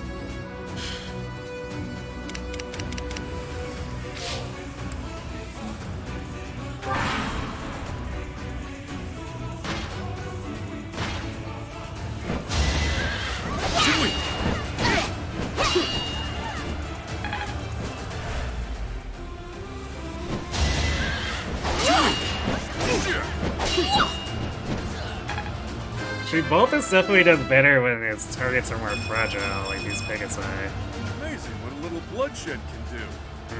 Really, I mean, it's a good level, but I really wish you picked up some deep.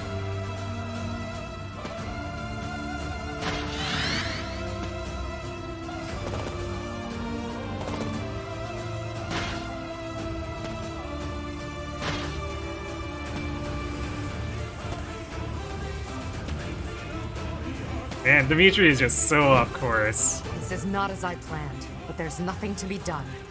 Burn the central hill.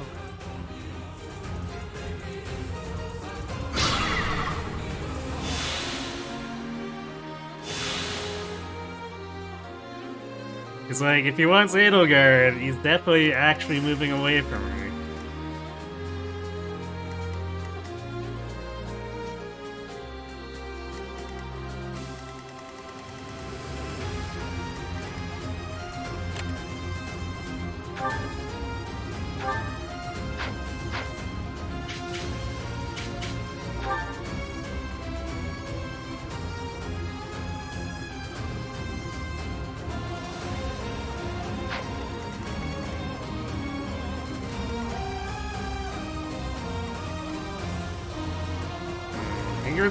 Or the Ingrid replacement is not really in a place where I want to be going right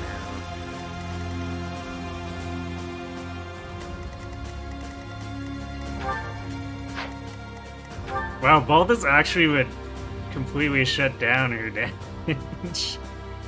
Should do 2 times 2.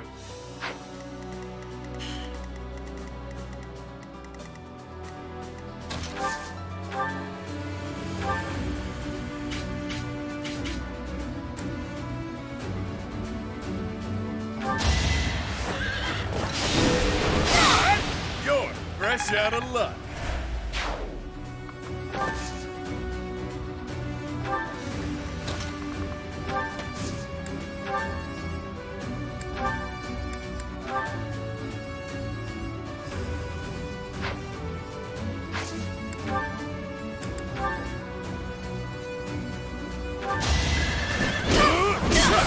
No chance. There we go. Gotta give Ref some kills every now and again.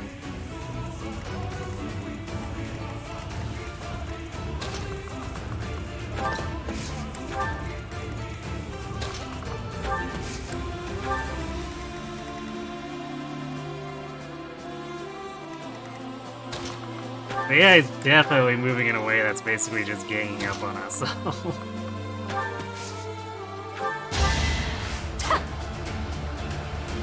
Thanks, Bell. Yeah, burn the hill. Screw that one Pig Knight specifically. Although it does inhibit... This still isn't good enough. Oh. Dimitri's movement. For the rest of the Kingdom forces. I wonder how many of them are gonna try to come over the hill.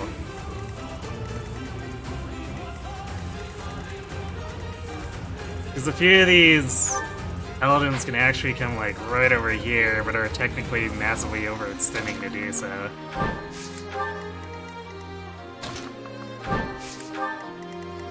Not that the AI cares about overextending. It will happily overextend a lot of the time, but you know.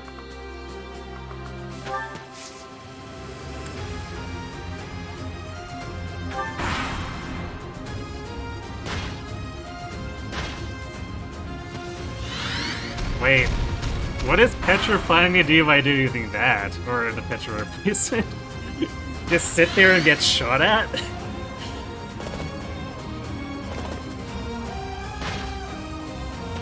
Okay, so the Fortress Knights want to get cooked.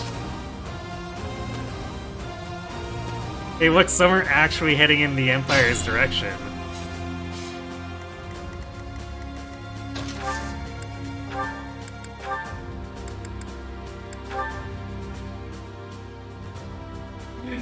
I'm sorry, what's that? Keen intuition and alert stance?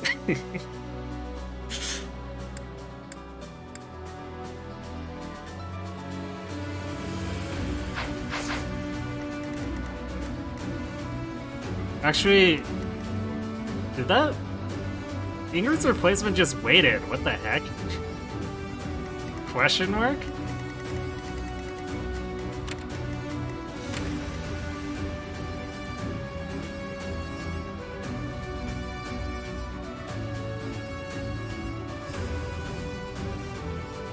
That's a total joke, at least Anna's paralog shipped late and was ignored.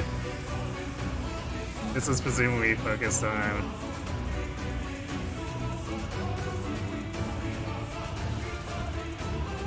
The enemy pigs on both sides seem to collect on the hill for unknown reasons. Just like Hubert does. Huh. I wonder why. Like, what quirk does that?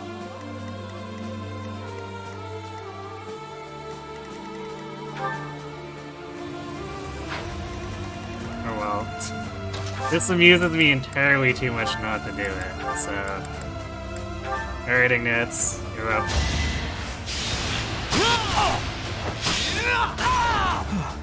Still alive. Amazing. Yeah, where's your 100 summer boy now?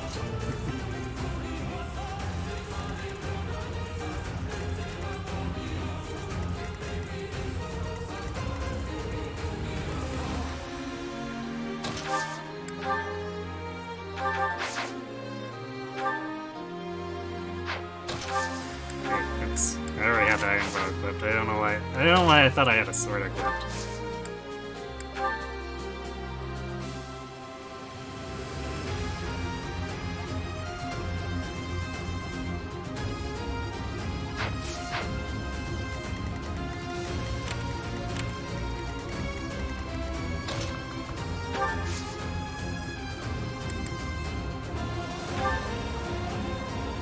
We've got to try.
Gambit might have been slightly unnecessary, depending.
Probably kill this fierce iron. Oh yeah.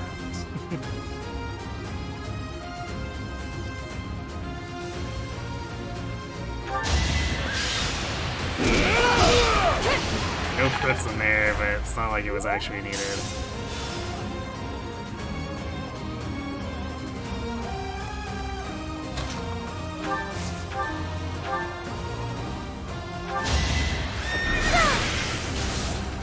I was kind of hoping for a My Blood Compels Me.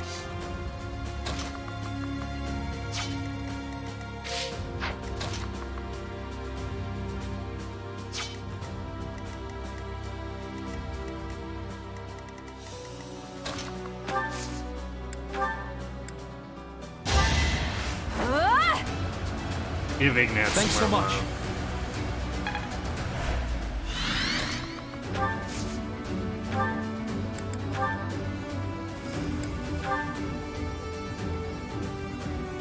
Jesus. He has 100% crit rate with the Hunter's Volley, Hunter's Killer Bow. I don't think we need to Then Killer Bow uses on that though.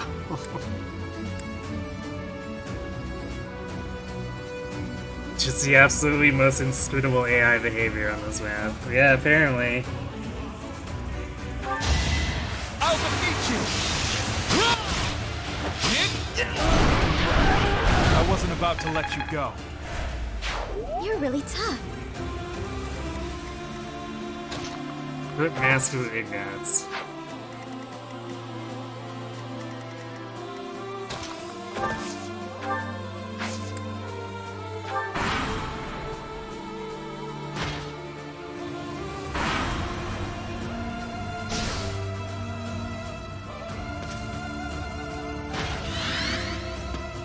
Oh, Felix is heading towards the Empire too. Whoa, Kingdom units actually maybe thinking about attacking the Empire instead of ganging up on me with them.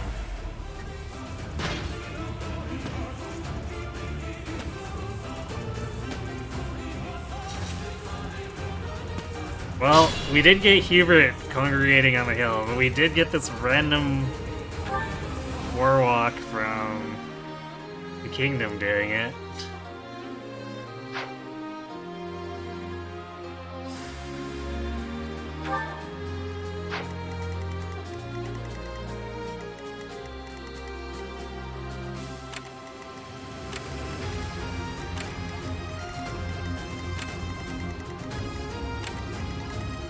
Yeah, they're actually just rallying up there without doing anything else?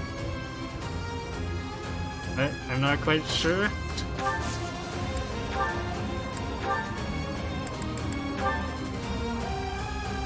Oh my god. Raph almost just punches straight through these. In fact...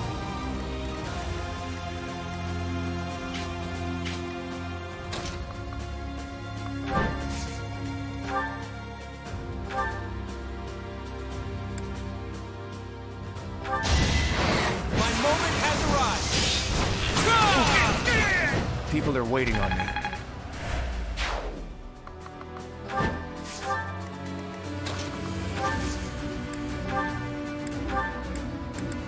You ever just pummel a Fortress Knight into submission?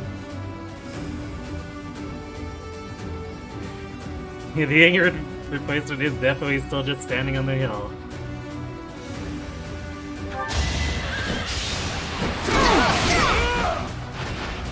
Sorry it's gotta be like this.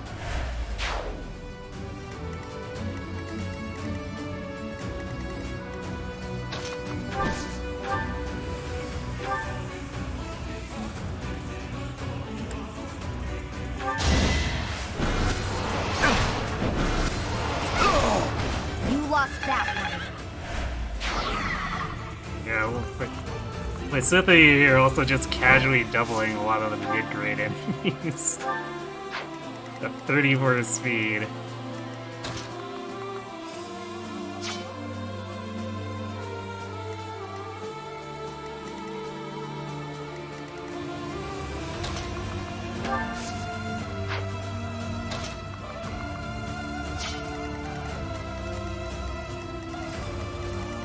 Actually, at this point,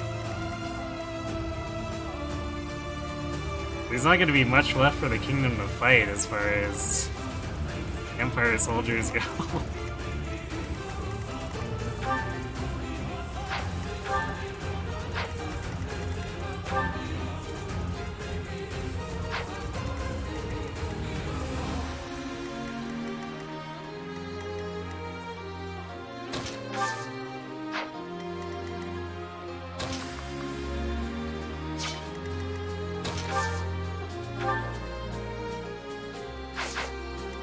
Although we should probably prepare for all this coming towards us here. It includes Dimitri and Deru.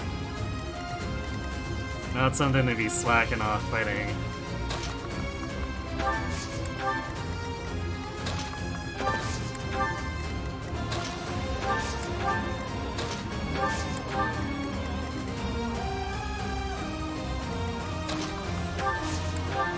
So do that.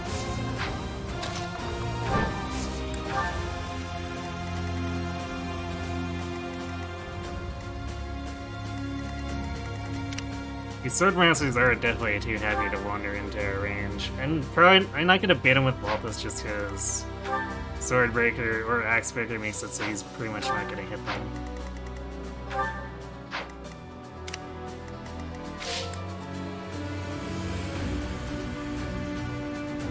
That's why Rap eats and trains every day, so he can punch through his full plate. Yes.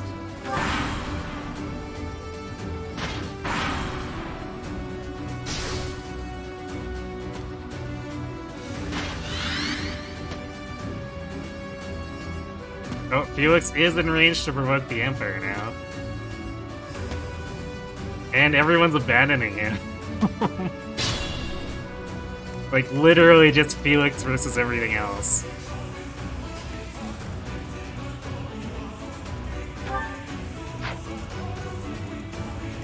Not that the Empire has much left, really.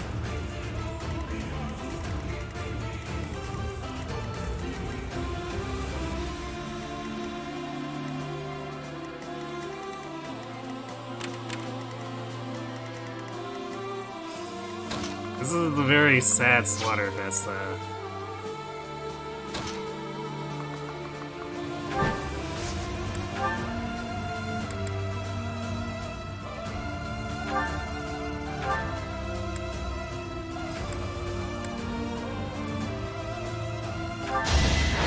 Hold a grudge if you must. You got yourself killed. Well, Nicely done. them crits.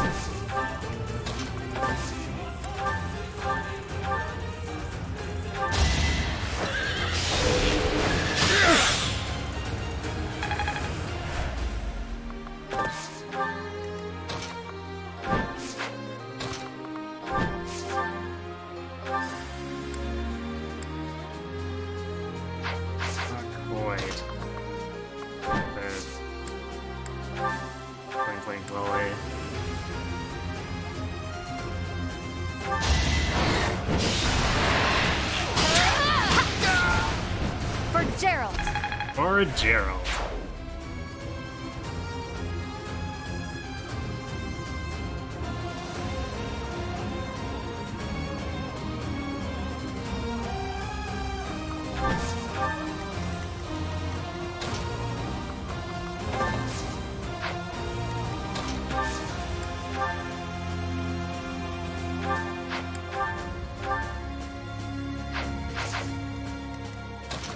Definitely does need quad there, though. And you're gonna be so slow that you double them with Sagittary.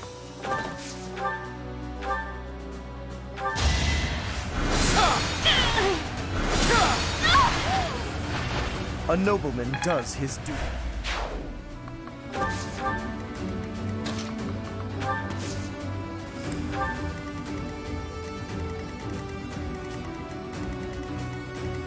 Well, because these guys are all getting stuck in with zero movement here, basically, we'll be able to fight Dimitri on his own, sorta. Especially since Daddy's getting ruined by this bush of all things. He can't actually protect Dimitri.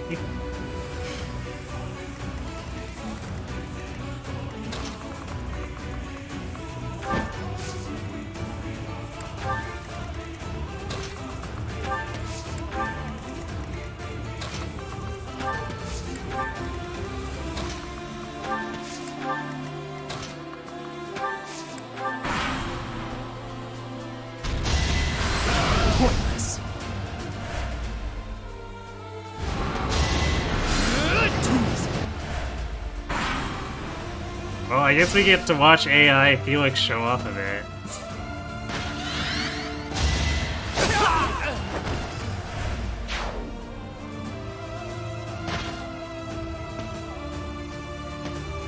Oh, the Warwalks are actually trying to protect Dimitri. Kudos to them, I suppose.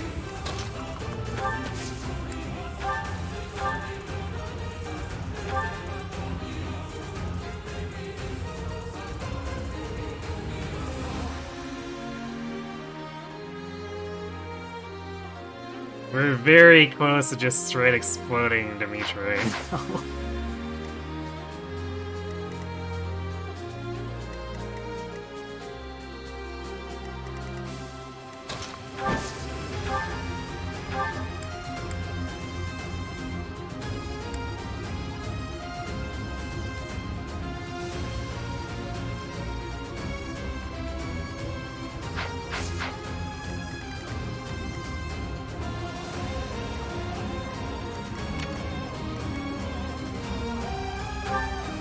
Bishop's actually got quite a bit of reach, although nothing but Nost.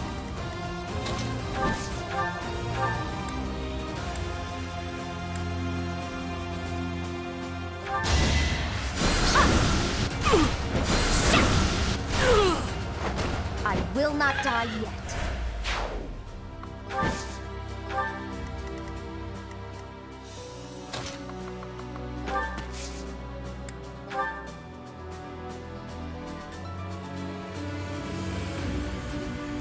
Thank you.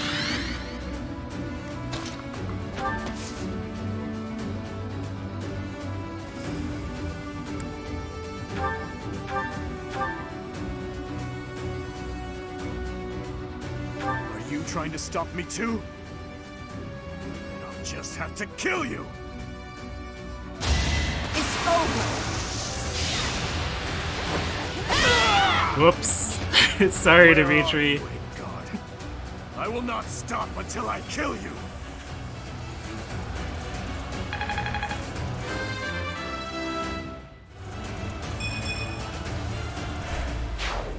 Well, we got more speed. Got a race car, Violet got a race car.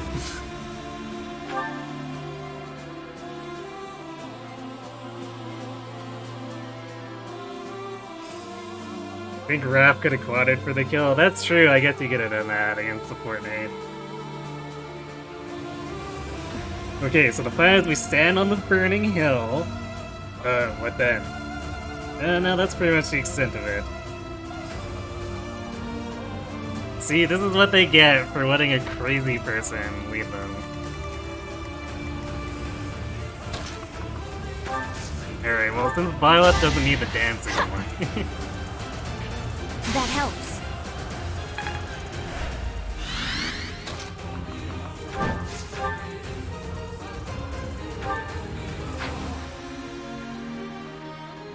Cynthia is legitimately starting to run out of spells. In the name of His Highness, you die here.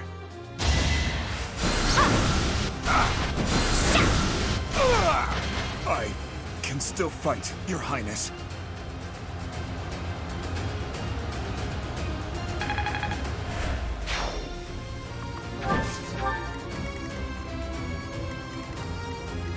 I wonder if the Warlock and Bishop moving nearby will aggro the finger replacement now?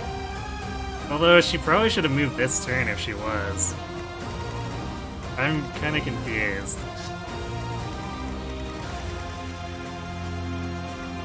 Man, I almost just want to watch Felix try to get to Edelgard, even though he's gonna get stuck on this monster forever.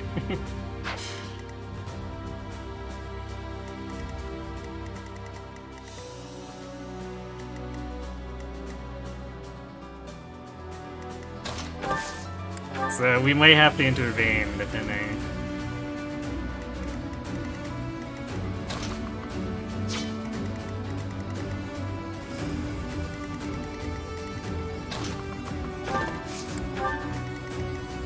Cause like I'd really love to see it because it'd be funny, but the AI is almost assuredly gonna get stuck. And I don't want to spend 30 turns waiting for Felix to DPS his way through the bottom.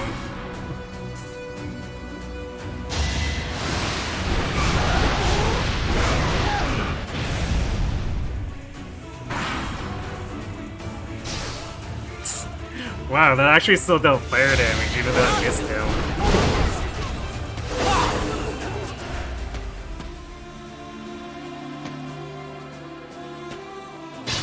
No, okay, and the armors are staying there too. I guess Ingrid's really, really in need of protection. Or something. I don't understand what's going on.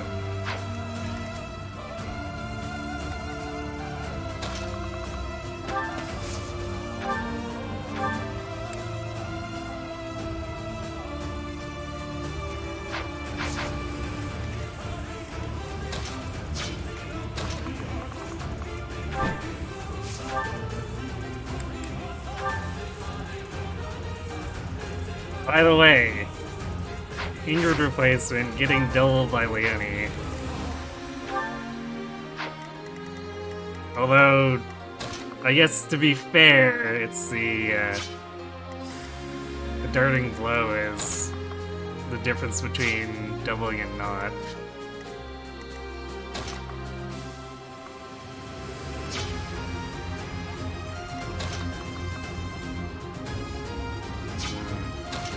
Also, we don't have perfect accuracy.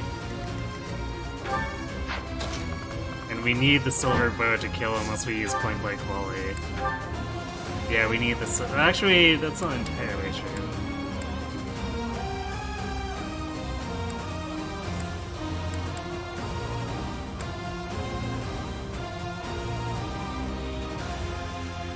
But we'd still have not perfect accuracy even if we use rally strength.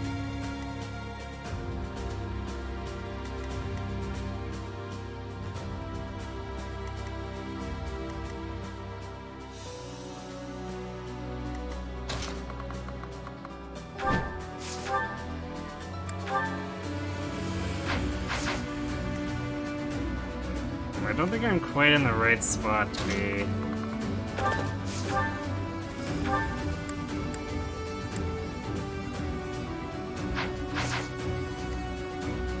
Trying to go in on them like that.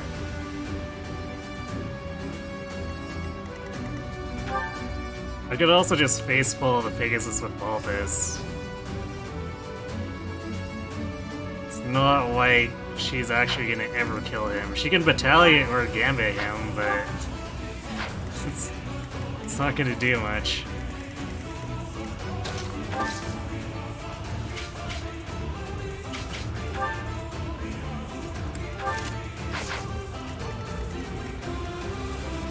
Just have to be mindful of Felix. But I don't see much reason to go the other direction. Actually, we'll let Felix fight this monster and see if we end up either killing Edelgard first or he ends up killing the monster first. We'll make it a damage race.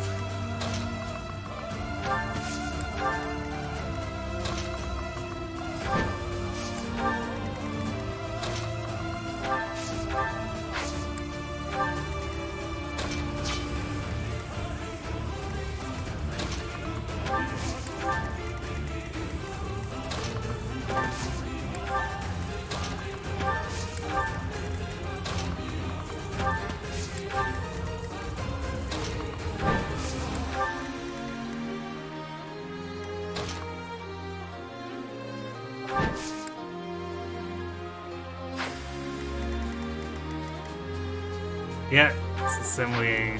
Although, let's see. Is that gonna possibly cause issues? It shouldn't. Because the magic users are too far away.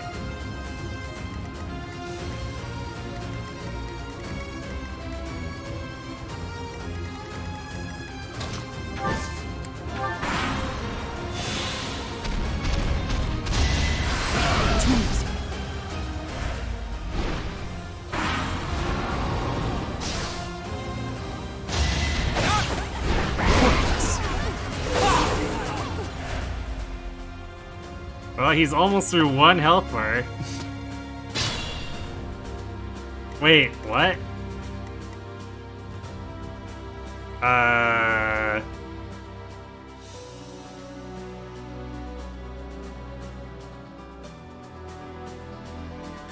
Well, I guess the predictor won.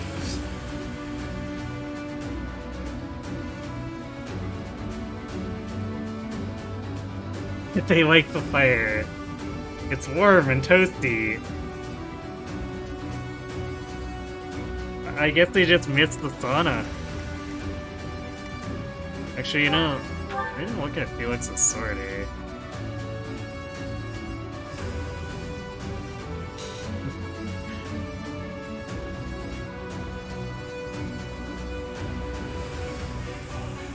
Wow, this is... I mean, I guess it's got bad hit rate, but it's pretty comparable to what we just picked up from Claude's Paralog. Gamer going through his 3 concoctions while resting on the hill is your favorite. Yeah, that does seem pretty ridiculous. Alright, well, you know what? If they don't care, I'm not gonna rush them over there. It's just whatever.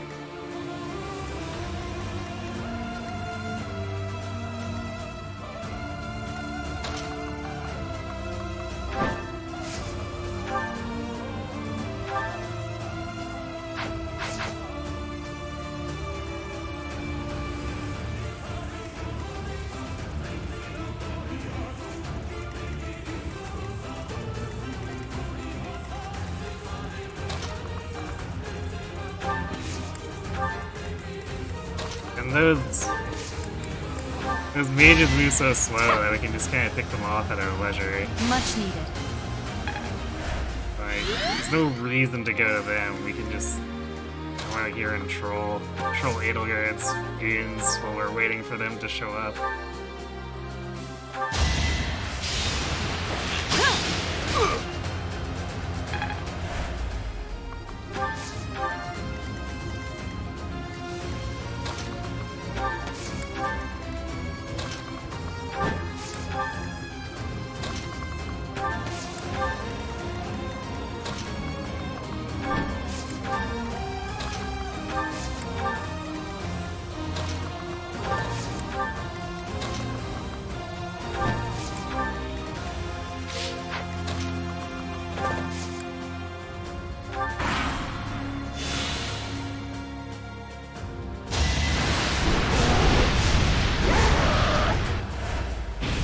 Oh, no, okay, it didn't hit him.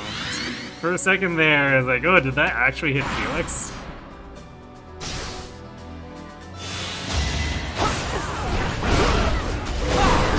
Oh, he's through 1 health bar.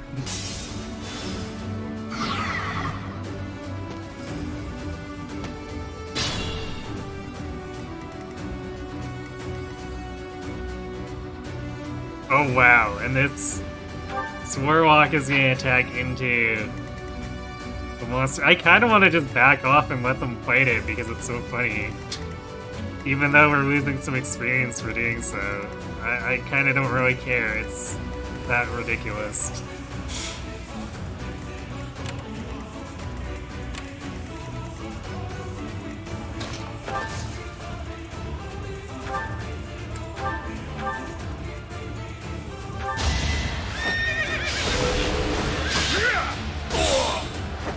Won that bet.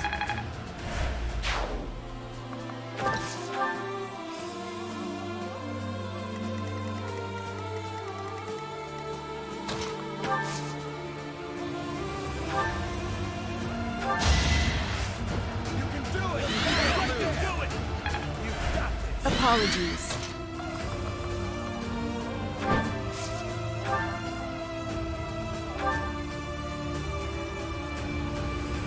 I will destroy both the Kingdom and the Alliance. Now, with one fell swoop.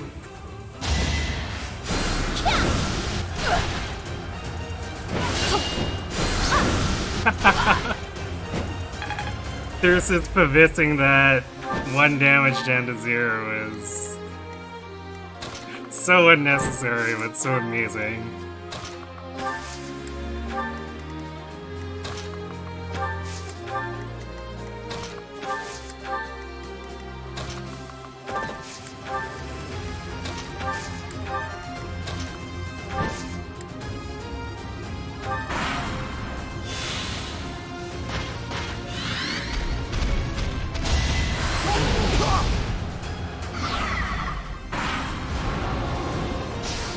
Oh, the monster moved out of the way, so I guess that Warlock's gonna come for us now.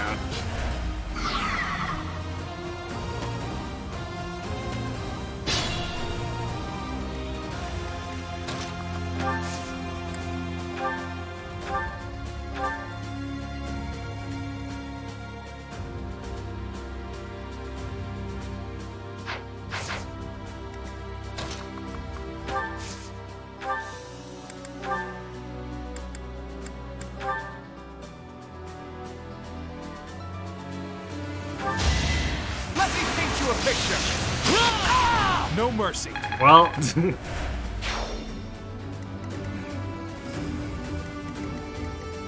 Sucks to be you.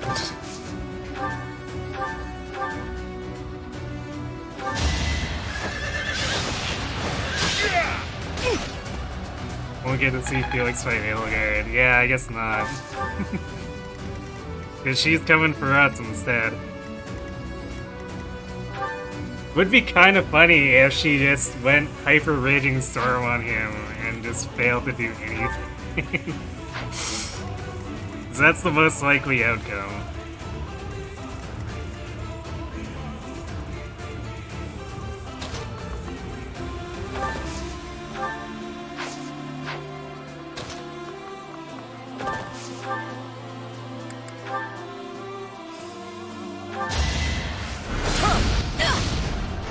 Our quarrel wasn't personal.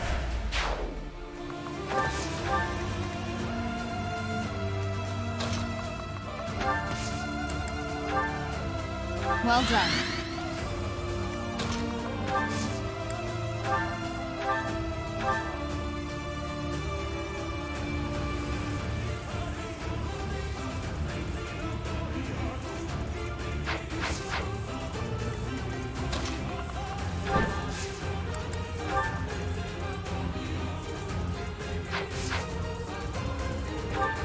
Yeah, Edelgard's got a crap load of charms, so it's not actually a guaranteed gambit hit.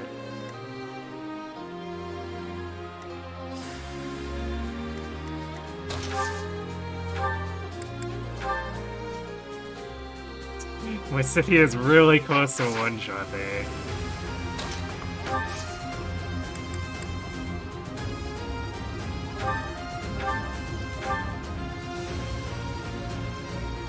I knew when next we met, one of our paths would have to come to an end. Your journey ends here, Professor. Forever.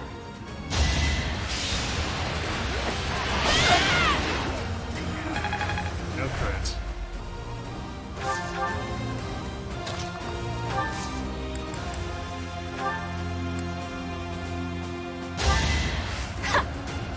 Not that we have to worry about trying to get the crit. I'm just trying to do it to be cheeky. Because really, we can just kill her with anything now. Here is something to believe in. Getting both Dimitri and Edelgard with wind sweep wad out I crits. lost. Just as expected, Huge you aren't easy. making my path an easy one.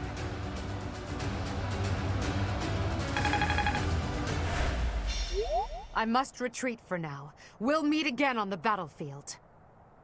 Even in an ugly battle like this, it's important not to lose heart. We have to take pride in our victory. We did it, Teach. Now we can move forward to our victory. We actually left Felix and the Ingrid replacement alive, too.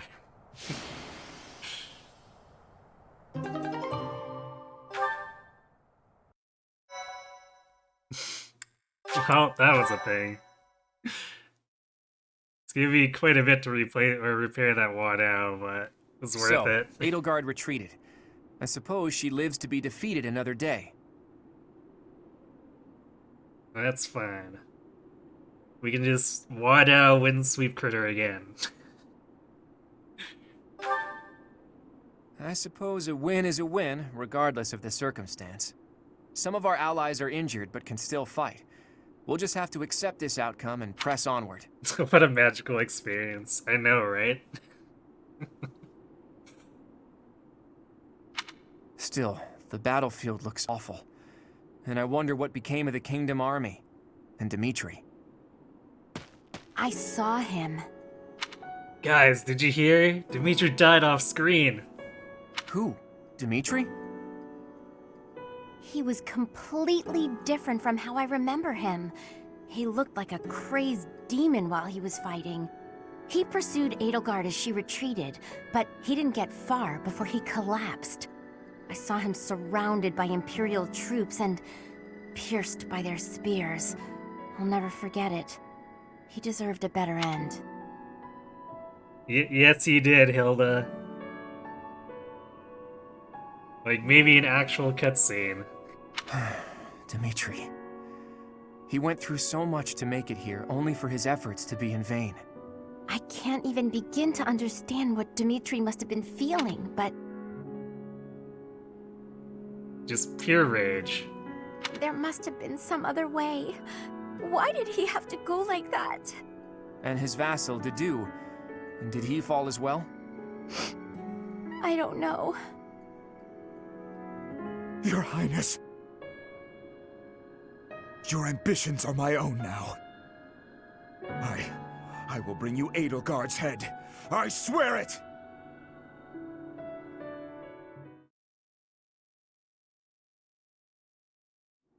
Professor, Claude, may I have a moment of your time? That moment, I believe Dimitri became the Joker. Too bad you never saw it. If only Dimitri was guided by someone else in another time. Yes, if only.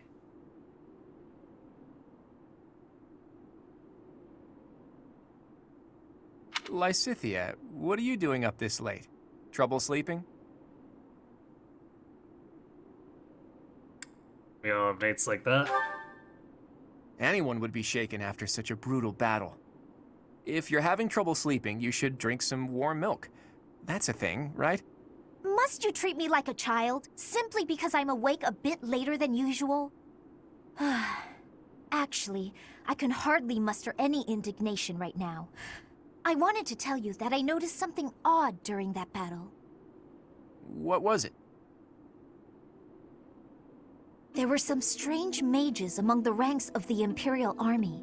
Did you notice them?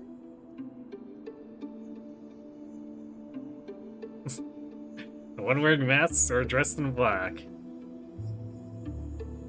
I mean, it's both. Why is this a question? That's right. I have seen people dressed just like that before. It was a long time ago. House Ardelia was involved in a rebellion that took place within the Empire 18 years ago. After it was quelled, all of the key officials were caught and put to death. The Empire sent replacements, who they used to take control of House Ardelia. Among the people sent by the Empire were mages dressed in black, just like those we saw in battle. If they're Imperial mages, it makes sense that they would wear the same clothing, right? Yes, but the mages from back then and today, I do not believe they are from the Adrestian Empire. Also, this is such a stupid set of questions. Are they Kingdom mages or Alliance mages? It's obviously not either.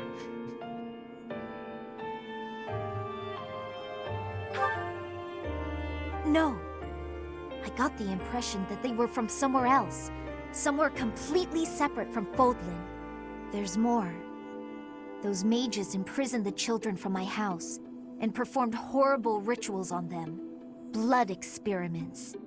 Lysithea, you can't mean... even you? You bet they're Norian mages. You know, if I had really wanted to try to tie the games together again, I bet that's where they would attempt it. Yes. All of the others were deemed failures. They all died. And even I... It doesn't matter. The point is that those monsters possess dreadful knowledge and power. Bernadette is from Nor, you have proof? What proof?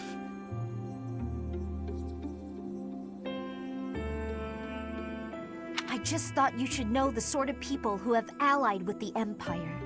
Blood experiments. Does that remind you of anything, Teach? Exactly. There was that secret group who abducted Flayn and extracted her blood 5 years ago. The people involved back then were Tomas and Monica. Well, I suppose their true names were Solon and Kranya. So, that eerie group has been slithering behind the scenes in the Empire for a while now. Lysithea, thank you for sharing all of that with us. One day we will uncover the truth of who those people really are.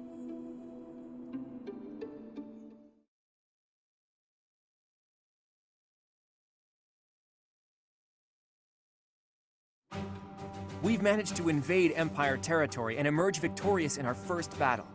I hope to maintain our momentum and push onward to Enbar, the Imperial capital. Unfortunately, we are not legendary heroes in a fairy tale. Our stamina has limits. The longer we fight, the harder the fight will become. Actually, Quad. Whatever quick quotes is for Noir. Oh, really?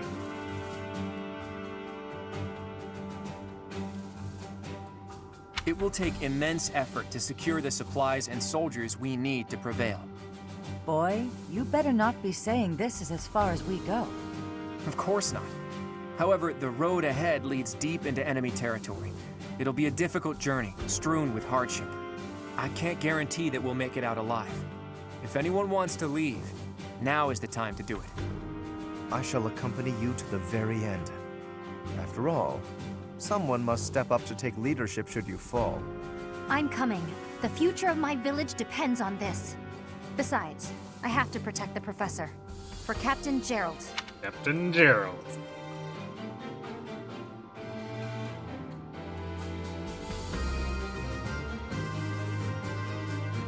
I'm not going anywhere. Because of the Empire, my little sis can't live in peace.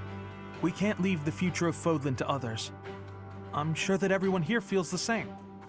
The Knights of Seros will keep fighting the Empire. We won't rest until we rescue Lady Rhea. I feel the same as the Knights. I've got to rescue Lady Rhea no matter what.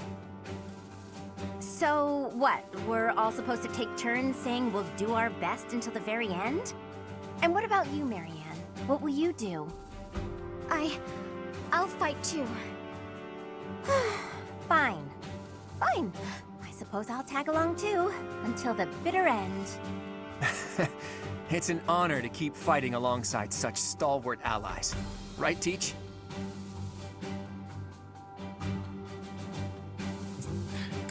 You're a stalwart ally too, Claude. I know I'm a great leader and all, but praising me isn't gonna get you anywhere. All right. Now that I know where each of you stands, I'm going to return to Alliance territory for a while. I intend to report this victory to the Alliance Lords and draw out even more support from them. Our next battle will be even more challenging, so brace yourselves for that. I should write to my brother. He'll want to hear about our victory. Your brother, Lord Holst? How is he these days? Oh, he's doing great. I even got a letter from him before the last battle. He was so high on shrooms, you don't even know. He wanted to come and join our fight too. What's this? Lord Holst come here? That would be a most reassuring development. Sadly, it sounds like my father was against the idea. They want him to stay in case they need to fight the Almirans. Their logic is sound, though it is vexing that the Alliance's greatest general cannot join us on the front lines. We should be glad that Holst is staying behind. Almira aside, there's also no guarantee that the Imperial forces won't try to launch a surprise attack from the Old Kingdom territory. If you have something you need to talk to my brother about, I'd be happy to send a letter. No, that's okay. I'm just glad to hear he's doing well. Please send him my regards.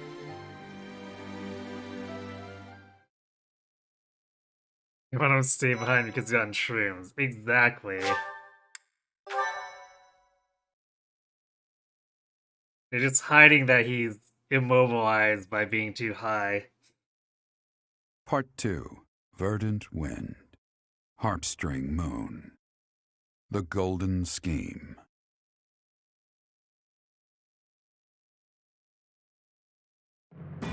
Claude leverages his victory at the Battle of Gronder to secure reinforcements from Alliance Lords. Meanwhile, the Imperial Army continues to tighten its defenses at Fort Mercius in anticipation of an attack on the Imperial capital.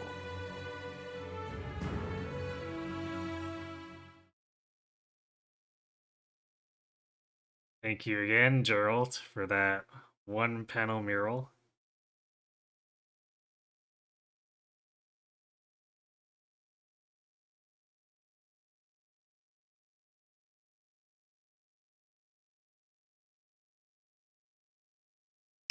I wonder if they intended the post-time skip ones to be longer. Because it feels so weird to have one mural and then this huge, long loading time after it.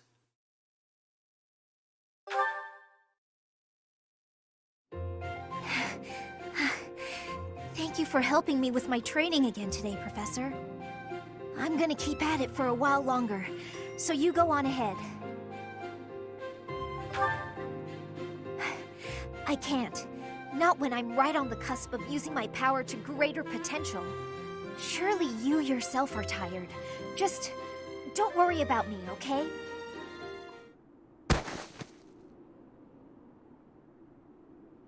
Lysithea isn't I'm sorry, satisfied Professor. with 61 It damage was with careless of Luna. me to continue, despite how fatigued I clearly was. I probably should have listened to you. Now I've made a mess of things. I can't help but feel the need to rush in all things constantly. You get that way when you realize you haven't got much time.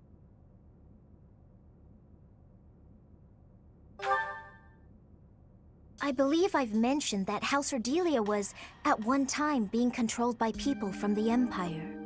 During that time, strange people, mages perhaps, came and performed rituals on all the youth within my family. With the Empire monitoring our every move, my parents could do nothing but watch in horror as all of this unfolded. One after another, the children died, until the only one left was me. You know, my hair wasn't always this color. During their experiments, they'd been doing things with my blood. One morning, I awoke like this, a shock of white hair, all trace of pigment gone. Upon seeing me, the mages were delighted. They realized that their experiments had finally succeeded. Wonder what makes white hair an indicator of the experiment succeeding, though. Is it just like crust plus crust equals white hair? Sure enough, they ran a test and saw that two crests coexisted within me. Losing pigment from my hair wasn't the only loss. The mages informed me that my lifespan was now greatly shortened. 5 more years at most, perhaps less. Shortly thereafter, the mages lost interest in me, and we never saw them in the Ordelia household again. Since all that, our family has been in decline. It's challenging now even to govern our territory. After all my mother and father have suffered, I at least want them to have peace as they grow older. That is all I wish for, but I haven't much time to ensure it comes to pass. It's not like what's been done to me can be undone.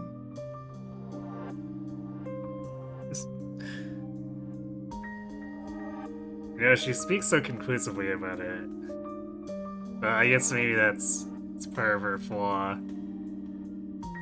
There's a number of support lines which do have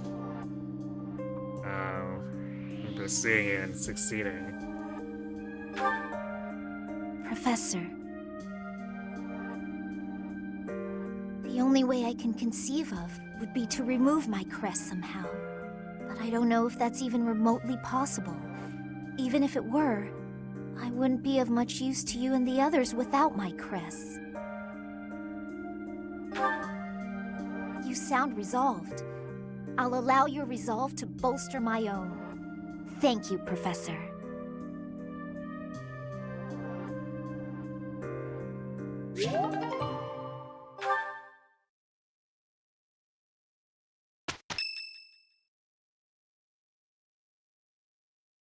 She says that, but we really Our don't objective depend is on her Enbar, the crest. Imperial capital. But our greatest obstacle lies before that. Proc rates are too low on one of them, and the other one is, well, I guess some people use Swords of Turn.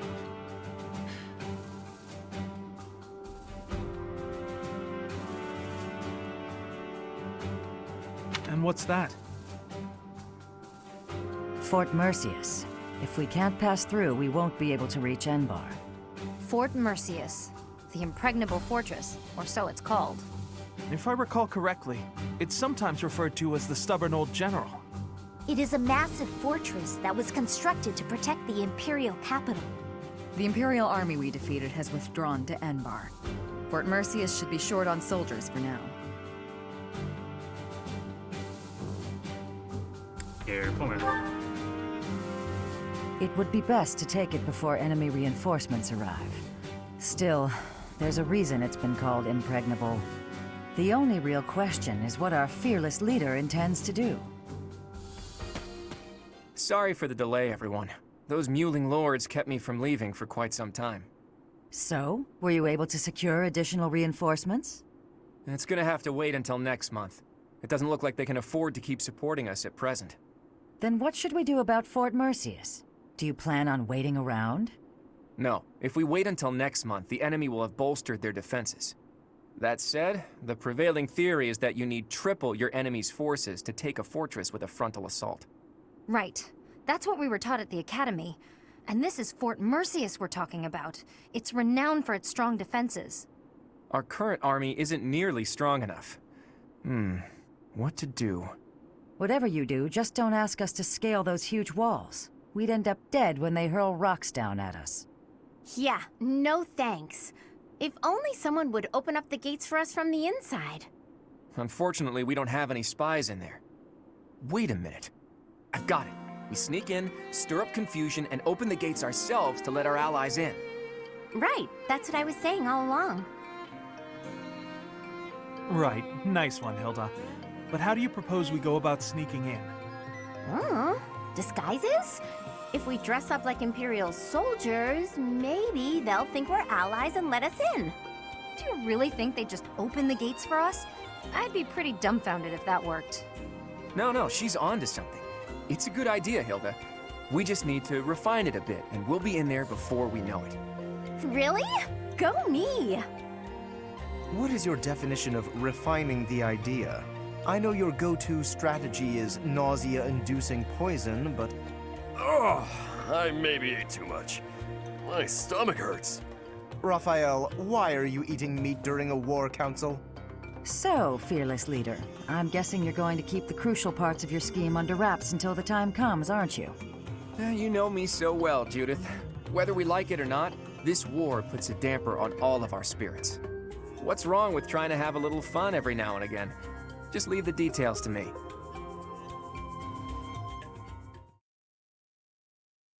Oh boy.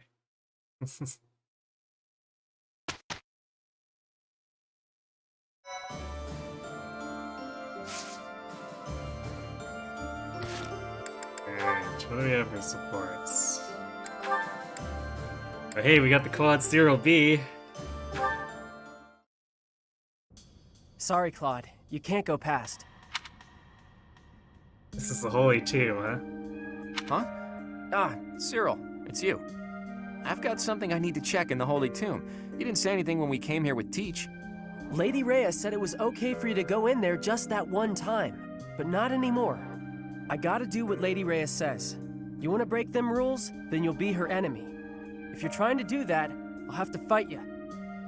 Fine, I get it. I wouldn't hesitate to make an enemy of Rhea if it came to that. But I'd rather not fight with you. So I'll back off. For now. Why is that? Does it matter? Dunno. With your status, you could smack me to the ground and walk right over me. I guess. But I wouldn't. We're friends. I thought you were the kind of guy who'd smack down just about anybody if you needed to. You really are a stubborn one. All right then, I'll tell you. To be fair, Claude does try to present that front. I swore I'd change this world so that those without status are no longer oppressed. Though you were never one of the people I was hoping to save. I never knew that there were people in Elmira in your kind of situation. I realized that my own perspective was too narrow. You helped me realize that. So, I owe you. Did you just say you're all about saving people who are oppressed? Really? I did. Is it so strange to hear that from me? It's just... You reminded me of Lady Rhea there for a second. Lady Rhea always tried to save us folks without any status in the world. Like when she let an outsider like me stay at the monastery. That was real nice. She brought in those kids from Remire Village when they lost their parents, and... Well, I'm not a religious man. I'm sure Rhea wouldn't want to be lumped in with a guy like me. Lady Rhea didn't do those things because the goddess told her she should. She did it because she wanted to. I can tell you that. I see. In that case, maybe I don't need to make an enemy of her. Also, Cyril, she doesn't really hear the goddess. Well, I guess she kinda does when she talks to Byleth, but not really. Thanks, Cyril. I think you've brought me a step closer to my dream. Thanks to you too, Claude. If I was able to help you, then that makes me happy.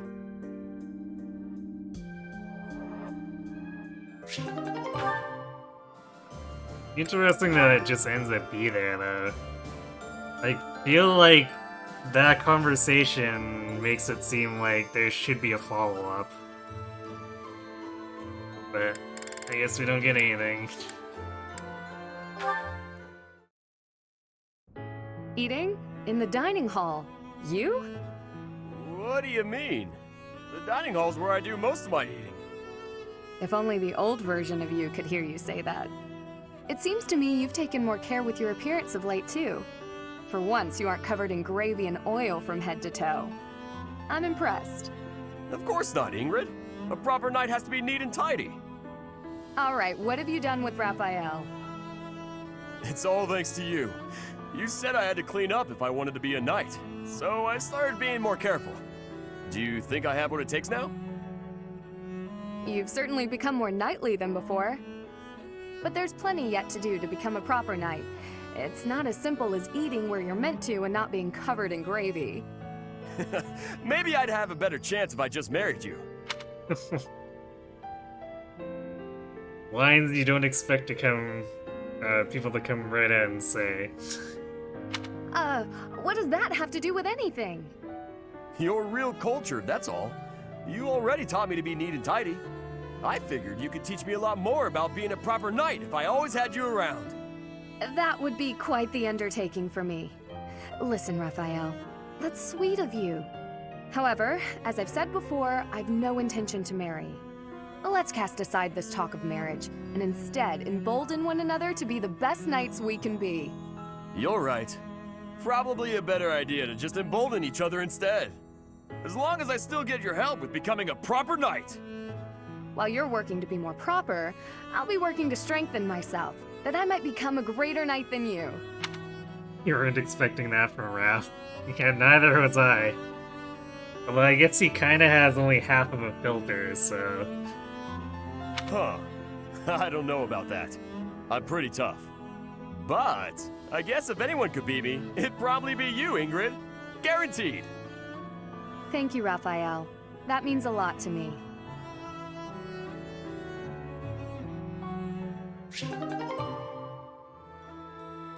This almost became a 3DS support. I mean, there are a number of A supports that kind of end up feeling that way.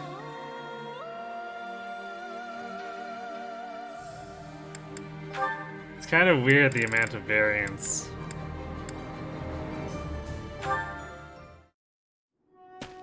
Ignatz? Why are you following me? Oh, Can I help you with something? You must be struggling by yourself, Cyril. This is my job. I do it myself. Well, we could do it so much faster working together. You don't have to. I don't mind. Plus, if we finish early, you can go and do whatever you like. You want to know what I want to do? Sure, tell me. I'd like to do my assigned work without you pestering me. Oh. Okay. Why are you always so concerned about what I'm doing anyway, Ignatz? It's kinda weird, you know? Wow. It hurts when you put it like that. I've been meaning to ask you about Almyra. You always look so busy, but I thought you might talk to me if I helped with your work. There's nothing about Almyra worth talking about. But I find it all so fascinating. Please, tell me about the people, the buildings, the flowers. Ooh, any scenery you liked looking at? Nope, never took much time to look at anything. Why do I gotta talk about stuff I don't want to talk about just because you're bored, Ignatz? Even though you endured hardships, there must have been some things you enjoyed. You don't get it. Look, I'm gonna go. Should have done it already. Okay, sorry to bother you. Let me know if I can help. Oh, and I hope we can talk some other time. But there's nothing to talk about. Jeez, what a weirdo. I sort of remember that dialogue, but I don't think I got the Ignatz Cyril see in my previous playthroughs. Maybe I did and I just forgot.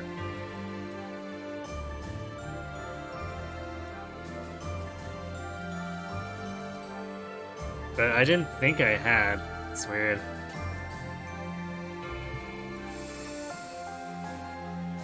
Hero has the best supports. He does have some good ones. And then he has a bunch of good and awkward ones.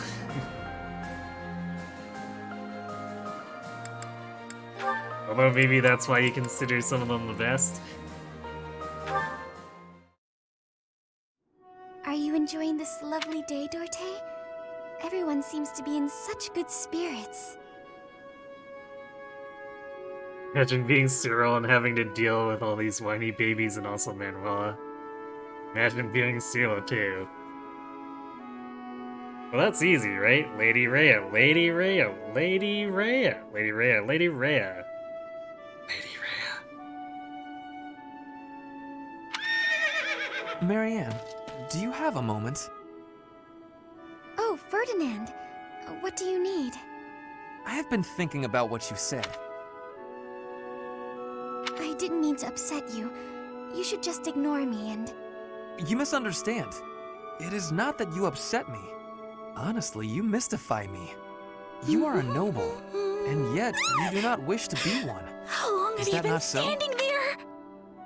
Oh, holy crap. Thanks for the giant raid Rick was eating.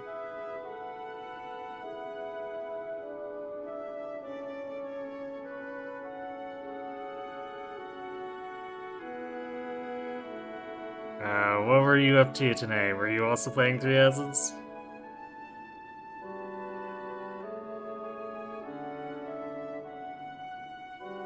Hello, Busted Biscuit?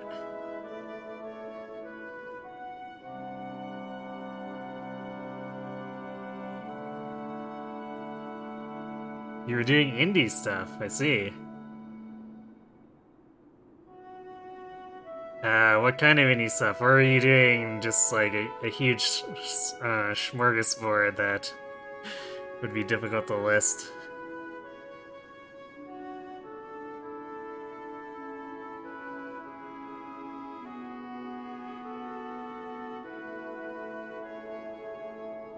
Across the board, I see.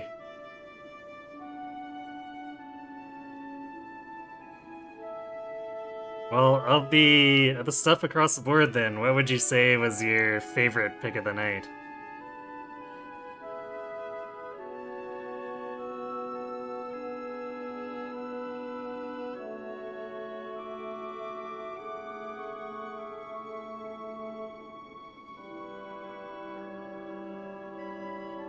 They all kind of blew? Oh. So it was one of those streams, you were working through a list and, You were playing, low-tier indie games? Well, I hope I hope you at least got some laughs out of them.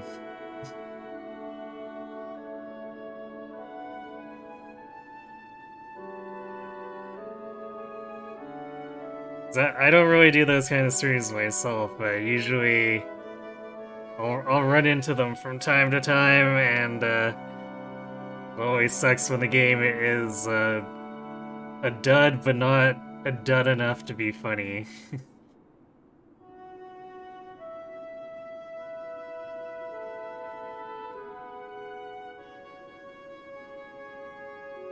You hope my stream goes well. Well, it has been. we've made our way through a couple of the more annoying battles so far. We toggled Quad's Paralog and then second Grondor battle.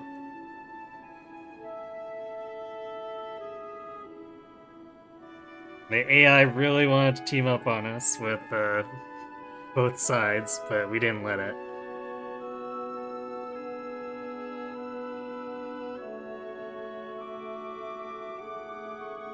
See if we can squeeze in one more battle here for the end. We're heading into some monastery stuff, which includes supports.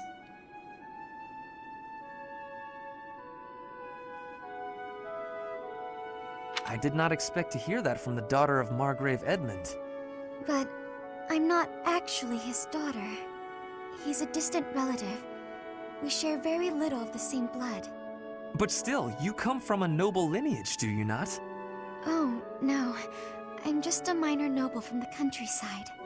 Minor though it may be, you were born into a noble family, which means you are a noble too. We did not choose to become nobles. We were born into the nobility. I understand, but that's why I said I don't care to be responsible. I had no say in the matter. Marianne, My parents and I have suffered because of this bloodline and crest. Even so, I am prepared to do what I must, as the daughter of a noble family. But to be told that's still not enough, I just... I see. I will not pretend to understand, but you should try to calm down a bit. Certainly things did not turn out the way you had hoped, but the conditions are such that... The conditions? Those will never change. There's nothing to do but give up. Please just leave. Ignore me. There will be no convincing you. Very well. I will go. This is also a really weird Goddess, support line to... Why did you curse me with such suffering? It's a really weird support line to have happen after we finished Marianne's Paralog.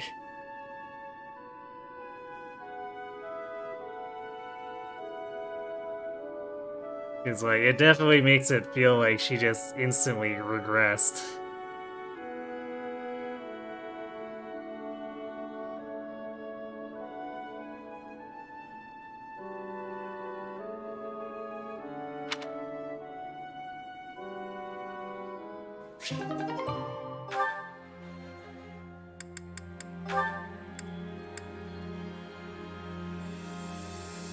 I guess Cyril's the one getting around these days.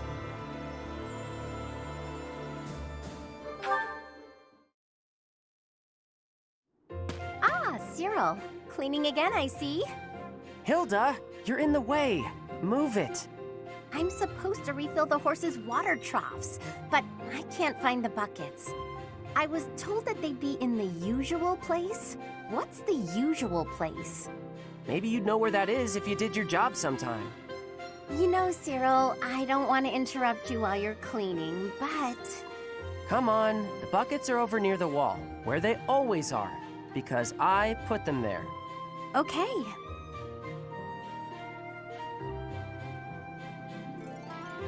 Thanks for your help.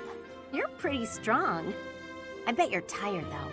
Come on, let's rest a bit. Okay, just for a minute, though. I got more work to do.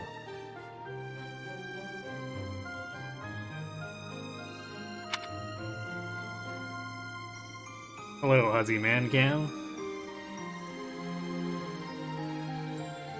Yeah, you've never played a Fire Emblem game before, and know nothing about them, but Martha's your favorite Smash Brothers player.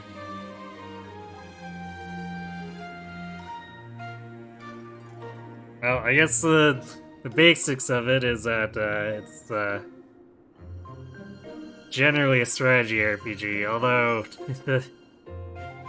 the more modern games kind of tend more towards, or I guess more and more towards the social sim elements. As can be seen from these more involved supports.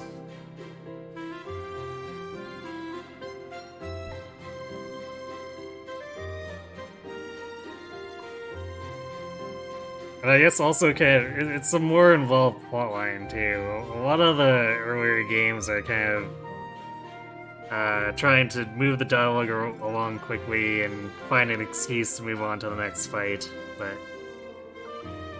3 takes a little more time to develop its characters and its settings.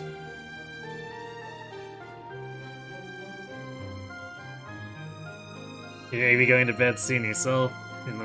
At the moment you're in bed, but we're with your dog under the covers lying up against your leg. Ah, that sounds real comfy. Well, I guess you do happen to pass out. Leaning up against your doggo. Thanks for watching.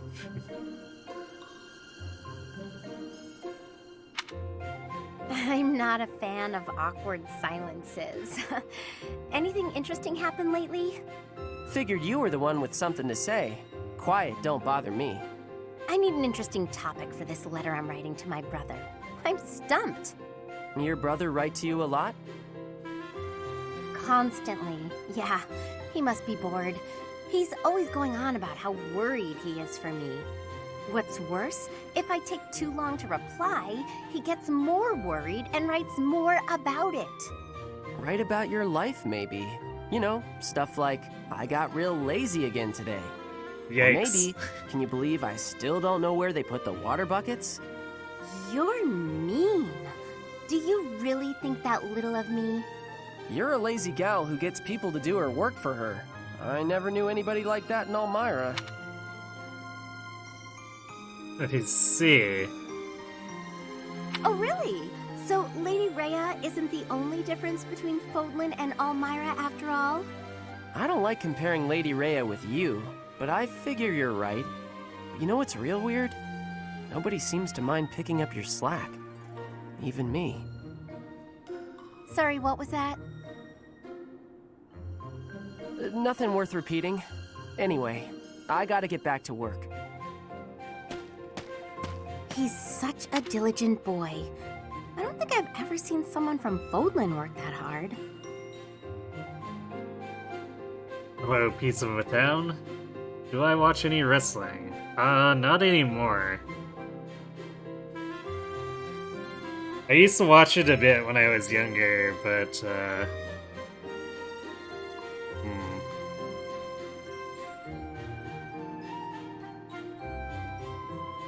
I want to say it's been well over 15 years since I last saw anything.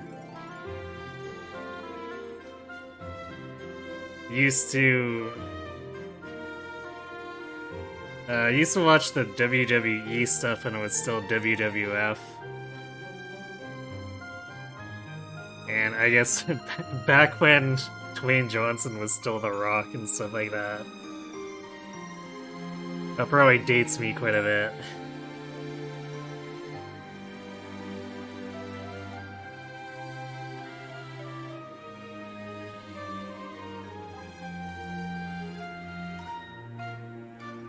But it was something of a group activity, so when the rest of the group lost interest, I kind of fell off of it.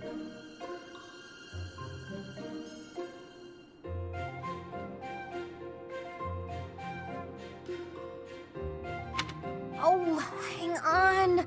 I never got an idea from him about what to write in my letter. Ugh. I guess there's nothing for it. Maybe I can just write about Cyril. Hello, what? This can make you look like a creeper.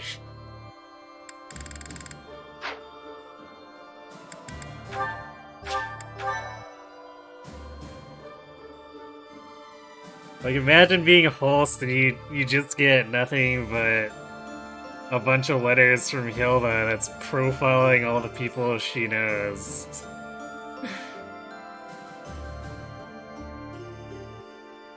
You totally come to the conclusion that she's become a stalker, right?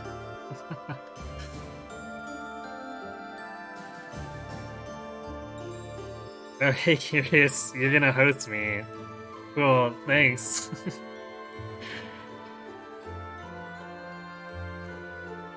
How did, were you still doing the house flipper thing? How'd that go for you? Are you gonna go to sleep now? You're just popping in and say hi. Alright, well, thanks for saying hi and thanks for the host. Yeah, house flipper and then Borderlands.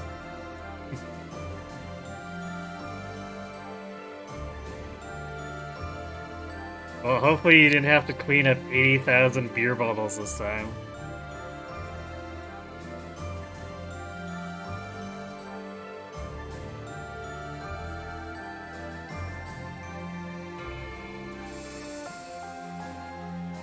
Any favorites in terms of wrestling? Sorry if you're killing the vibe. No, no problem at all. I enjoy chatting, so it's not like you're overtaking any other topic.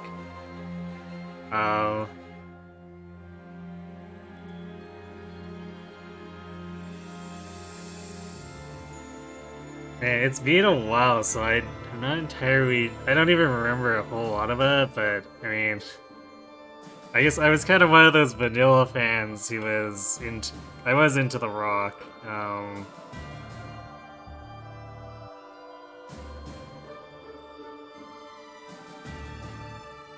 I feel like I'm forgetting about someone, but I can't remember... Can't remember what the team would have been. It would have been a couple of guys who are like... I think they almost had like a cowboyish theme. You had to design a sauna instead. I see. Well, hopefully that was entertaining.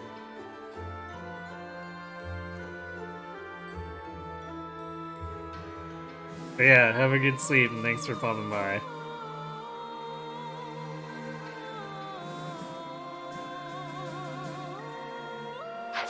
Alright, I guess we should actually explore the monastery.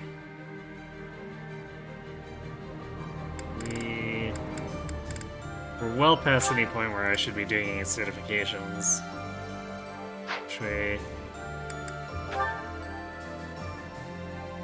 Yeah, we're totally out of paralogs, so...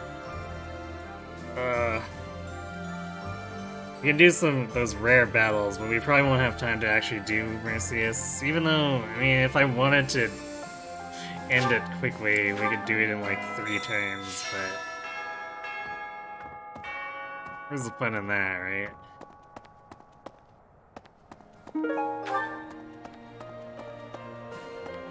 Maybe if I was doing LPC.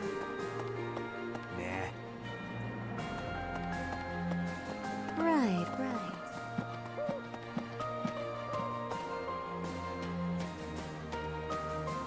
Yeah, I think that's the second time in a row for chapters that box has Pardon me. not had anything on it. Right. No.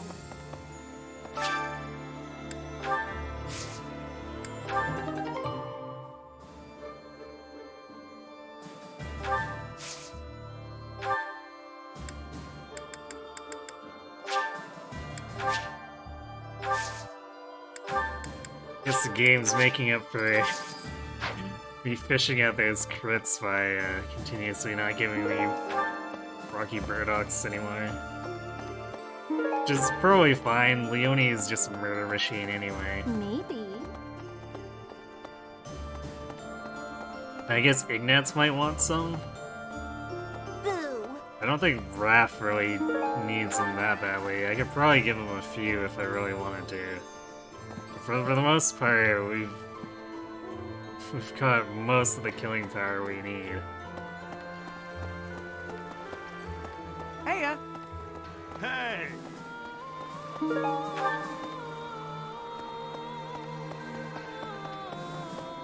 No. Greetings, Professor. Nothing to report. Is it true that we'll be assaulting Fort Mercius next? That doesn't sound like the brightest idea. I've heard that it's built to withstand an attack from even the largest of armies. Not to tell you how to do your job, but don't do it. I'm not ready to say my final goodbyes to everyone. Man, Gatekeeper, you say that like you're actually the one doing the attack. You're definitely not. No sale.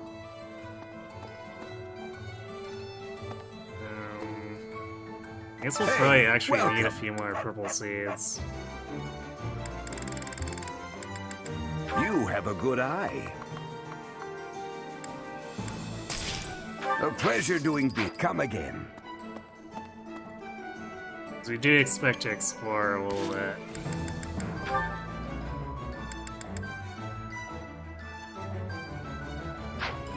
Hello there. This one, yes? I thank you. This one, yes? Man, black sand steel is so much more expensive than regular smithing stones. I thank you. Return soon, please. But I still stand by that it was worth it to blow through the Wado durability. Just the style on Dimitri and Edelgard.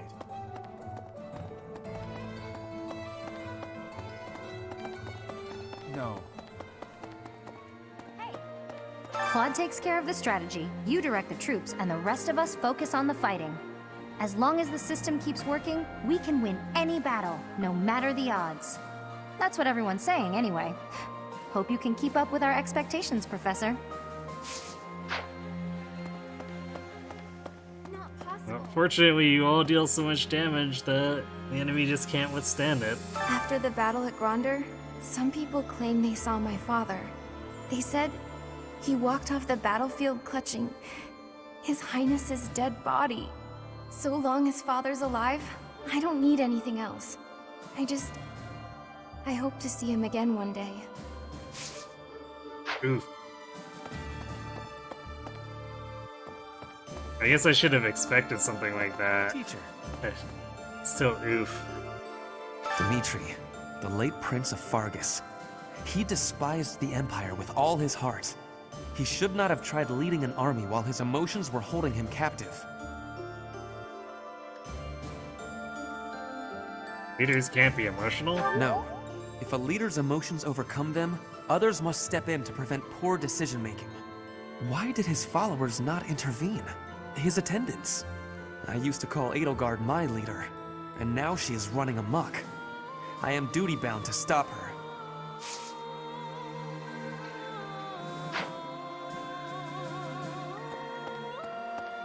Well, I guess Verdant would make that comparison, wouldn't he?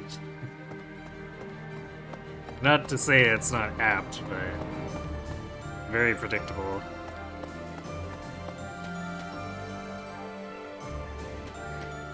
I never used to care whether I lived or died. But after seeing so much death firsthand, I now realize how precious life truly is. I'm ashamed of how arrogant I was to think that death could mean so little. Also, this is huge whiplash after the Verdant support.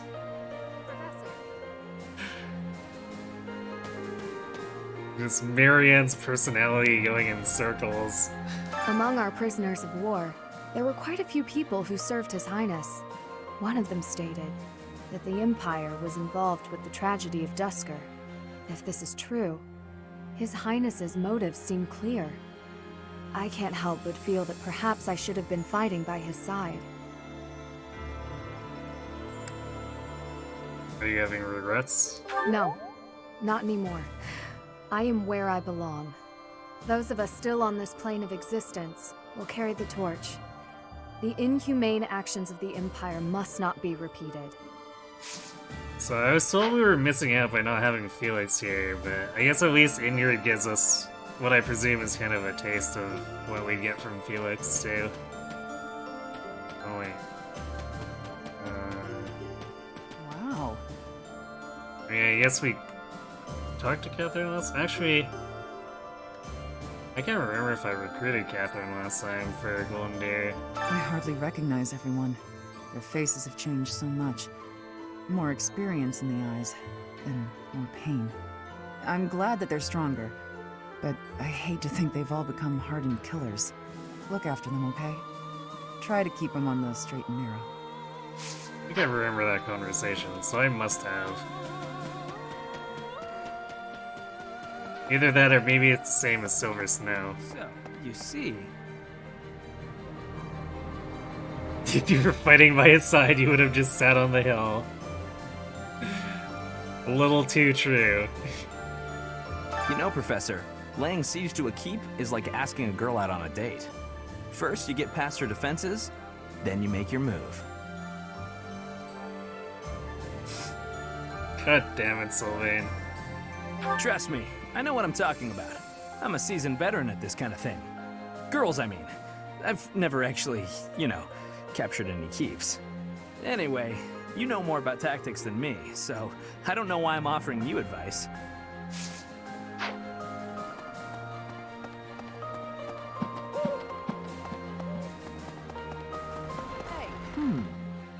Professor, I have a question for you. Have you heard of the Death Knight? I'm referring to that Imperial general who has been operating under that moniker. Why can't we say I haven't heard of him? That's such a stupid answer. Nothing is certain yet, but I get the feeling we'll have to face him soon enough. Good, we'll just explode him like last time, and the time before that. Definitely.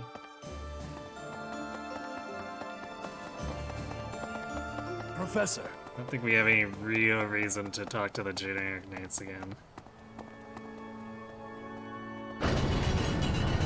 Hey, you!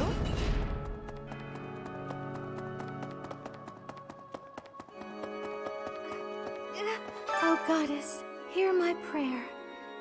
Please bless the deceased with peace everlasting, and may his soul rest in tranquility. You know, I used to see him praying quite often when I would come to the cathedral at night. I wonder who it was he prayed for back then. You probably don't want to know, Mercedes.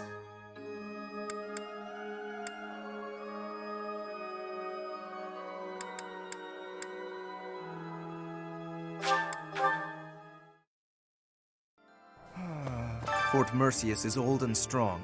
Its reputation for durability is equal to that of Aryan Road. Are we really going to leave this to Claude, with a plan concocted by Hilda of all people? Have a little faith. I'm pretty sure he wants to hear I'm uneasy too, but his rib Lauren's a bit. I would like to, but I'm always troubled by how secretively that man devises his schemes. Let us hope the end result is not too outlandish.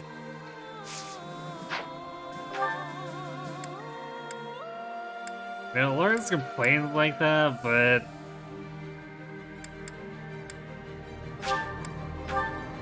like, none of Claude's schemes are ever that bad. Like, they're usually pretty practical, if just a little bit on the weird side, and that's if they come up at all. I have excitement in my heart for secret tactics. I enjoy attacks that are surprising. Because it's like hunting. Yes, hunting is doing surprise attacks on prey. Surprise attacks are safe with friends. Fewer injuries.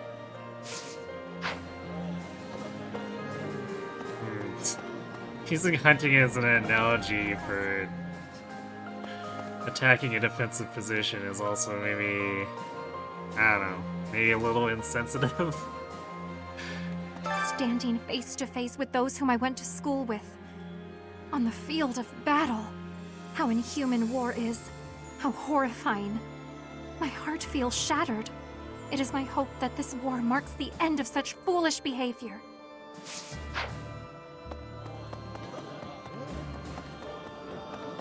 Professor, you know when you work your muscles and they start screaming? That means you gotta be nice to them.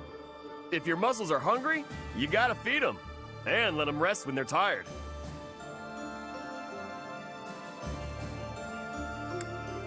You can tell how your muscles are feeling. Of course! If my muscles hurt, then I hurt. If they're hungry, well then I'm hungry too. What's with the confused face, Professor? You look like you don't get a word I'm saying. Well, simple wrath is simple.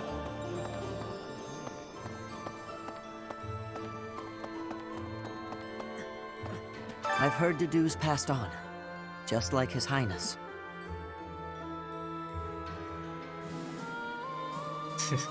We definitely can't know that for certain.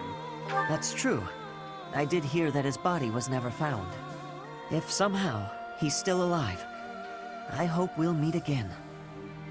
Yeah, about that.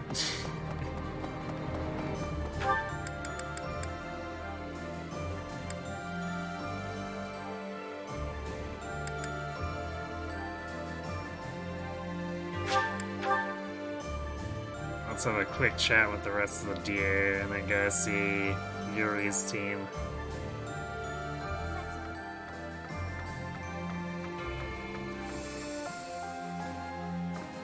Oh, in the hallway, that's why. As I suspected, they seem to be supporting the Imperial Army now. Though I don't quite know who they are yet. Nor do I know what tricks they'll use against us next. We can't afford to let our guard down.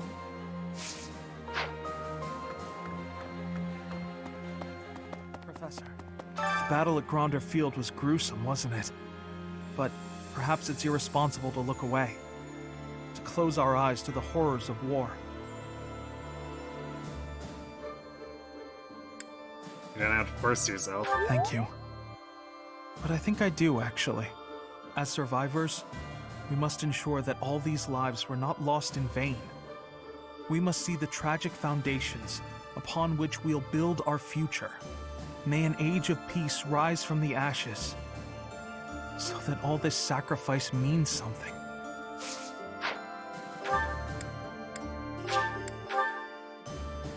Teach. Each time we take a step forward, more blood is spilled. But by spilling that blood, we're able to take yet another step forward. War is always a cruel affair. But luckily, we have each other to lean on. We've steeled our hearts. We won't be broken. I couldn't agree more. Without them, we could never have made it this far. Oh, and about taking the fort, I'll need a tad more time to prepare our plan. It's called an impregnable fortress for a reason, after all. My contingencies need contingencies this time, or we may not pull it off. The Quad speaks quite practically. I wonder how far we can get with this plan, dressing up like Imperial soldiers to sneak in.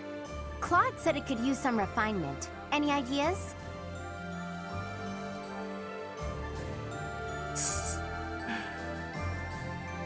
I'm pretty sure last time we said dress Claude as a woman, which confused her, but I'm pretty sure dress her as the Emperor would also confuse her.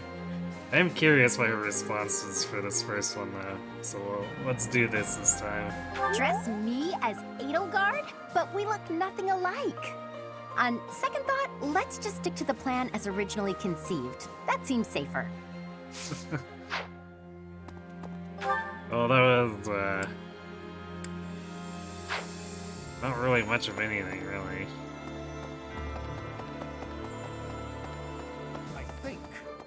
Hilda's quite a tactician, disguising ourselves as enemy soldiers to sneak in undetected. A stroke of brilliance. With this strategy, we can really snatch victory from the jaws of deceit. A good pointer, that's a bad pun.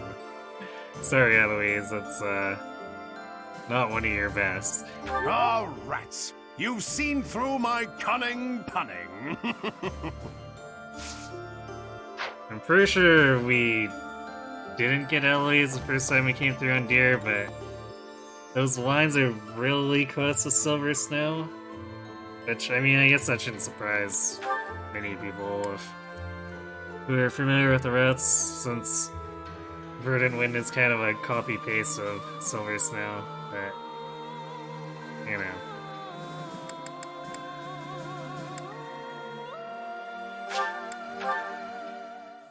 Alright, say hi to Yuri's crew, then we'll do the cooking stuff real quick. Which may or may not get us more support progression. I feel like we probably won't, just because we just got a bunch. So it'd be a little weird for us to suddenly get to the next rank right away. Professor! Hey you, listen up. I've got something to report. I hear there was a huge battle recently. Glad to see you made it back safe and sound. Maybe there's life after death, or maybe that's just a bunch of pretty words. Either way, we should live like our time here is all we've got.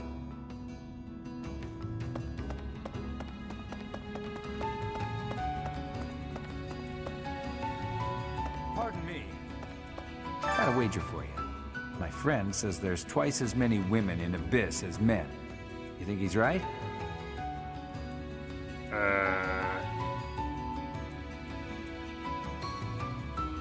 I'm pretty sure the men aren't that few.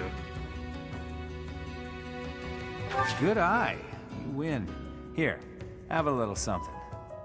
Huh. Okay. I mean, we'll definitely take some mithril. It's nice, but that's not something I expected to come up.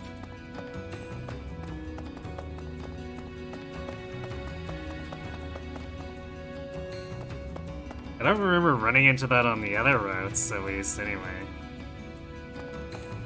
Or, I guess, technically I've only done Crimson Flower with the deer, or not the deer, with the wolves, so... I guess maybe Crimson Flower messes things up.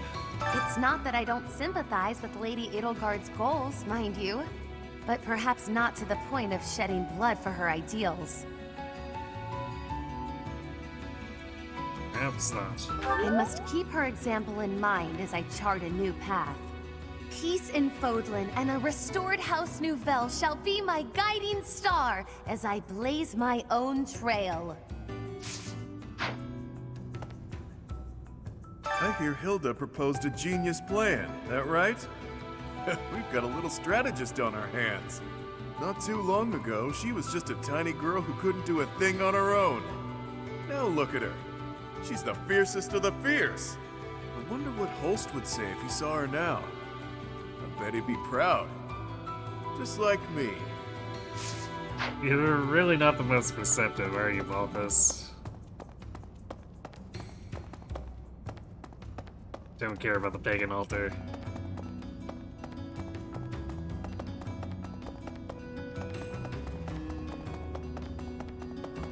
Again, the guys are just eternally squatting here. People have always fought, I guess. Bandits and nobles clashing over territory, things like that. So before the war, when folks talked about how peaceful everything was, I thought, what continent are you living on? I get it now. A few isolated skirmishes here and there are nothing compared to a full-blown war. The one truly peaceful place I've known was the village where I grew up. Pretty happy usually has some really interesting things to say, at least as far as expanding the lore.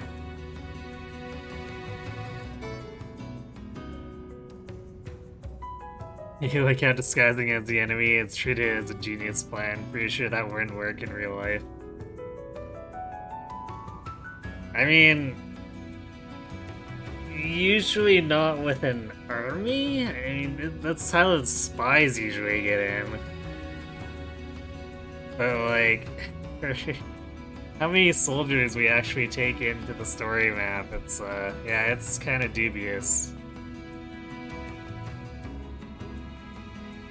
If the Empire rallies its forces and attacks Garreg Mach, I'm not so sure Abyss will be okay. If we're not careful, it'll end up buried in rubble.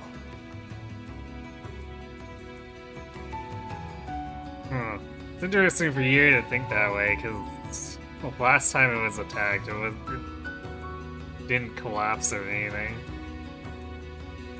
Well, I won't let that happen. Ever the valiant one. But nobody ever knows how a war will turn out. That's part of the deal, you know. Maybe I'm being paranoid, but I want to ensure there's still a refuge for people to escape to. Yeah, disguising people is definitely far from a genius plan, so it's for sure a little bit weird. No. Please, you can't tell anyone you saw me here. I'm in hiding from the army. I couldn't stand the war, the violence. I had to get away. But now that I've deserted, I can't go home. Justice, ambition, what does any of that matter if you're dead? I just want to live. Is that so wrong? Oh yeah, random generic residents, or resident being super real about this. I hear there was a pretty spectacular battle up there recently, but we don't hear a lot about that stuff. There was a lot of talk when it first started, but 5 years on, it's just a fact of life. What? There have been lots of battles on the surface recently? I hadn't heard. See what I mean? Definitely concerning. Oh yeah, war is just a fact of life. Major oof.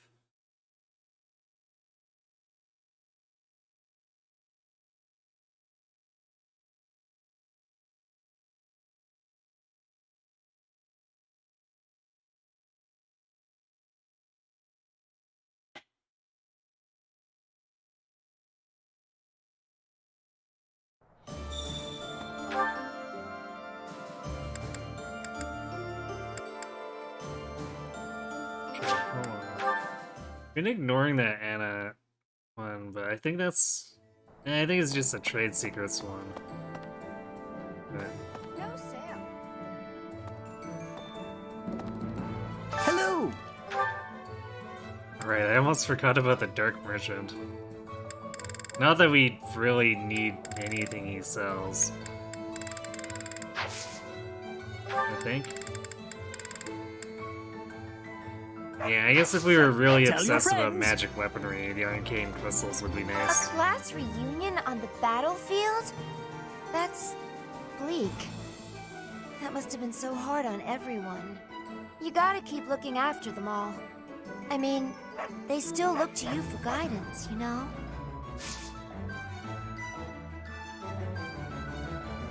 I don't remember that line. I probably should have been talking to Anna as well as we were progressing.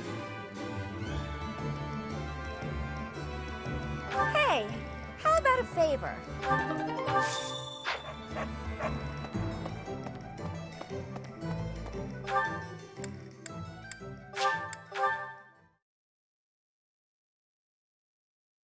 Yeah, because at least from the battle right before the time skip, her dialogue would have been different from Crimson Flower. I imagine we'll have more opportunity if we come back through and do Azure Moon anyway.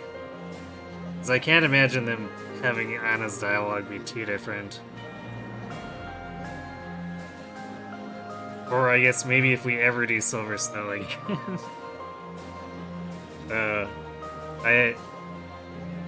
Outside of like specific challenge runs, I don't know how often I'd want to go back to it.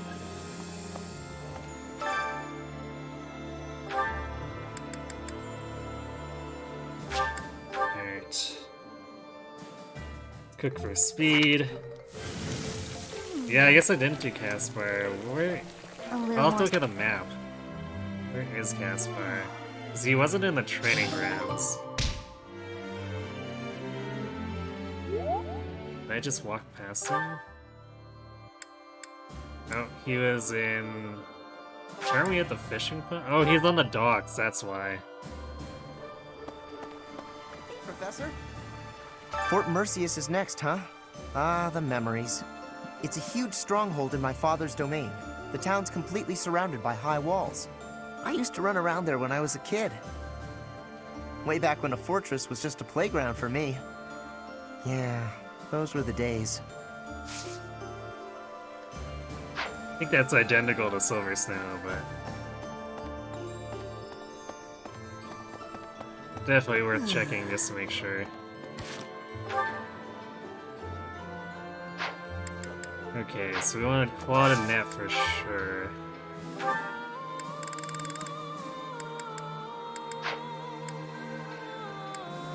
First question being, do we actually have...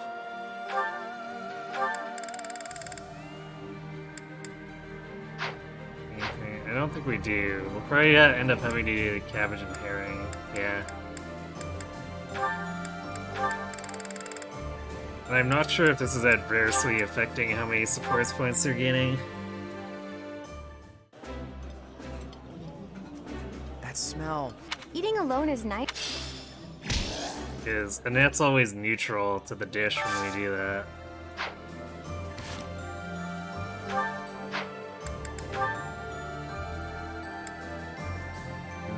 Okay, so Hilda, we're working still with Cyril. Actually, that's more or less the end of it for ones that we haven't seen.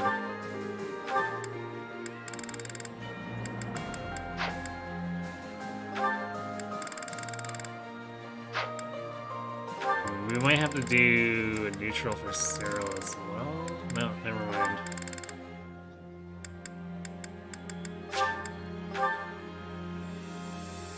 Two fish saute solves most things. Yummy! This is...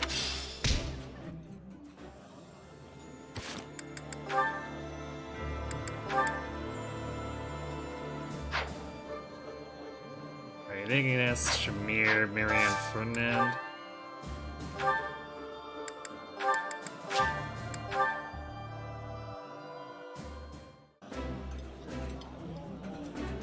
I like this dish. Delicious.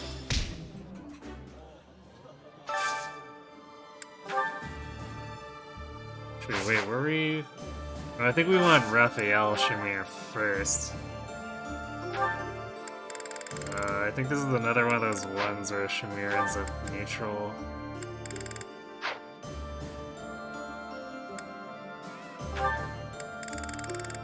It's because she's a pretty picky eater, and we've got basically nothing but fish.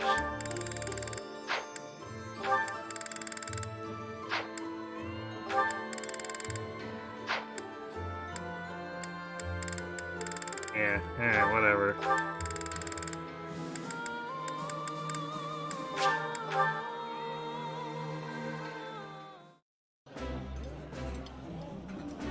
This is delicious! Food tastes better.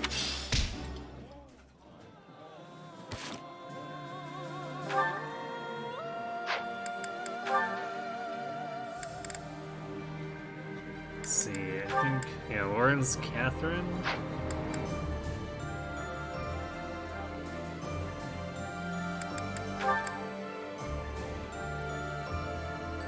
Lauren's Catherine, Leonie, Eloise.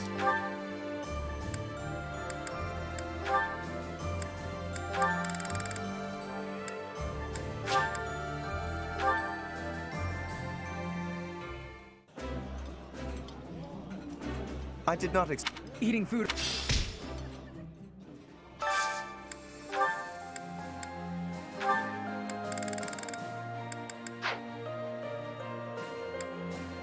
Can we do it with something that's not Fisherman's Bounty, though?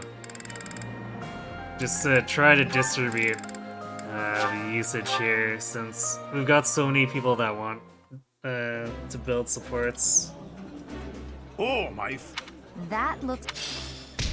15 plus is a lot smaller than it seems.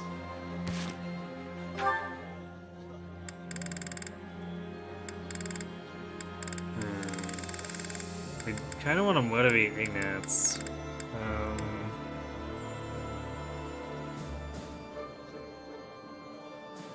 But I don't think he has any supports left aside from Shamir and Cyril, who are already taken for this session. So I guess we just do a special with Ignatz and Balthus. So we don't care about. Balthus is already full, but.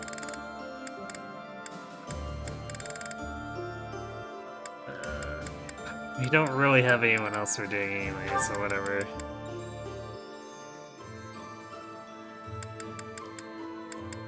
Actually, I guess whatever, Bruni for the heck of it.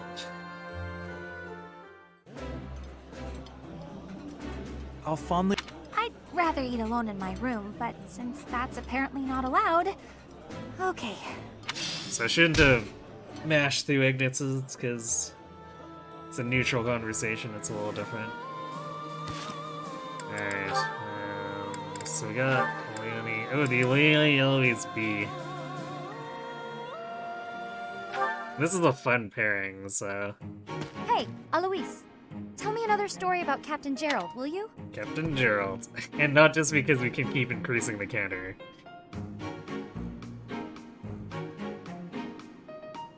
I've told you so many. I don't have an endless supply, you know. There is one that comes to mind, however. That time the captain nearly killed me. Oh dear.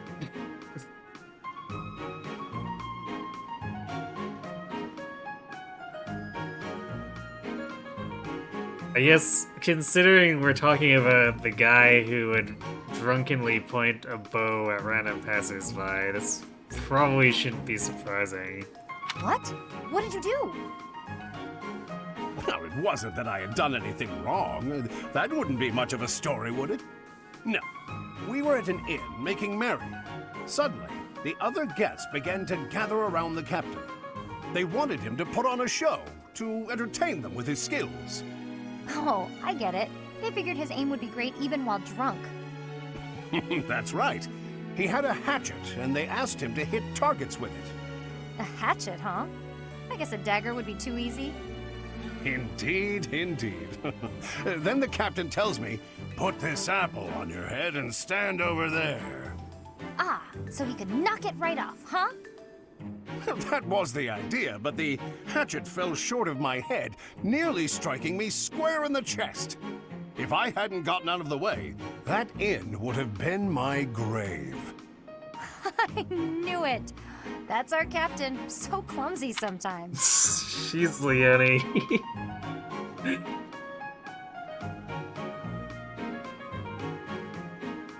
That's, I don't think that's how you should have responded. True. Injuries take their toll on a man's dexterity. Oh, so that's why? I just remember him saying his hands were no good for finesse. Well, regardless, a master swordsman, that Captain Gerald. Even with the hatchet, now that I think of it. I never saw him miss in the training yard. Really? Seems unlike him to miss that apple, then. Yes, it just dawned on me. Throwing that hatchet, he shouldn't have missed so badly. Do you think maybe he was secretly angry with you? I'm not sure. What if the captain was, in fact, trying to kill me? Okay, this took a dark turn. Ha! No way. He must have known you would dodge the throw in time. Horsing around at the inn, deadly serious on the battlefield. Sounds just like him, doesn't it? Yes, certainly an eccentric man. Sometimes, Leonie, you quite remind me of him.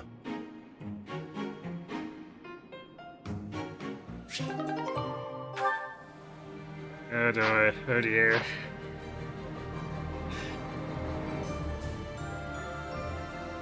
Things we find out about Gerald.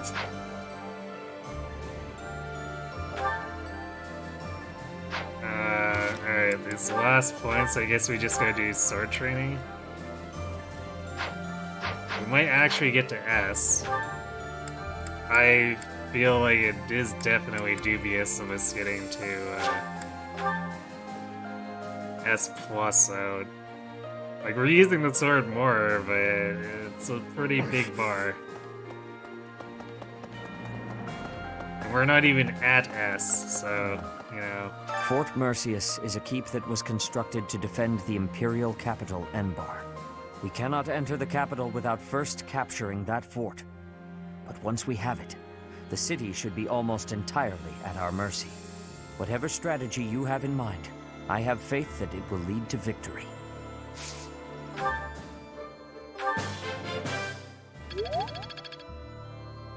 Yeah, even a great's only worth 48 experience. I guess I could use the sauna, but...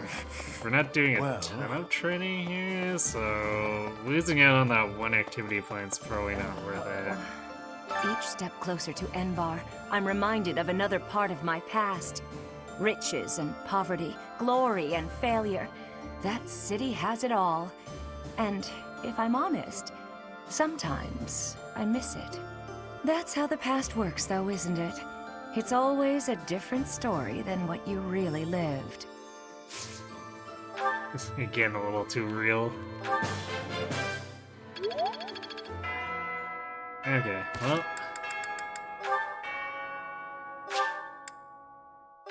I did say we were gonna go do at least the one fight, so let's do our teaching and do the rare monster battle. Shouldn't take too long to clean up.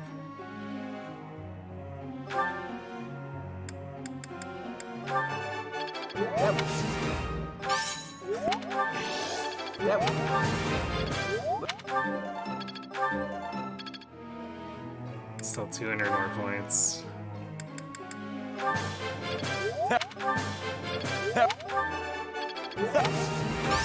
You. Getting a lot of perfects though. I will definitely not complain.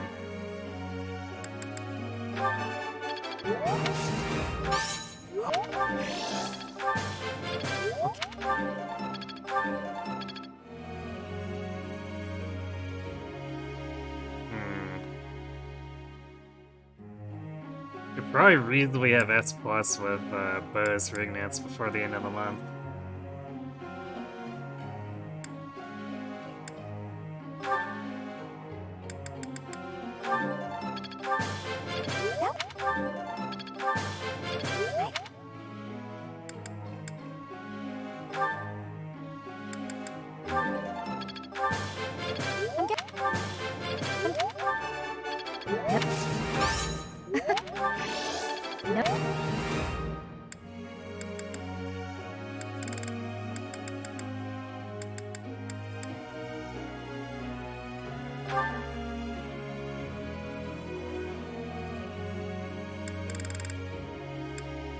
I saw him on horse. Are we doing it for the... Yeah, I think we were actually going for the +1 move. You make... Brings... Probably gonna come in super late, but, you know.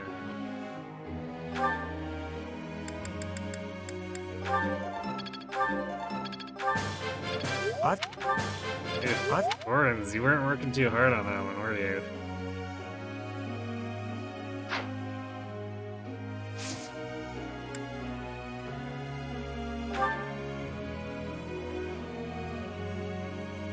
I've got a question.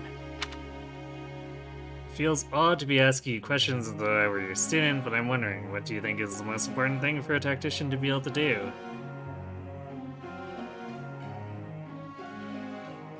Pressure we analyze the strength of both sides, keep the soldiers in line, avoid unnecessary fighting. 3. You can't be serious. Professor.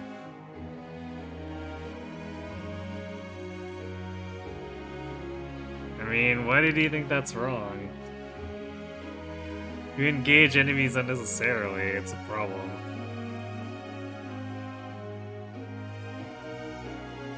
It might get someone killed. Always had some skill with an axe, but not the strength for the front lines I can manage more easily on the back of a wyvern, though, so I'll improve my axe and flying skills. Yeah, sure, Ash, go ahead. I'm not using you.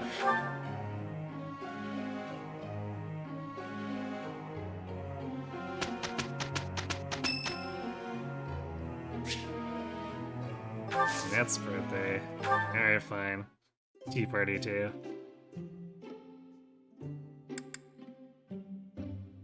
I think she has a sweet tooth. Thank you for inviting me. I love this tea. Yep. Is it a favorite of yours as well? Thank you.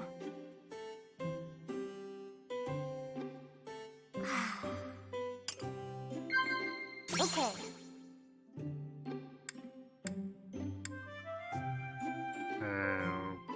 Why do you sound like... Wow. Yeah. That was a case of, like, pick the not worst answer. Okay.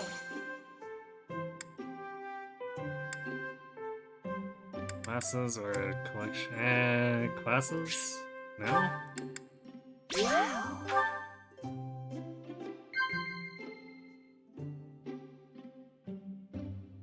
that's...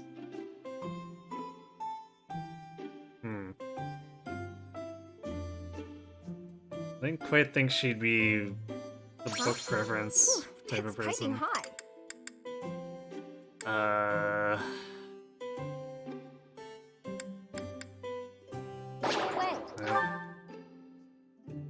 I feel so at ease here. I really like spending time with you.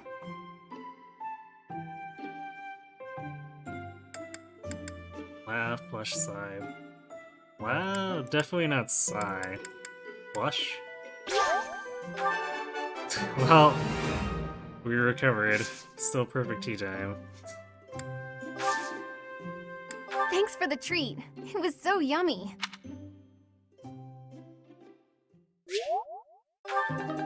Yay, free charm.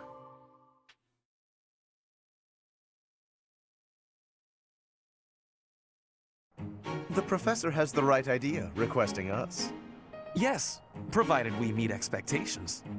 Let us do more than that. Let us alter the very course of history with our own hands. Professor, look upon our glorious achievement. I hope you are not blinded by its brilliance. All the same, you must shade your eyes and look. You would not want to miss history in the making. 2 full hand shanks right Now there. is the time to master this.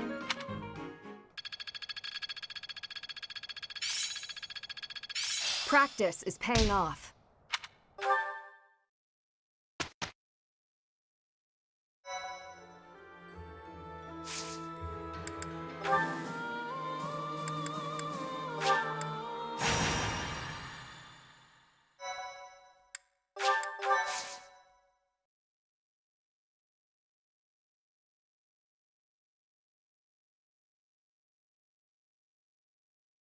I didn't pay attention to what map it was gonna be. Not that it generally matters. It's probably gonna be Grondor or something. These maps after, or these months after Grondor like to send us there. Oh, no, we're doing boring old initial training map.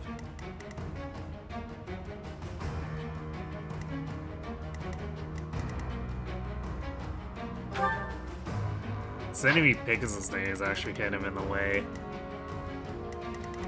Shouldn't be too much of an issue.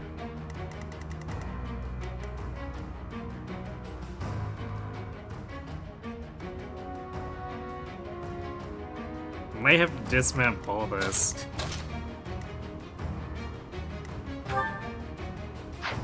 Because if we keep on the horse and stride... I guess it'd still be okay.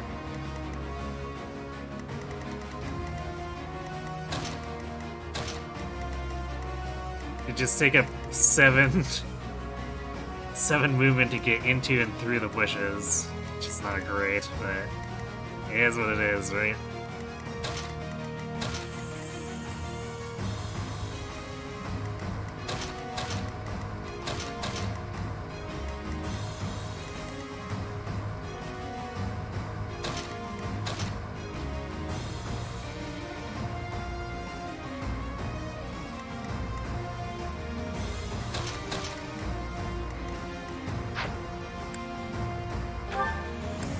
Adjutants.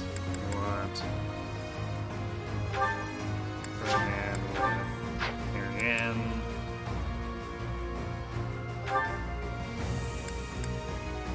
Cyril Cola.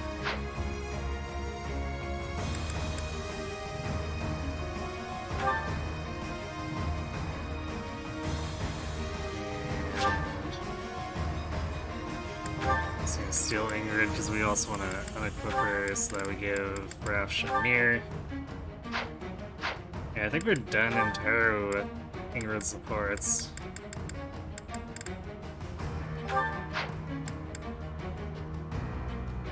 Where is... There she is.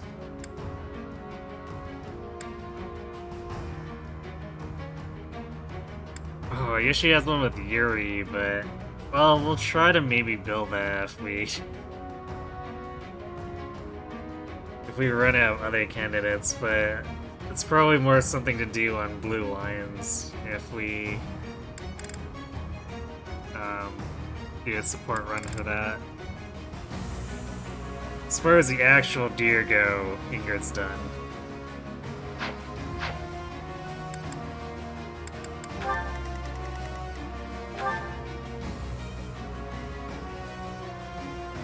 We do have to be careful of the wolf's crit rate. Basically, only Byleth is really fully secure.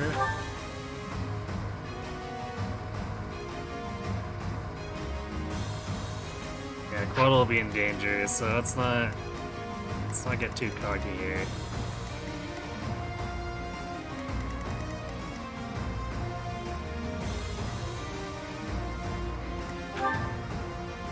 Well, I suppose Balthus kind of doesn't care either. He has enough prot where even if he is crit, or I guess he has the shield, but even if he didn't have the shield, even if he was crit, what does it matter if like, Wolf is doing 3 times 0 damage?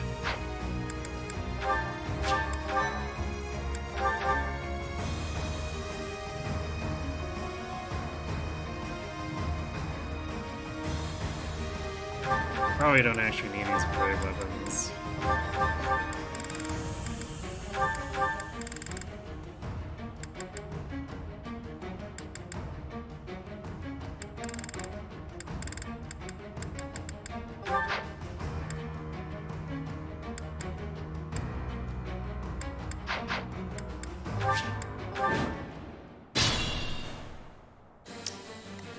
I'll do my best. You can do it! You can't lose! Right there! Thanks, pal! What's my strategy?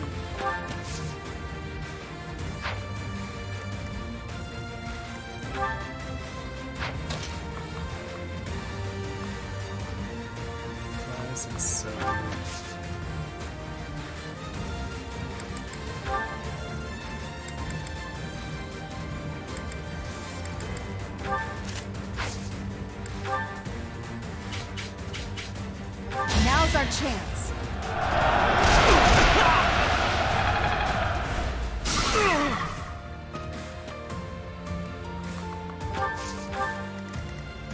At the ready.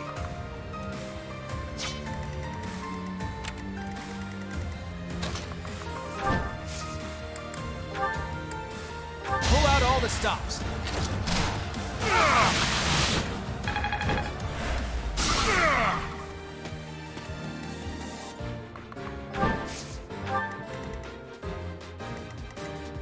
Oh, yeah!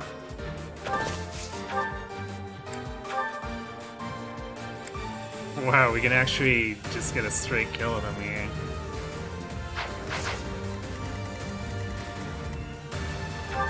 Oh, the enemy is rattled, so... It's not entirely his own strength, but it's close enough.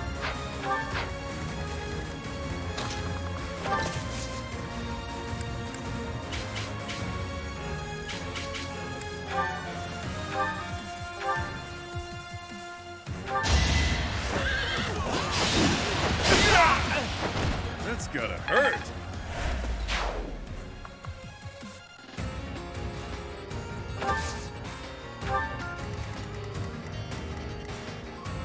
My orders?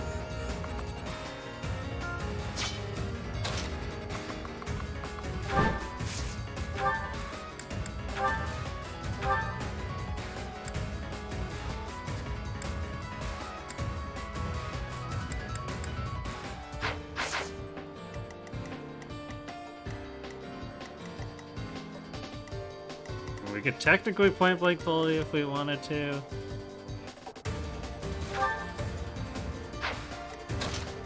Probably not really necessary though. Just weaken him. Although the wolf will probably steal the kill unless we have any crits.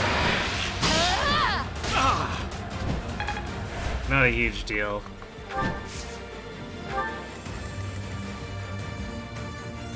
Actually, I guess I could just dance and finish him. Shall we?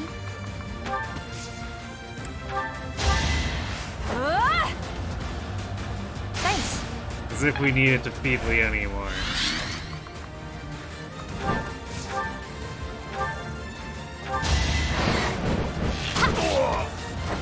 Make a difference?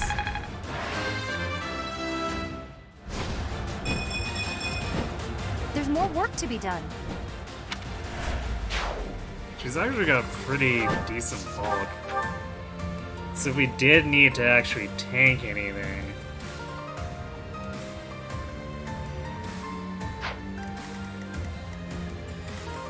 Steady now.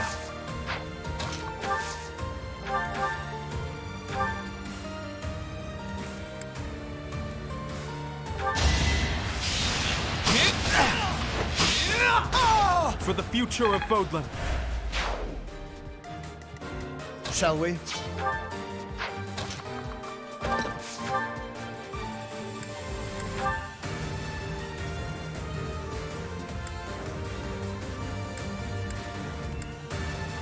Damn. He can one-shot, but that hit rate is pretty bad.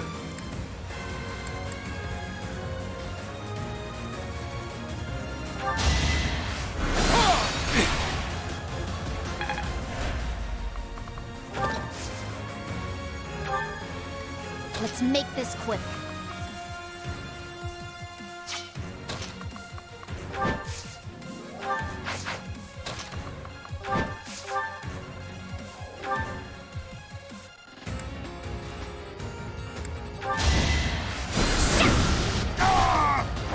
I will not die yet.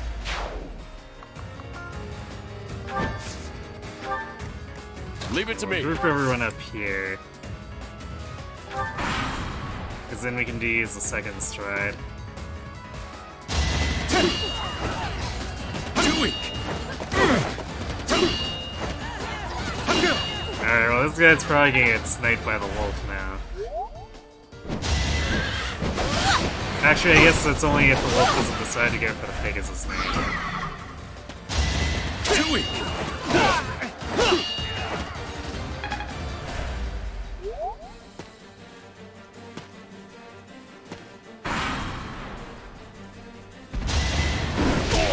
Yeah. Rip that bandit. He dead.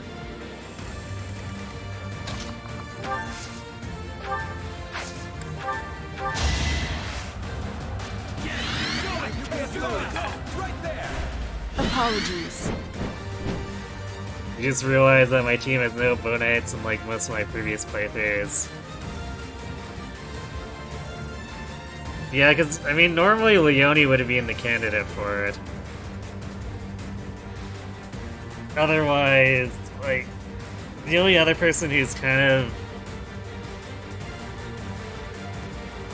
type of person who would be in the, like, the horse line for it would be Lorenz, and his physical performance tends to be super bad, so...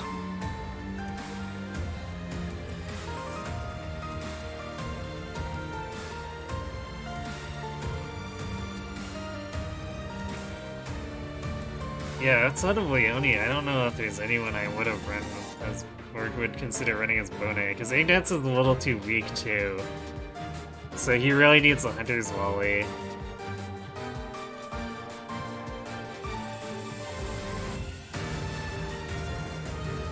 Although, if I ever get Ignatz again, I should maybe try it anyway.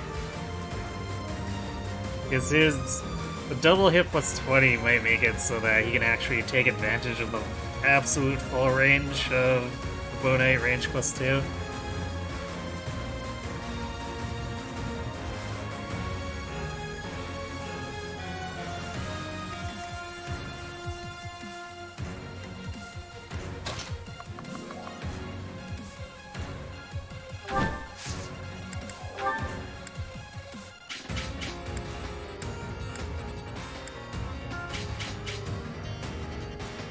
Good time for a secret scheme.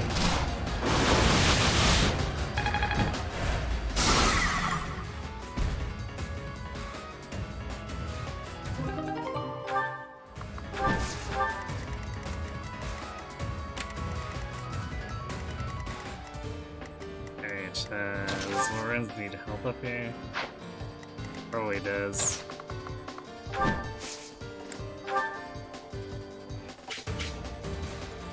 So I guess we'll have Lysithea take care of this.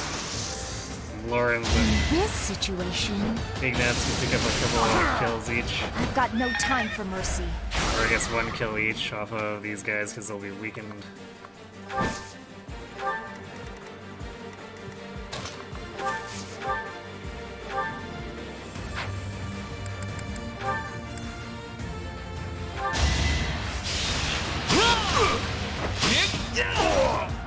So Ignatz still needed into his volley. I think I've mastered it. Bowfair will definitely make it so it's... That should no longer be the case.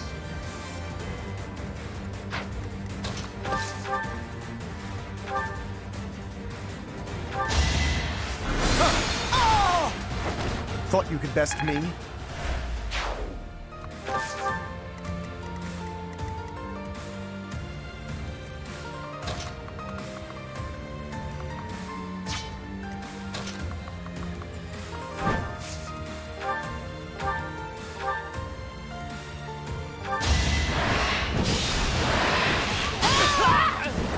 How about a curtsy?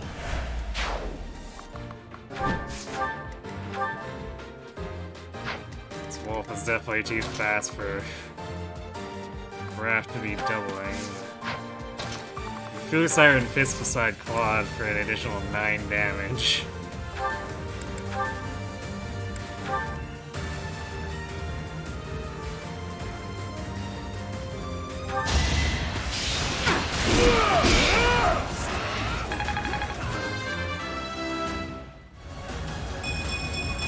Nice. Did it again. Always more strength.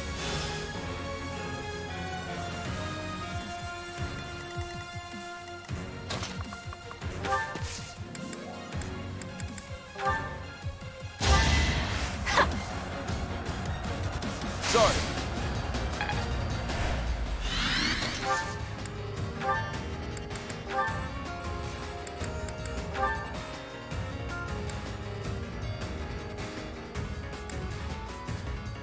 Silver is just a little short.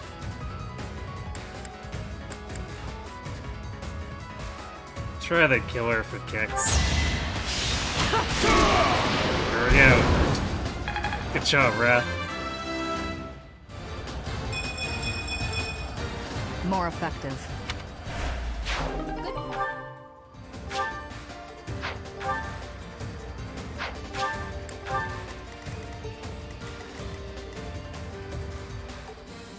You know, I wonder why they even drop Rusted Silver, because they're not actually that efficient to forge off of Rusted, so... Like, why would I do that and consume smithing stones or whatever when I could just buy it off the market?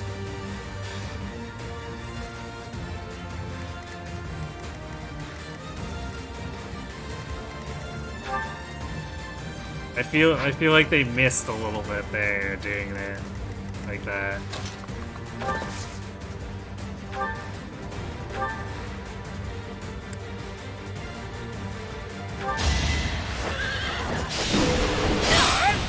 Wonder there's a bounty on my head.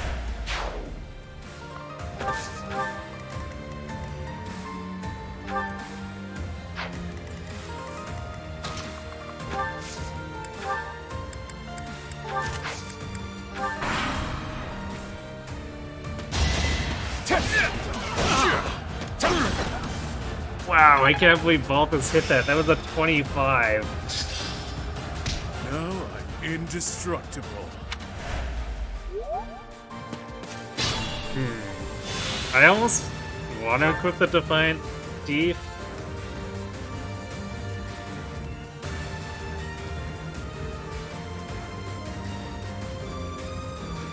Because if he ever gets into a place where he's low enough for it to trigger alongside his personal, like, that's 63 prot. There's not a lot that's gonna get through 63 prot.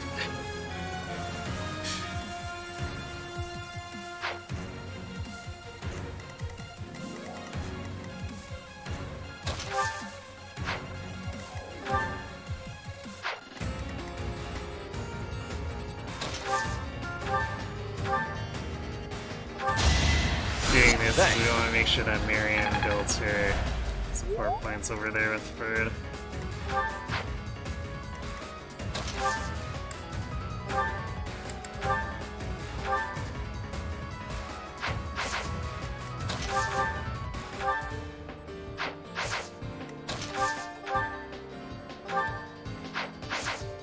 City has 100% hit rate, so very safe to do this. Although Ignatz is probably gonna crit anyway. Yeah. Double crit. So reliable. That guy is super dead.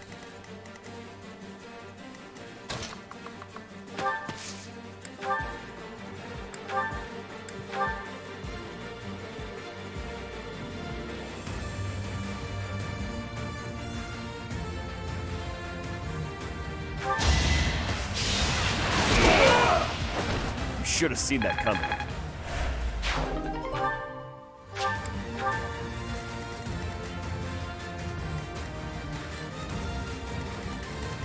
Unfortunately, that guy's coverage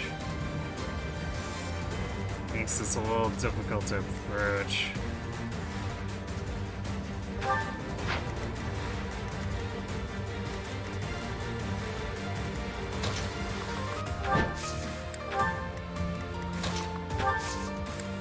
I guess we just curve shot and fall back. And they run headlong into our ambush.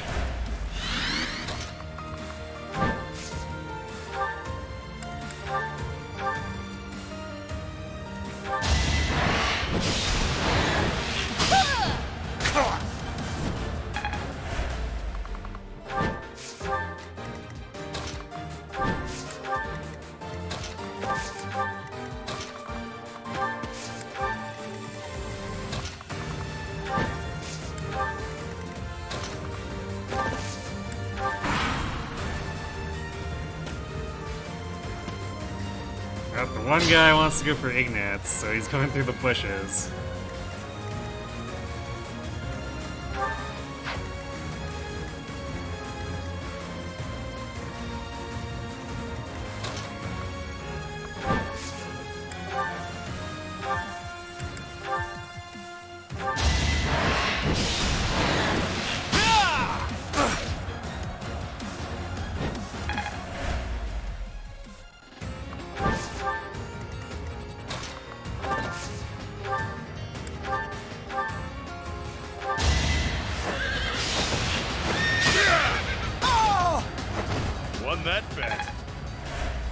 I guess both gets to be a little bit of a discount bow knight to a degree here.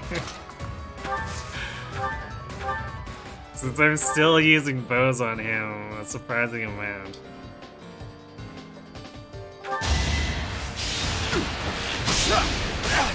Missed.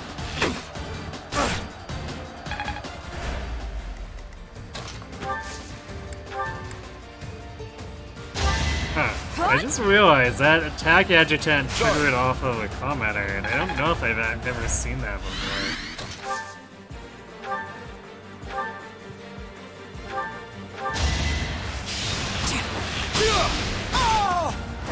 That's another one. Learn new things every day.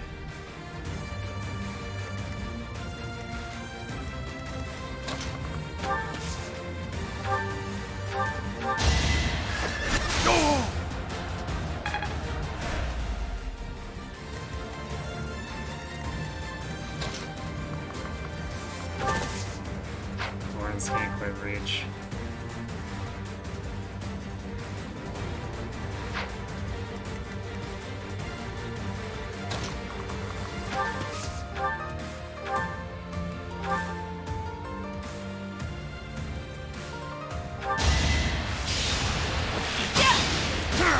If that missed, we just... is going to plan. I guess give it to someone else, or Leone, or... by Scythia. Although, since we silenced him, we could have waited a turn, too, if we cared enough. Yeah,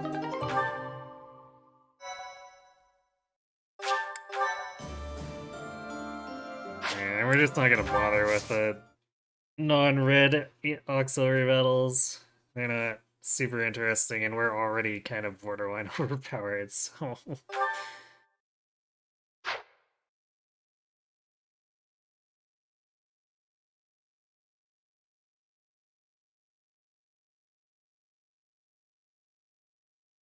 We'll do our teaching for the week, and then I think leave it there. Since we've already gone over by a decent amount.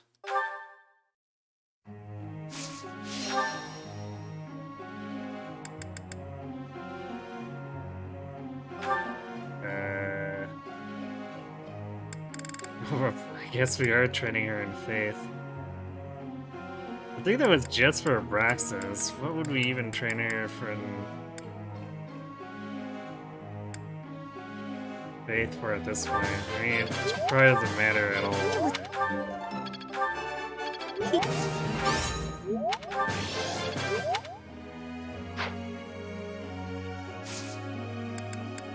I guess we'll throw focused riding at her for the heck of it.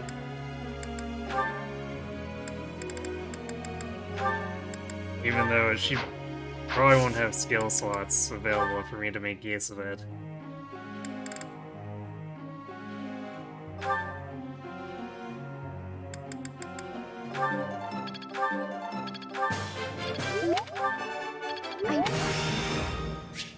Now do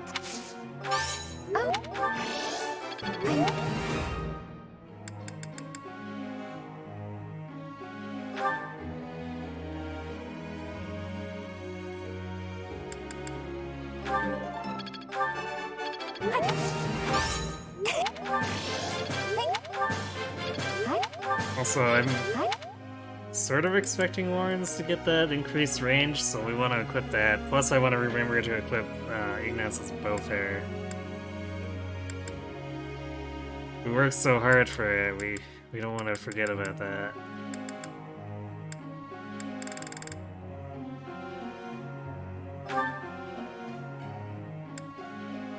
Let's do this. Ingrid may end up as an adjutant helping someone flying, so... Even though attack adjutants are kind of pitiful in 3As, it doesn't hurt to have her in a place where she can maybe do damage if she ends up helping.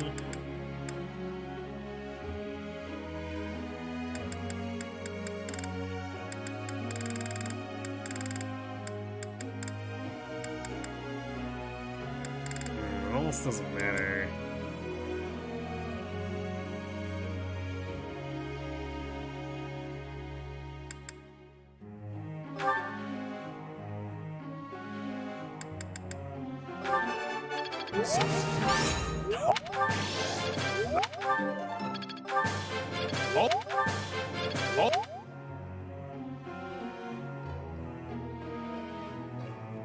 Because, like, Eloise is kind of the highest level of... Well, I guess not even. Catherine's actually up there. But I think I'm unlikely to field any of the church members over Bernie anyway, just because... The general, everything is going to be kind of weak with no other skill training, so... It's pretty hard for that to compete with Encloser. Like, if Eloise had as much of a skill setup as Raphael, he'd probably be a contender, but we definitely didn't put that much effort into him.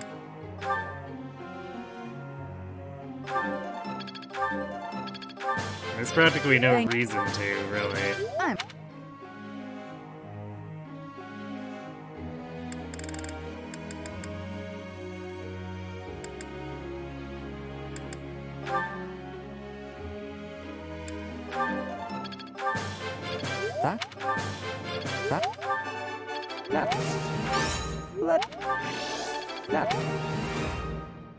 And then with setup, I'm kind of just going for swift strikes for the memes at this point, since he probably also won't see deployment, but we're making a point.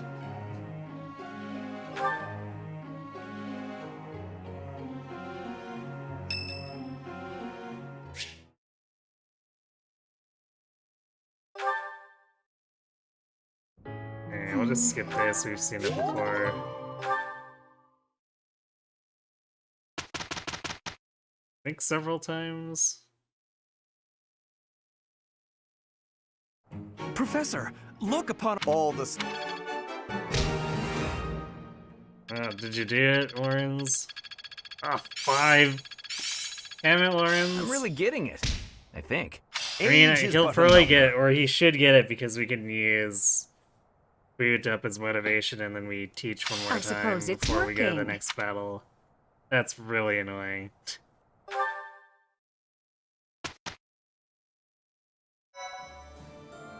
Well, we're still gonna equip both here.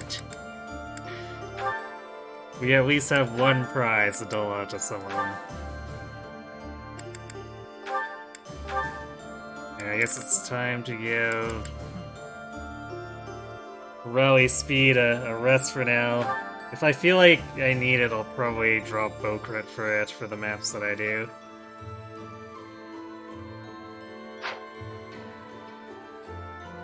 So that's 10 extra damage for Ignis on each Hunter's Volley, which is almost kind of needed, because feels like he's borderline a lot, even against medium targets, like medium durability targets. So that'll help him do that there, and then of course he'll probably need to crit against anything heavier, which is fine. Even Leone can struggle with heavier targets.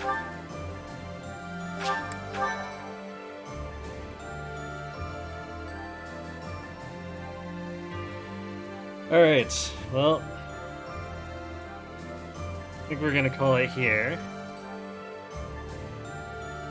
We'll be back on Sunday for Mercius. Still actually need to find an unknown guy to help me out, but we got a bunch of other stuff to work on before that's even pertinent, so let's see.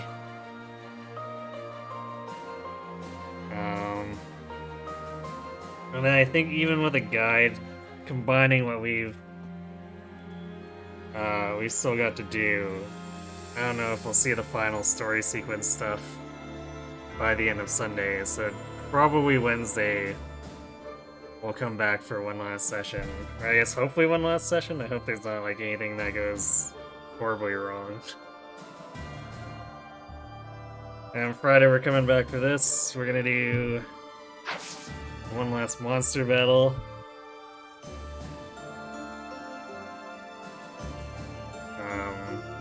Then do Fort Mercius.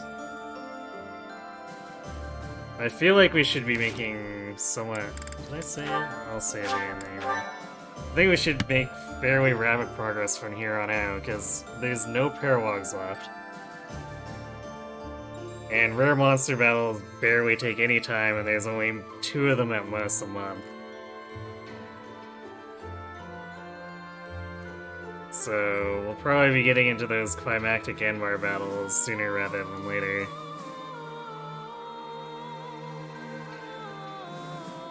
Yeah, let's see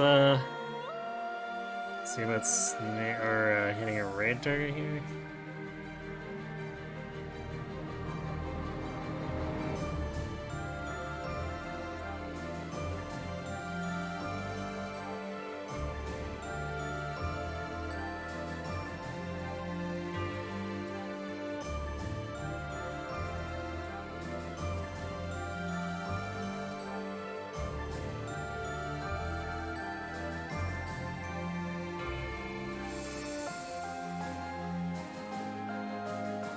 Yeah, we got a few other people playing 3 houses, so let's go.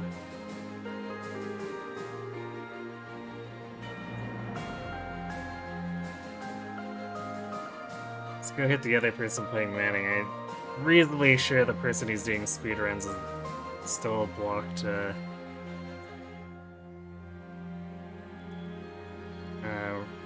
raids from random people.